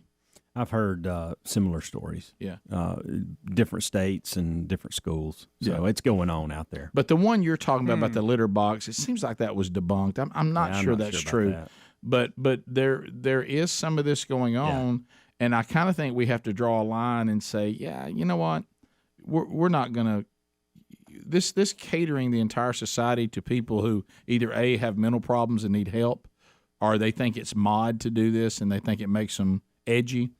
We there has to be some sort of, in the grand scheme of society, some of this stuff is going to be in your individual life, but we have to be able to function here at the school. We got to be able to function, at the gym. We got to be able to function in the dressing rooms, in public restrooms. We all have to kind of say, we're going to kind of put all that aside out here, and or you make your own arrangement, let's put it on you, as opposed to making us all adapt to these things in our lives, because that affects our freedom too. Rick and Bubba. The supply's limited on this we have put together too, because a lot of people are moving on that. All right. Well, we have callers about, Bubba once again has kicked over the ant bed about some show nobody's ever heard of. Right. I mean, I think it's a pretty popular show. I was late to it. I mean, I was real late. So who runs it? Where'd it come from? Yeah, how you watching all Yeah, that? or what are you watching it on? Probably Amazon just Prime, on. people no, say it's no, on no. there? Yeah, it's on there, but I think Betty has it on when I come in the afternoons a lot. There's some kind of monkathon, and then they do psych after that. It's on one of the cable channels. I don't know. So it's a cable channel, just not something like a Netflix. But kind of it's on there too. I've seen it on there. like you're going. Are there commercial breaks and all that? I mean, like you Yeah, just watch yeah. I'm watching television? it on like regular cable channel. Oh, okay. I don't know which one it is. though. Ramp, But it's welcome- funny, USA. Ramp, welcome to the program. It looks like I don't USA. know, It has a USA look about it. It does. Ramp, go ahead. Yeah, this is Grant Pratt. How you guys doing this morning? We're good, buddy. Go ahead. Let's see. I want to combine two things. Green monkeys. I'm at work, but it's been a long time since I talked to you. Okay. Oh, wow. All right. Go right ahead. As far as the show Psych, my wife and I used to watch it a lot of times. Like Bubba's saying, it is a hilarious show in the way that he does things. He uses his power of observance, is what it is. And I have found out they've also made a movie with the same lead characters in it. And a little tidbit, I don't know if anybody has really caught up on this. In every episode, there is some type of a pineapple. Is that correct, Bubba? I'm not up to date on the pineapple trivia, but I would not doubt it. You can tell they have fun with it. It's funny, and the way that they throw by people. But you are missing it. The story's basically about me. Observant. He says he's very observant. You're right. It's the story of Greg Burgess. Yeah. And you have to pretend to be psychic so the police force will let you hang out and notice things. I'm so observant, it's ridiculous. Lori in Tennessee. Lori, go ahead. Hey, this is Lori from Tennessee. I'm calling because I am a huge Psych fan, and I've just discovered why I liked it. Okay. It's because it's like Greg. So you agree with what Greg just said? I mean, You know I'm one of Greg's minions. it's a gift and a curse. Well, I'll say that. It's a I will gift say and a this. curse. What's the main character's name on there? His name is, they're Sean and Gus. Yeah, Sean. Yeah. He You ever wish your nickname was Gus? Him and Greg A little don't bit. have exactly the same personality. They may have the same gift, but they don't have the same personality. No. Sean's Well, a little more easygoing and likes to make fun of a situation. What? Likes to make and fun of a it's very situation? Family, of himself. It's very family friendly. Yeah. Oh, that's good. It's very family friendly. I mean, it's easy. Don't watch the pilot though. The pilot is not as family friendly, but the rest of it is, and we've watched it forever, and it is on Amazon Prime. Psych. But Bubba's wife is watching it on Hallmark Movies and Mysteries. Okay, thank you. That's correct. That sounds correct. Hallmark movies. I can see that. No wonder you didn't say the network. You know what may run on there? Murder, She Wrote. Boy, that's Classic. classic. Woo! Man, I tell you something about a Old show. lady solving murders. Now, what's I'm really funny? drawn to this senior citizen who's solving murders. Yeah, I really don't know.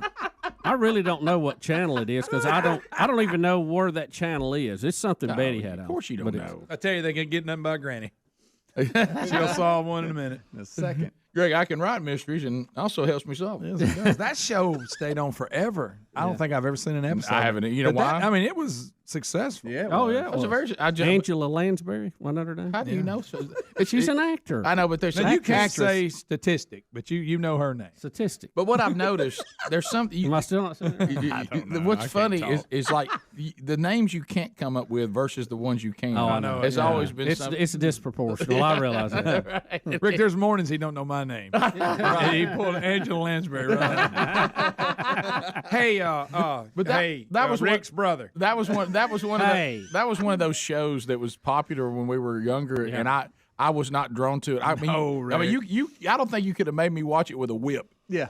You know what I mean? I mean, No. it's just. All right, and here's another very small tidbit of information about Murder, She Wrote. Okay, are you ready? Here it goes. When we were in I knew California, it was a California did story. you Here watch it goes. the Willie and Wanda trip? Yeah. We were on the set where they filmed that, and we saw the little harbor, the little bay area where they do the opening scene at. Really? Yeah. On Murder, She Wrote. Yeah, and it's about as big as this room. Didn't y'all go to the lake for the Andy Griffith show too? Did y'all do that, or was that somebody else I heard talking? I don't remember that. That wasn't us. Well, crap. That a boy. But that same little harbor was used in the movie Jaws.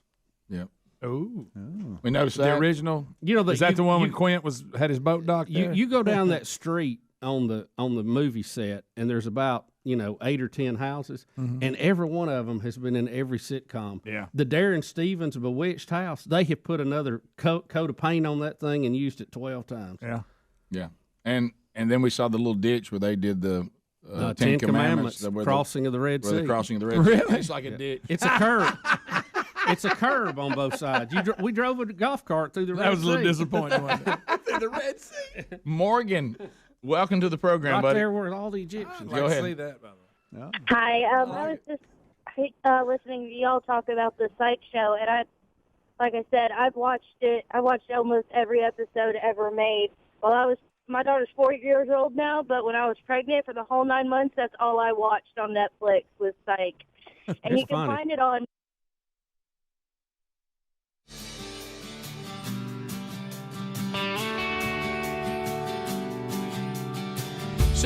Six minutes past the hour, the Rick and Bubba Show. A brand new hour beginning right now.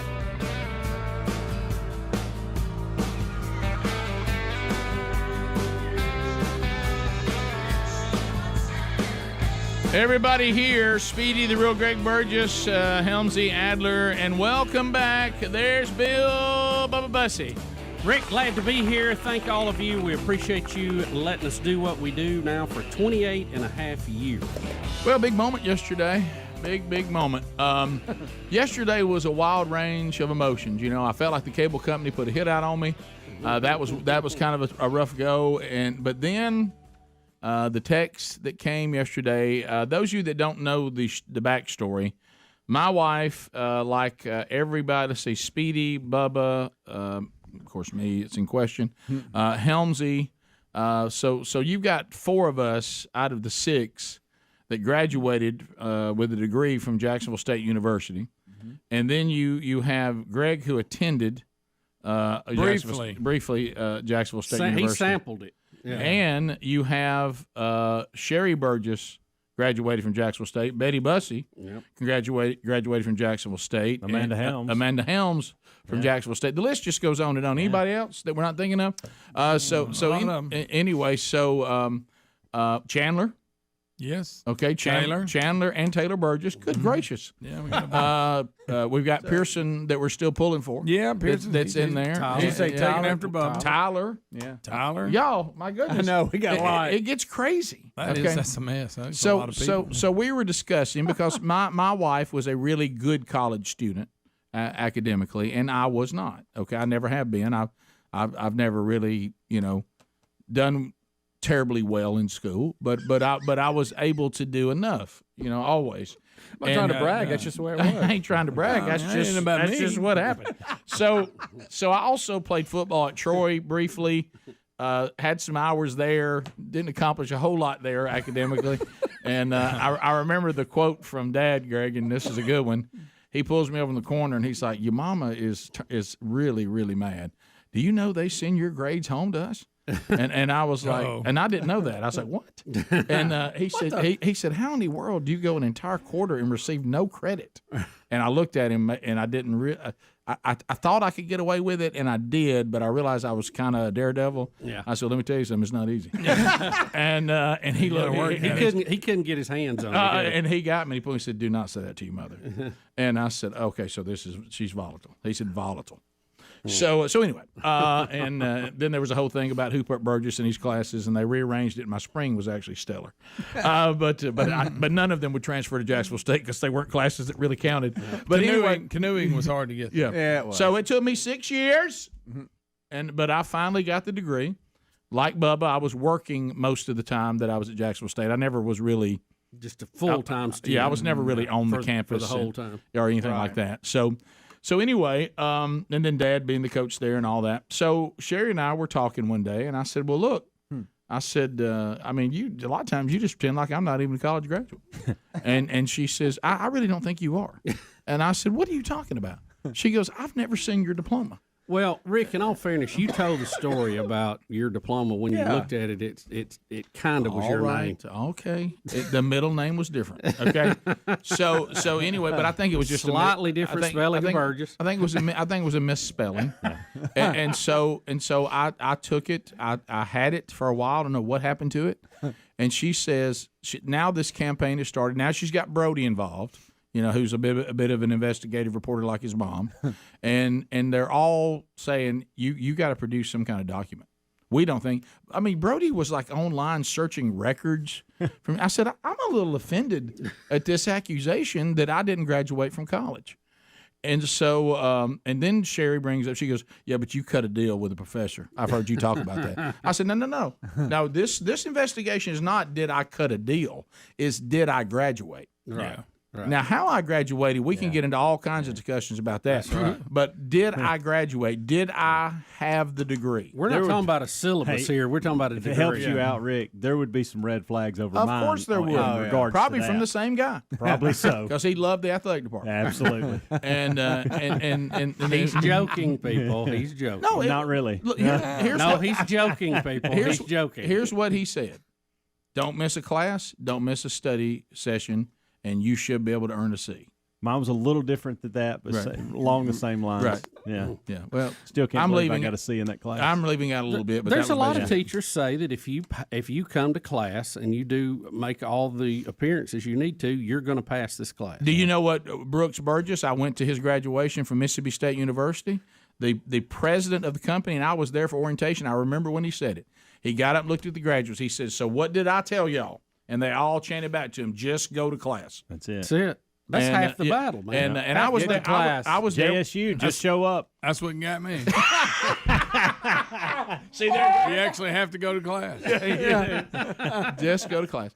So anyway, so I was doing the other thing. Yeah, the current president of just Jacksonville, show up on test day, right? Yeah, which doesn't work. No. As Sherry taught me, she goes, "Rick, I don't think you were bad at testing. I think you just were living out a life truth." And I said, "What's that?" Any test you don't prepare for will be difficult. Yeah. And I had a professor apply that over your life. The first day he said, "I don't care whether you come or not. That's your money. But if you think you can show up every day and take the test and pass, have at it." And I was like, "I'm gonna give it a shot."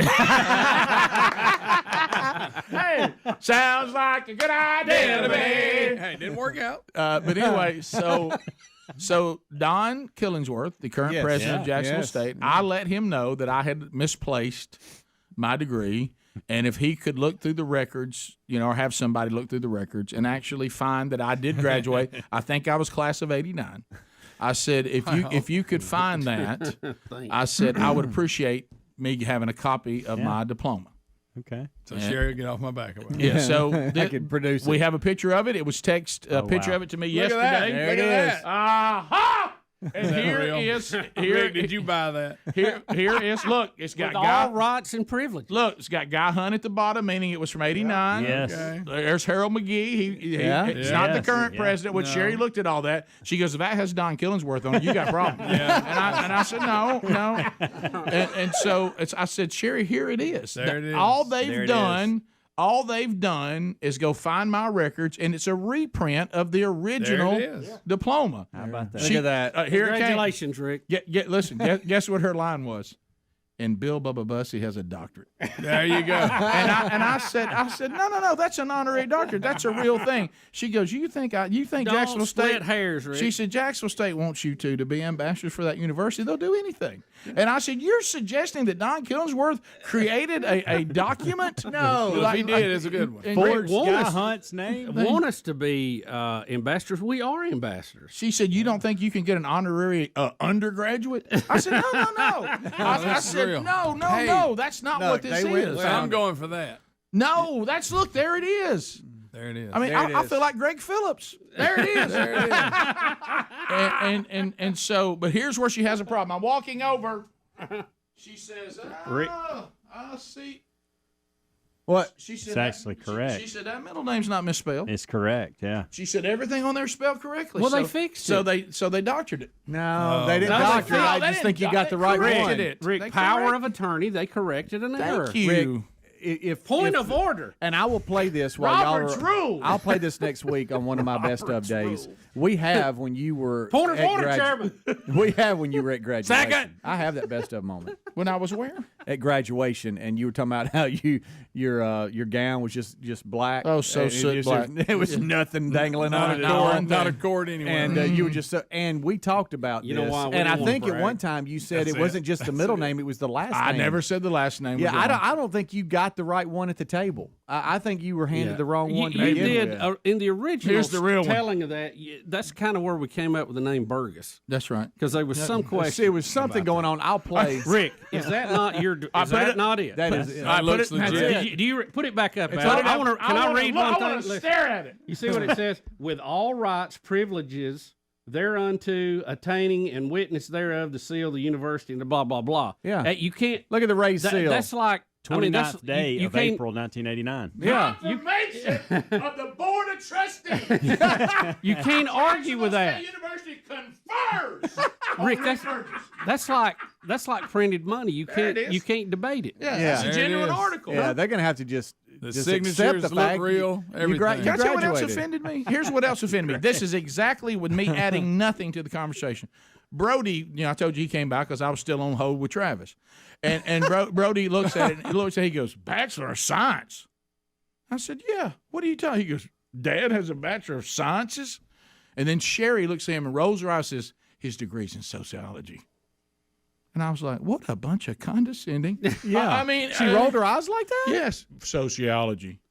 Oh, And I'm Rick, like, you oh. put that to Are you use. in a business and do you earn a living based on dealing with people and the study of people? The study of people behavior, Study of man. helping. Human behavior. I'm always helping. Now they did look at your hours at one point and go, let's see what's the easiest path. Let's go sociology. They did. Well, that, Yeah, it ain't like you said I That's always true. wanted So that you're- degree in sociology. Yeah, I mean that's called counseling. Yeah, Is that not a diploma right there? That's a good advisor. It was a good plan, I'll tell you. You that. go, Greg's going by the office wait for a me minute. picking it up. Wait a So minute. I'm gonna pick it. Wait, Burgess. Oh no, not again. We'll be right back. Rick and Bubba, Rick and Bubba.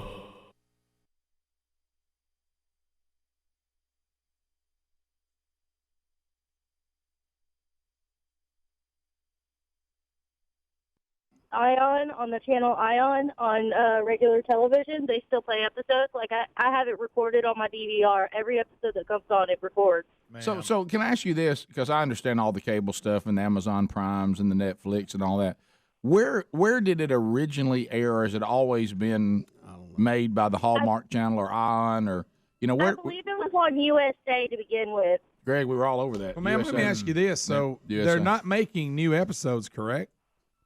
No. Well, but so I do haven't you believe seen they them all? just- I'm sorry? Haven't you seen them all? Why? I mean, you said you tape I it. have. So you They haven't come up with any new episodes. I think it got canceled a couple years ago. I'm just saying you were taping it, and I was wondering why you're taping something you've already seen. But that's fine. Well, no, they don't come up with new episodes. I've seen every episode. They just Still play miss it. reruns on the Okay. Ion channel. That's my point. Eight seasons of it. Yeah. Rick, Wow. I'll tell you, Didn't Corbin. know this. It Corbin went 8 seasons. Wow. Corbin Burns. Is it Burnson? How do you say his name? Yeah, that was on. He's been in a lot of stuff. played in Major League and all that. He is his dad, who is a retired police officer who really knew what he was doing. Can I tell you all this? And this only reason I'm bringing this up is because we're talking about TV shows. There is a show that everybody loves. We talked about it on the show before. I keep being told about. There's two shows that for some reason I've never locked in, and I don't know why. Because I know that I would love both of them, and I just can't. You know how something just can't get its hook in you. Yes. And I'm gonna be ostracized for this, and rightfully so. One of them is the Tim Allen thing. Everybody when we watch, I've never watched. I've never got into that show and stayed with it like I needed to, and I think I would like. What's it called? Last Man Standing. Mm-hmm. And I understand that I would love the concepts. I've been told that 1,000 times. I can't make myself lock in. And the other one is Blue Bloods. I know it, and I'm the same way, and I want to watch Blue Bloods. We should love Blue Bloods. I'm all about Blue Bloods. All about it. Watch, I got to start back at the beginning. Blue somehow. Bloods. Blue Bloods. But I do still have new episodes. I had, Yes, I had correct. somebody get on me about that last. They're like, you don't watch Blue Bloods? And I'm I'll like, get on the Iron Network, and it'll be just like a Blue Blood marathon all day. But I mean, I could go in there and buy seasons and make it work. Why am I not doing that? I don't know. That and Last Man Standing. I've never really watched either one of them, and I think I would love both of them. You'll love Blue Bloods. It's one thing not to watch things you don't think you'd like. Why am I not watching two things I think I'd like? We'll be back. Rick and Bubba, Rick and Bubba. 866 We Be Big. Rick and Bubba, Doctors of Love. So if you need some advice with Valentine's Day coming up, we're very good at giving advice. I know a lot of times the males would like for us to talk about our ongoing long-time marriages and our expertise with the other gender. And then women like to contact us about, what they may be planning for their husband or boyfriend, and we can certainly give you feedback on that easily, because men are not all that complicated. Yeah. And so we can help you there, too. So if you have questions, we can take those at 866-WE-BE-BIG, and we'll do those throughout the show today during our phone segments, and we're happy to help you. Bubba, you mentioned to me, and again, we all over time, I think, develop, discernment. It's something that's usually, some people have it as a gift, others it takes time with life experiences. This decision, and I don't know who made it, that Amorosa, is that how you say her name?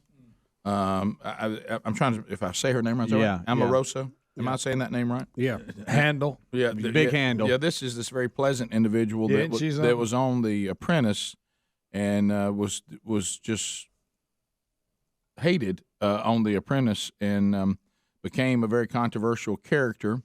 Then went on to work for Trump after, right? They put her on the staff. And then don't you think, though, when we were sitting around. Not a great decision. And somebody said, hey, I'm thinking about who we want to make staffers for the Trump administration. And I'm thinking Omarosa.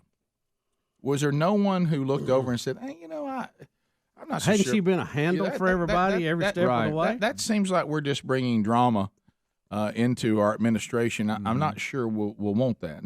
And then somebody probably, if I'm just being completely transparent, somebody probably said, well, this is somebody who likes Trump. She was controversial on The Apprentice, but Trump said he liked the little fire she had. And let's not ignore the fact, okay, let's just say it. Somebody said this. She's an African-American female. That'll be good for us. Yep. Mm-hmm. And somebody said, well, yeah, but we can find other African-American females that are qualified that won't be a handful. Right. And he said, well, this one already has a relationship with Trump, though. So she's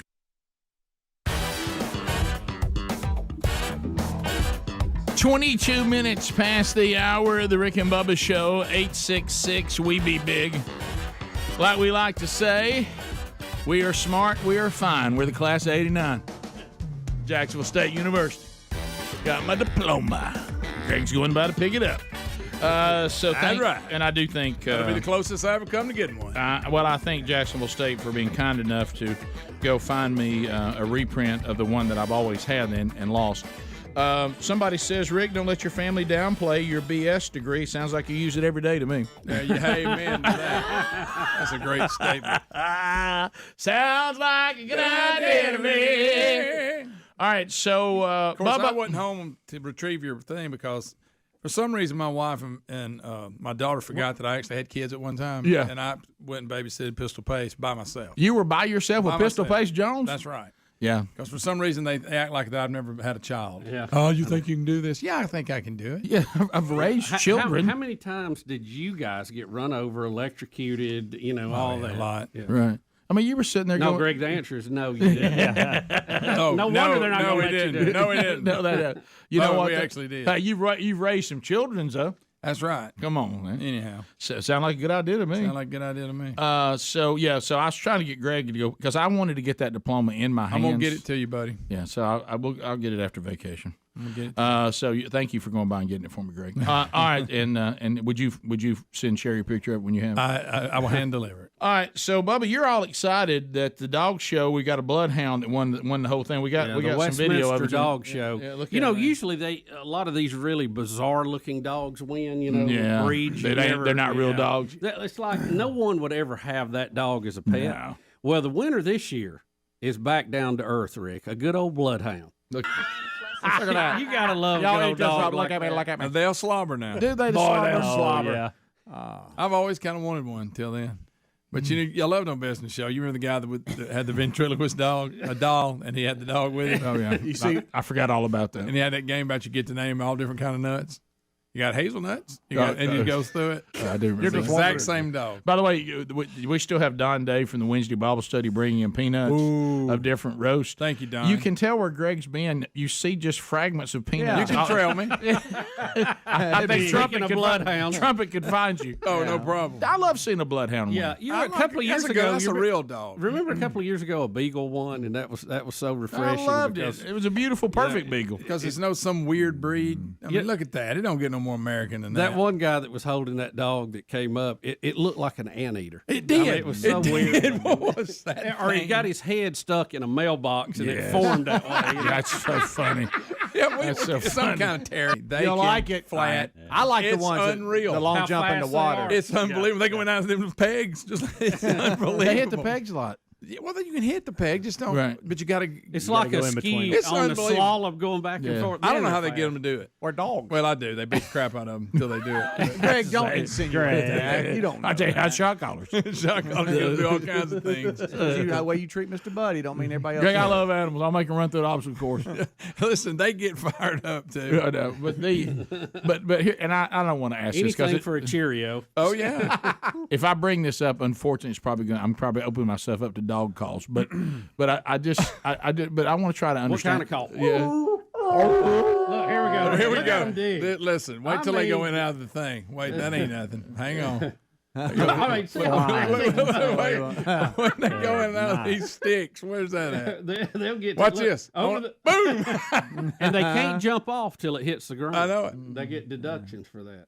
Greg, you're watching this? Oh, I kept watching it. They have different weights. You didn't watch this. Rick, You know what yes, I did. You know what I'm Wait till always Here it watching? goes. Here it goes. Look, That's look, look, impressive look, right look, there. look.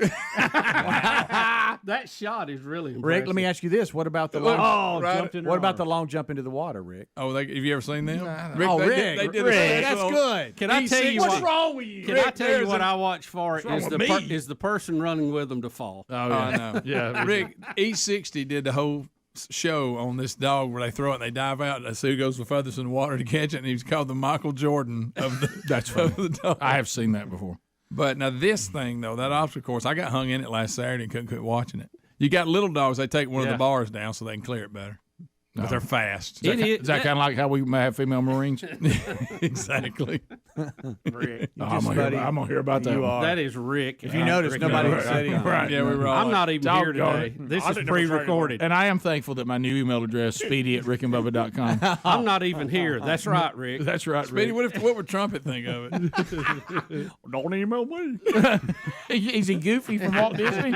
But I'm going to ask. I Talk to my ears. I was just about to ask something, but I'm afraid I have to get a lot of explanation on it, and I don't. I just want this to be a simple answer. I don't want anybody walking. Good all luck over. with this bunch. I know. So the way you win is in your breed. You're supposed to look the most magnificent in that breed. I look more like a bloodhound than the cocker spaniel looks like a cocker spaniel. No, I think they have. Rick, look at that thing jump. Wow. Catch it. Yeah, Rick, Rick, you gotta admit you're the that- top of your breed, buddy. that Some is ugly impressive. greyhounds. Wow. You hear But me, look Rick? how them sky up. Yeah. You're the top of your breed. Yeah. And then I win best in show because I look more like the breed's supposed to look than the others are like the breed. They they're all supposed to won their It's a- categories. it's a They got dog- categories, and then the champs from all the categories would pick the grand It's a champ. doggy I know, pageant but I'm show. saying what we're looking for. I know. I don't know. Bottom of the hour. Rick and Bubba, Rick and Bubba.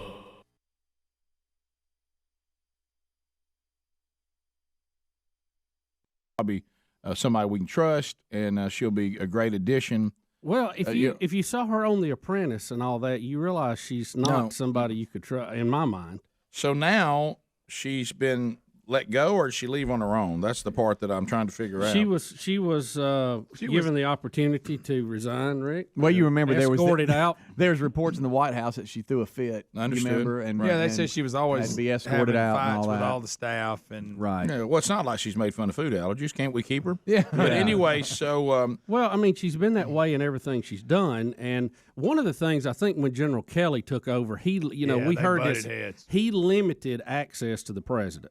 you couldn't just walk in and the office door be open and go in and say, hey, look at this picture I found on the internet. Mm-hmm. And I think she did that a lot, and he shut down that access, and she didn't care for it. Right. Well, now she's out and, of course, ready to talk about life in the Trump administration. And it's an interesting deal. Now, this is not surprising to us because there's the cultural Christian, and that's the person that says they believe in Jesus, but it really doesn't have any impact on anything they do, and they go to church, if it's not too inconvenient, and they kind of see it as kind of a spiritual social club, and it's a tradition for us. But in our lives, it really doesn't have any play on the decisions we make or anything like that. But then there's the devout follower of Jesus, and I certainly see from what I've been able to hear from Mike Pence, he would be the latter, not the former.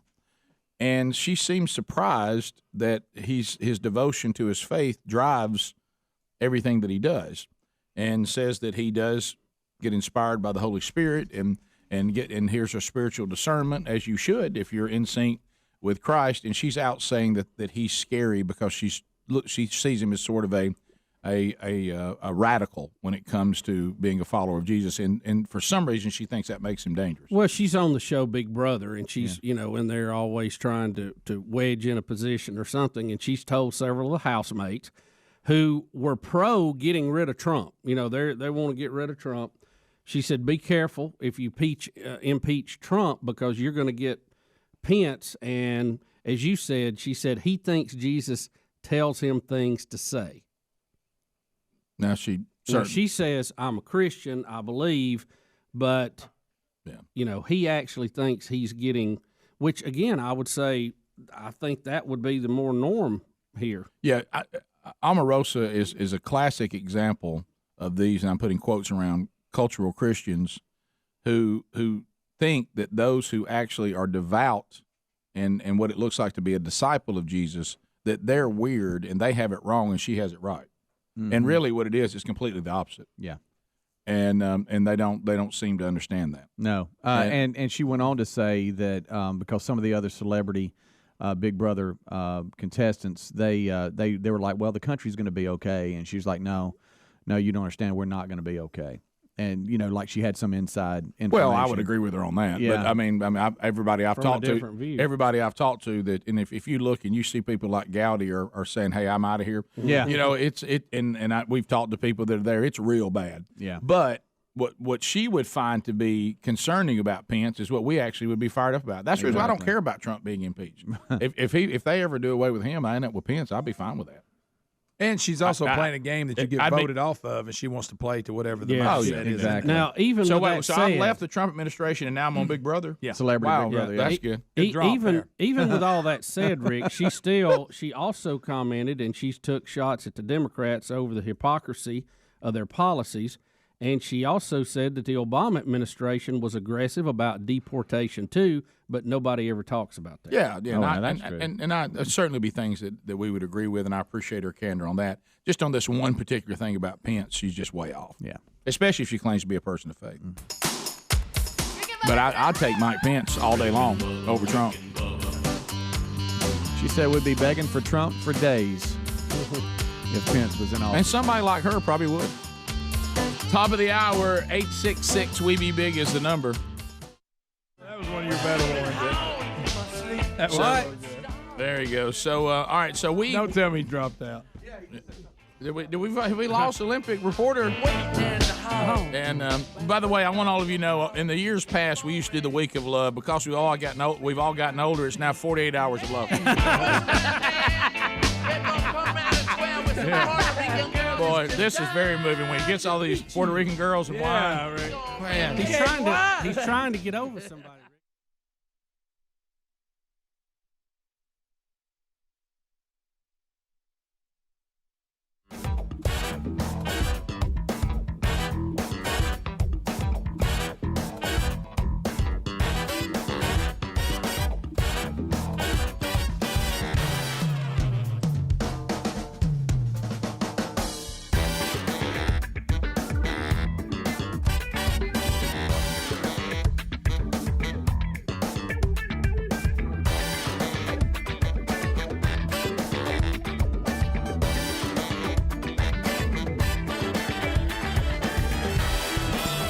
It is 35 minutes now past the hour. The Rick and Bubba Show.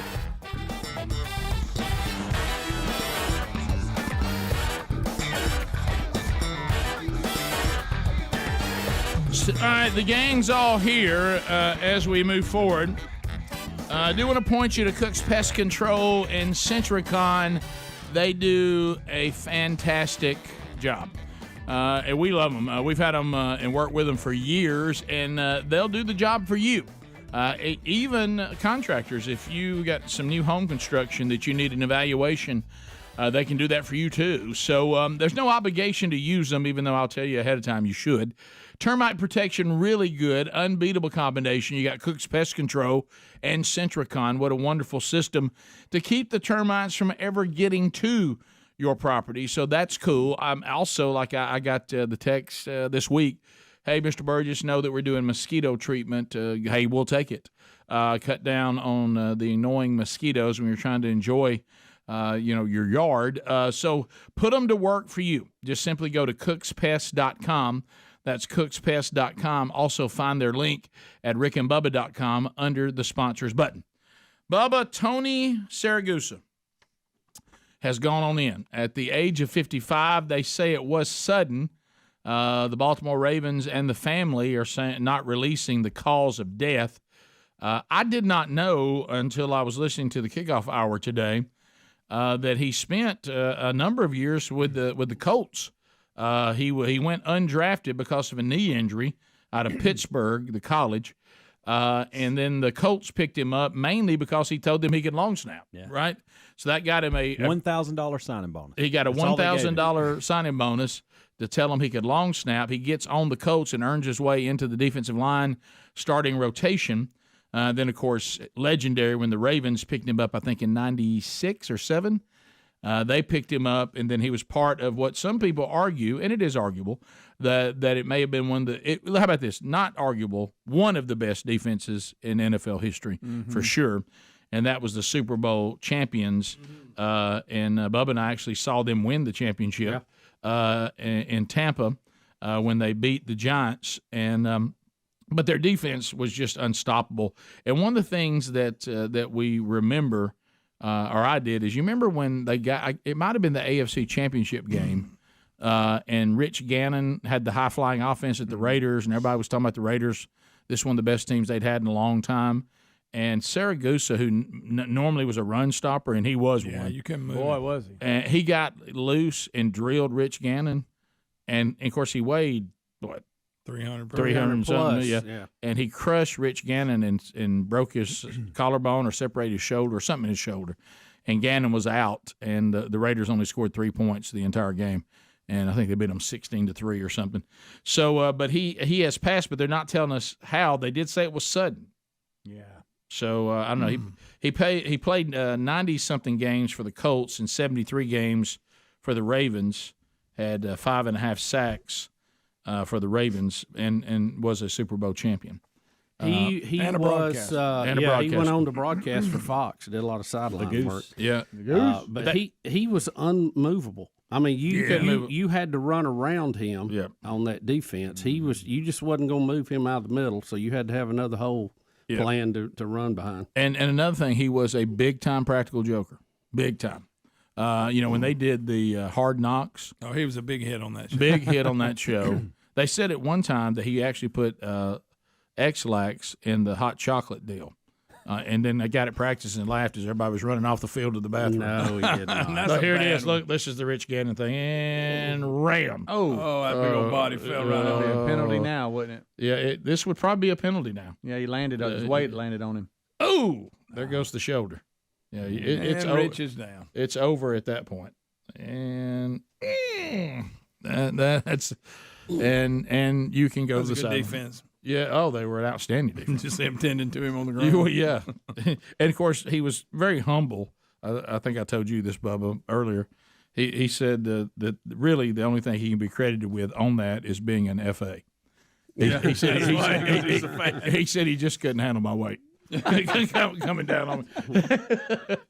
So anyway, so he's out, and I don't know What happened? They're not telling us. Yeah, just sudden. I mean, first thing you think about is heart attack. I don't know why He's a big guy. I don't know why every time one of us big uns go down, everybody says heart attack. Well, because it usually is. I know.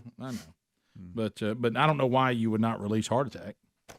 Yeah, that's kind of strange. Isn't it? So who knows? Maybe they're trying to figure out. They think they know, but they I think he had a heart attack. Are you? Is there a little bit of side of you though that may be dreading the final word? Well, I think they maybe just want to be sure, before they jump the gun. Yeah, let's just hopefully he didn't suffer. Right. Yeah, let's hope so. So we have also some other stories today that we haven't gotten to, and most of these will go back to this politics. I know you want. I just thought about it. I mean, we got the NBA draft tonight and the College World Series. I did not see last night's game. Yeah. I'm totally out of the loop. A&M went home, right? Yeah. Oklahoma beat them pretty good. Oklahoma's hot, man. And then Arkansas and Ole Miss played. Arkansas beat them 3-2 to force a deciding game today. And now Oklahoma just sits back and waits on the winner. So winner take all. Once we have the final two, it starts on Saturday. So you go Saturday, Sunday, and then Monday if possible. Yeah, this weekend, or Tuesday if possible. Let's see here. Oklahoma's just put themselves in a very good position. So whoever faces them now, got to beat them twice. Yeah. Pitchers get an extra day of rest. All that's got to beat us twice. 2 out of 3. Yeah. So 3:00 Central on ESPN2 is the Ole Miss Arkansas game today. Rick, I believe they find themselves in the fabled catbird seat. Yeah. You know what? I think I'm wrong. I'm wrong. Don't they reset it? They do. Yeah, they do. Yeah, they do. You just win best out of 3, right? The winner of Arkansas and Ole Miss goes to the championship series, which is 2 out of 3, and then the records are thrown out. So it's none of this. You got to beat me twice. But that extra, you got to win twice. You do technically, but so does Oklahoma. Yes, that's correct. But that extra day of rest is key, especially on those arms. Yeah, and the heat. Yes, real hot out there. Real hot. So hot. We did in the yard yesterday. I thought I was going to die. Miserably. It's just like I said, it's that hot that makes you kind of angry. Yeah, you can't get away from it. Yeah, it just makes you a little bit angry. So, Rick, I know you're wanting to talk about the Vikings. Well, I mean, you said it was staring at that headline. Yeah, I know. It looks like you guys have won a championship. You know, it's the Vikings finally win something, and it is the Vikings declared champions of heartbreak by Football Outsiders.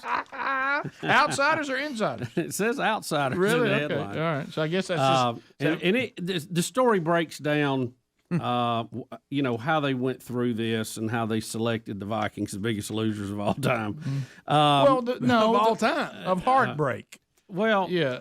They break their fans' hearts the most. They said they give you hope.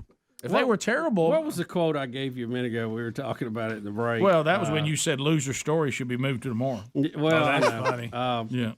They basically said that no other team had won so much and got so close as to lose so much. Yeah, that's what I'm saying. Yeah. But they said the reason why you're getting the heartbreak award because the most cruel thing your team can do is to consistently give you hope. Yeah. And then let you down. They said too that they had some really good teams. That first team that when I saw a documentary on them, I mean, everybody thought they were going to walk through it. Yeah, and they dominated. And they won in the playoffs, and they had great records and great seasons, and then get to the Super Bowl and lose. But the sad irony is, being a Vikings fan, they faced every team that was a dynasty at their peak. Yeah.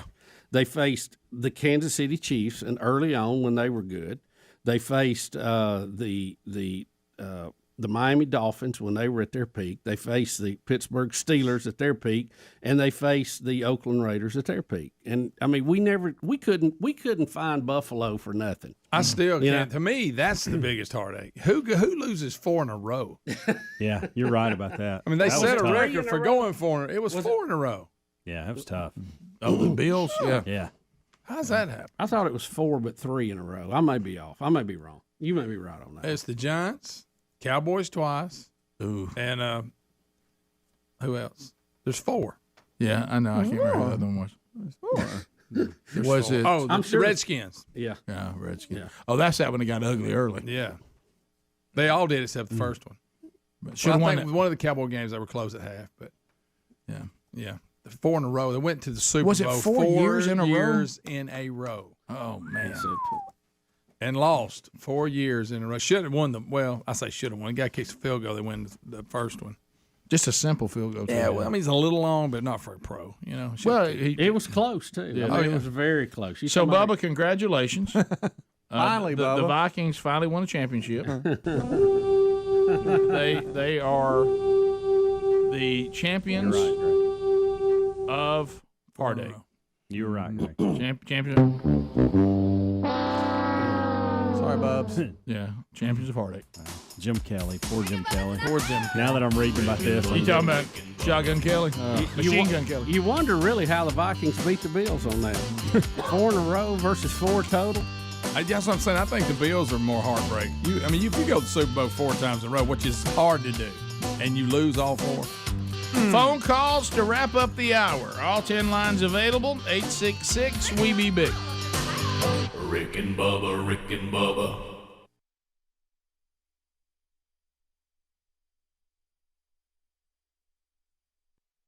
Chris? Hey, Rick, how's it going? Good. Good morning, guys. USA, buddy. What about it, Big Chris? All right, here's the latest Olympic news. Wait a minute, Chris. Hang on to tap the brakes. Now you got 60 seconds to give us, kind of the capsule of where we are, and I need it done in 60 seconds. But when you're done with that, then we'll ask you some follow-up questions. Okay? So all right, that's fine. So 60 seconds. Give us bring us up to date on the Winter Olympics from South Korea. Are you ready? All right. All right, go ahead. All right, the latest Olympic news for the Pyeongchang Games. Chloe Kim, who became the youngest American woman, she's 17 by the way, to notch a gold medal for the United States of America. It's the USA's 3rd gold medal in this Olympics. She competed in back-to-back 1080s Olympic snowboarding. So it's her Olympic debut, and it gets a gold medal for the USA, for Team USA. By the way, in its history, Team USA has 99 winter gold medals. Wow. Of all the time they played in the Winter Olympics. They're trying to crack the 100 mark hopefully tonight. 20 seconds, Chris. Norway leads the overall gold medals count with 9, and USA is 5th, so they only have 6 in this Olympics. And last night the numbers came in, the ratings-wise, there was 27 million watched the opening ceremonies, but the ratings are down from 4 years ago. So that's the latest Olympic news from Pyeongchang. I don't want to wrap it up. Chris, you only went over a few seconds. That's pretty good. That's pretty good, buddy. Now, many of you recognize Chris right off the bat as the voice of UAB hockey. Absolutely. Yeah, that's right. That's him who gave us that electrifying 16th goal. Yes, 16-1. No. Also in YouTube videos from Christmas, playing, of course, the role of Black Friday. All right, so Chris, how's the Flying Tomato doing? It's okay. It's not much, but it's okay. Do you know who the Flying Tomato is? No. But it's okay. I just wanted to entertain y'all, that's all. Well, that's all we're looking for. You don't know who the Chris. Flying Tomato is? I'm playing video of him now. You're reporting The on most the decorated U.S. Olympic snowboarder of all? The Flying Tomato. If I said red hair to you. I tried to follow the Olympic Games. I haven't really been I'm really impressed with the TV coverage this time around. I that has nothing to do with know this. it's like 3 days, but NBC is usually a lot better than this. Oh, Chris, so you think NBC's dropping the ball? Yes, they have. I mean, they've done the games for so long, though. Right. Chris, let me ask you this: how's the basketball team looking? That's good, Bubba. Which basketball team? USA. Yeah. They usually play in the summer games. Okay, we got you. Okay, that's We're good. just testing. Good. We're just testing you a little bit there. So We're talking about Shaun White. Shaun White. Yeah, Chris. that would be like if you were covering basketball and we said, "Who's Michael Jordan?" Right. Right. That would've Shaun been White is the standard when it comes to snowboarding. Flying Tomato. We're not talking about the former quarterback at Auburn. Right. Shaun White. Yeah. Flying Tomato. Flying Tomato. Half Red pint to hair. you. That's why they call him that. And then who won the gold medals? You said in your report in snowboarding. Chloe Kim, she's 17, and she has a craving for ice cream because she was tweeting about it last night. Oh, really? Okay. Now, wasn't there another 17-year-old that won a couple nights ago? Yeah. Snowboarding as well. Yes, I think his name was Sean Matzer. I don't think It was that's like it. a couple of days ago. Yeah, I'm looking for Red Gerard, but What about Red Gerard? He dropped a bad word on the air live. Yeah. Yeah. Oh, he was gosh. pretty Sorry. excited. Yeah, he did. Mike Tirico in that crappy coverage You talking about Whitey? had to apologize. Mm-hmm. Really, in a bigger story, do you really believe that Mike Tirico's both his parents are Caucasian? Because he said they are. That's what he said. What do you think, Chris? Chris? Chris, are you with us? I'm still here. Sorry. Yeah. Chris, are you okay, buddy? Yeah, I'm good. Do you know Mike Tirico? Yeah, great announcer. He is. He is. Yeah, he He's a is. very good He one. is. He really Is it surprising to you that both his parents are Caucasian? I was very shocked by it. I mean, it doesn't bother me. Well, I didn't say it bothered. Else, No, it but- doesn't No, bother. I'm just I'm just saying surprised. I couldn't care less. I think that's great, but it just is interesting. Yeah, I mean, it's a great story. Chris, what? Pass the gravy, please. Ooh, it brings me to my It is. knees. It's 9 minutes to the top of the hour. We'll get to your phone calls coming up. Hey, don't forget to Men Church tonight. Pleasant Grove, Alabama. First Baptist Church, Pleasant Grove. Scotty G. What's eating Scott Gorowski, the speaker tonight. Enjoy that, and they'll be kicking off the men's discipleship strategy with our 40-week curriculum. You can get in one of those small groups tonight, and after you hear Scott Gorowski speaking at a man church. Bubba, before we go to the phones, do you think we got a Supreme Court ruling? Yeah, we got some breaking news. The Supreme Court has struck down a New York state law that made it difficult to obtain a handgun carry permit, making the justice's first major opinion on the Second Amendment right to carry arms in more than a decade. The decision to invalidate New York's law throws into questions the legality of similar restrictions in more than a half a dozen states that give licensing officials wide discretion over concealed carry permits. So the Supreme Court rules today that New York State's difficult handgun carry permit law is not constitutional. How about that? There's your little indication. There's an email from a Corey that says Bluebell ice cream is here. It's hot outside, so you better go get it. Yeah. Well, did you see that? Where is it? Mark A.D. sent me one. Mm-hmm. Where is that at? In here. You know, they bring us flavors. But where is it? In the fridge. Oh, You've it already isn't- got it? It's not outside. That's according to Mark. It's not outside to get it melting somewhere? No, it's out here. I didn't want to see that happen because I would openly There's weep. new Bluebell in the fridge. That's from Mark. After Okay, dark. so you think they found it? Is that and this person left it out there? Because this person's saying it was outside. Well, it's probably, Bluebell brings us new flavors. Yeah, but I sometime, mean, wouldn't Speedy have known about that? Yeah, you know Speedy. He's over talking like that dog. You may have missed it. All right, to the phones we go. Bubba, do you remember punter Chris Moore? I do. For the Buffalo Bills, Yep, punted at Alabama. Alabama. Mhm. He is on the line. Chris? Is this really you, Chris? Hey, it is me. All right. How y'all doing? We're good. So you were on all four of the Bills teams that went to the 4 Super Bowls and lost. Uh-oh. I was sorry. You missed Chris's cell phone is in the coffin corner. Chris, you need to punt that phone. Cell phone's even. Oh, that's fine.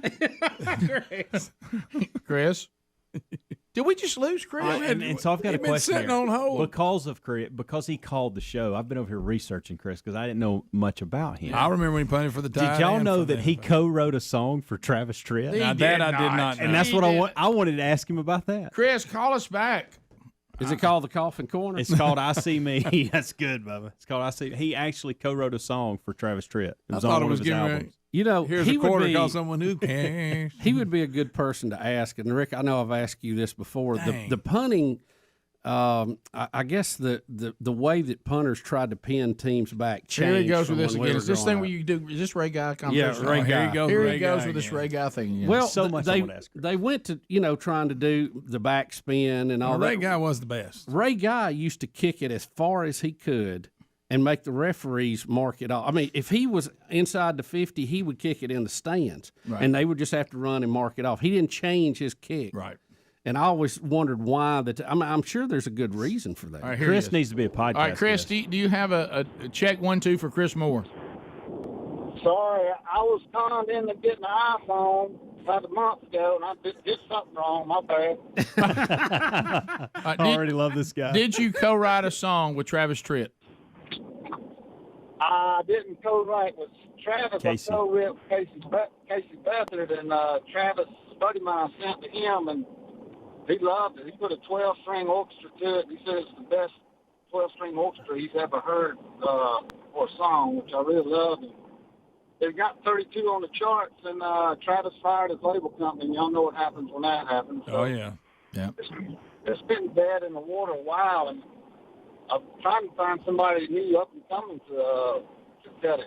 Like How about Riley that? Green. Like Riley Green. Riley Green, yeah. There you go. Greg can handle that because he manages him. That's right. So, Chris, 4 times to the Super Bowl, no wins.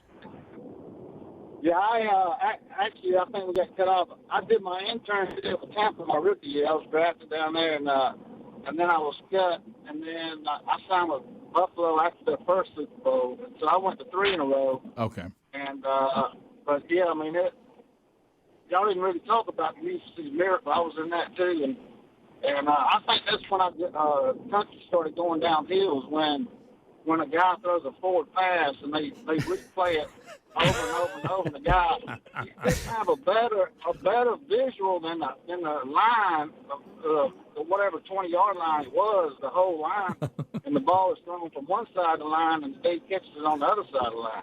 Chris, I mean, just, we were there at that. Yeah, Chris, we were on the sideline for the Titans. You may have seen us. yeah, I mean, that's the biggest switch in emotion. I mean, I'm out there holding for a game-winning field goal with 8 seconds to go, and then we kicked off, and boom, that happened. So I mean, it was, and we had a good team that year. Houston ended up going to the Super Bowl, and I mean, not Houston, Titans. Yep. And lost by a yard. Yeah, lost by a yard, and that should have been us, really. Man, I think they figured out after 4 in a row that we're gonna let anybody else go. Yeah, it was probably some sort of conspiracy to keep y'all out of it. Yeah. Chris, what are you doing nowadays? I'm in Hoover. I'm engaged. One of y'all's ex-neighbors, Cindy Abernathy-Maston, she was a cheerleader at Alabama when I played, and we went our separate ways, had families, and then got divorced, and rekindled our relationship here. Well, how about that? Stories about one of y'all, Kirk Jarvis, a good buddy of mine. Oh boy! All right, well, gotta go. Chris, good talk to you, Chris. Kurt, good to talk to you, Chris. Chris, come by the studio. I'm going to come to the podcast because I ain't even got on Rich Wingo yet. Wow. That'd be a great podcast. Yeah, you need to come by and sit in with us one morning. We'd love to do a podcast with you. Yeah, it'd be fun. All right, yeah, Speedy's going to hook us up one day. Okay. All right, thanks, Chris. Thank you. Appreciate it, buddy. Thanks for calling. There he is. So I didn't know he was on the Music City Miracle, too, and he's still mad. So he wasn't on the that. first Super Bowl, but he was on the 3, and then, like he said, they may have had a chance to go back for another one. But I take it that he didn't agree with the call. He did not. He did not. He did not agree with the Still, when I think about that play, and there's you don't see those things happen much. No, I mean, everybody can point to 2 or 3 in their lifetime, but when you see a play like that, it's so bizarre. I mean, it kind of, when you think about it, it kind of makes your head hurt, doesn't it? You're like, I can't believe I saw that. If I had not run out of time just then, I had the call queued up ready to go. Oh, Rick, that would have been great. I ran out of time. Oh, you mean this right here? Yeah. All right. Thanks for being with us. If you leave us, have a good day. If you got more Rick and Bubba, we'll be right back. Rick and Bubba, Rick and Bubba.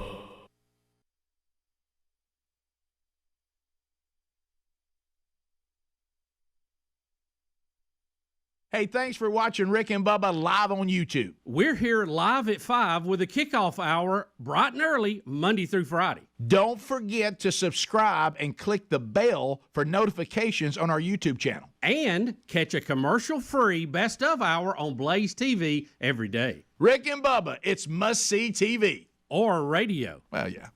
Rick and Bubba.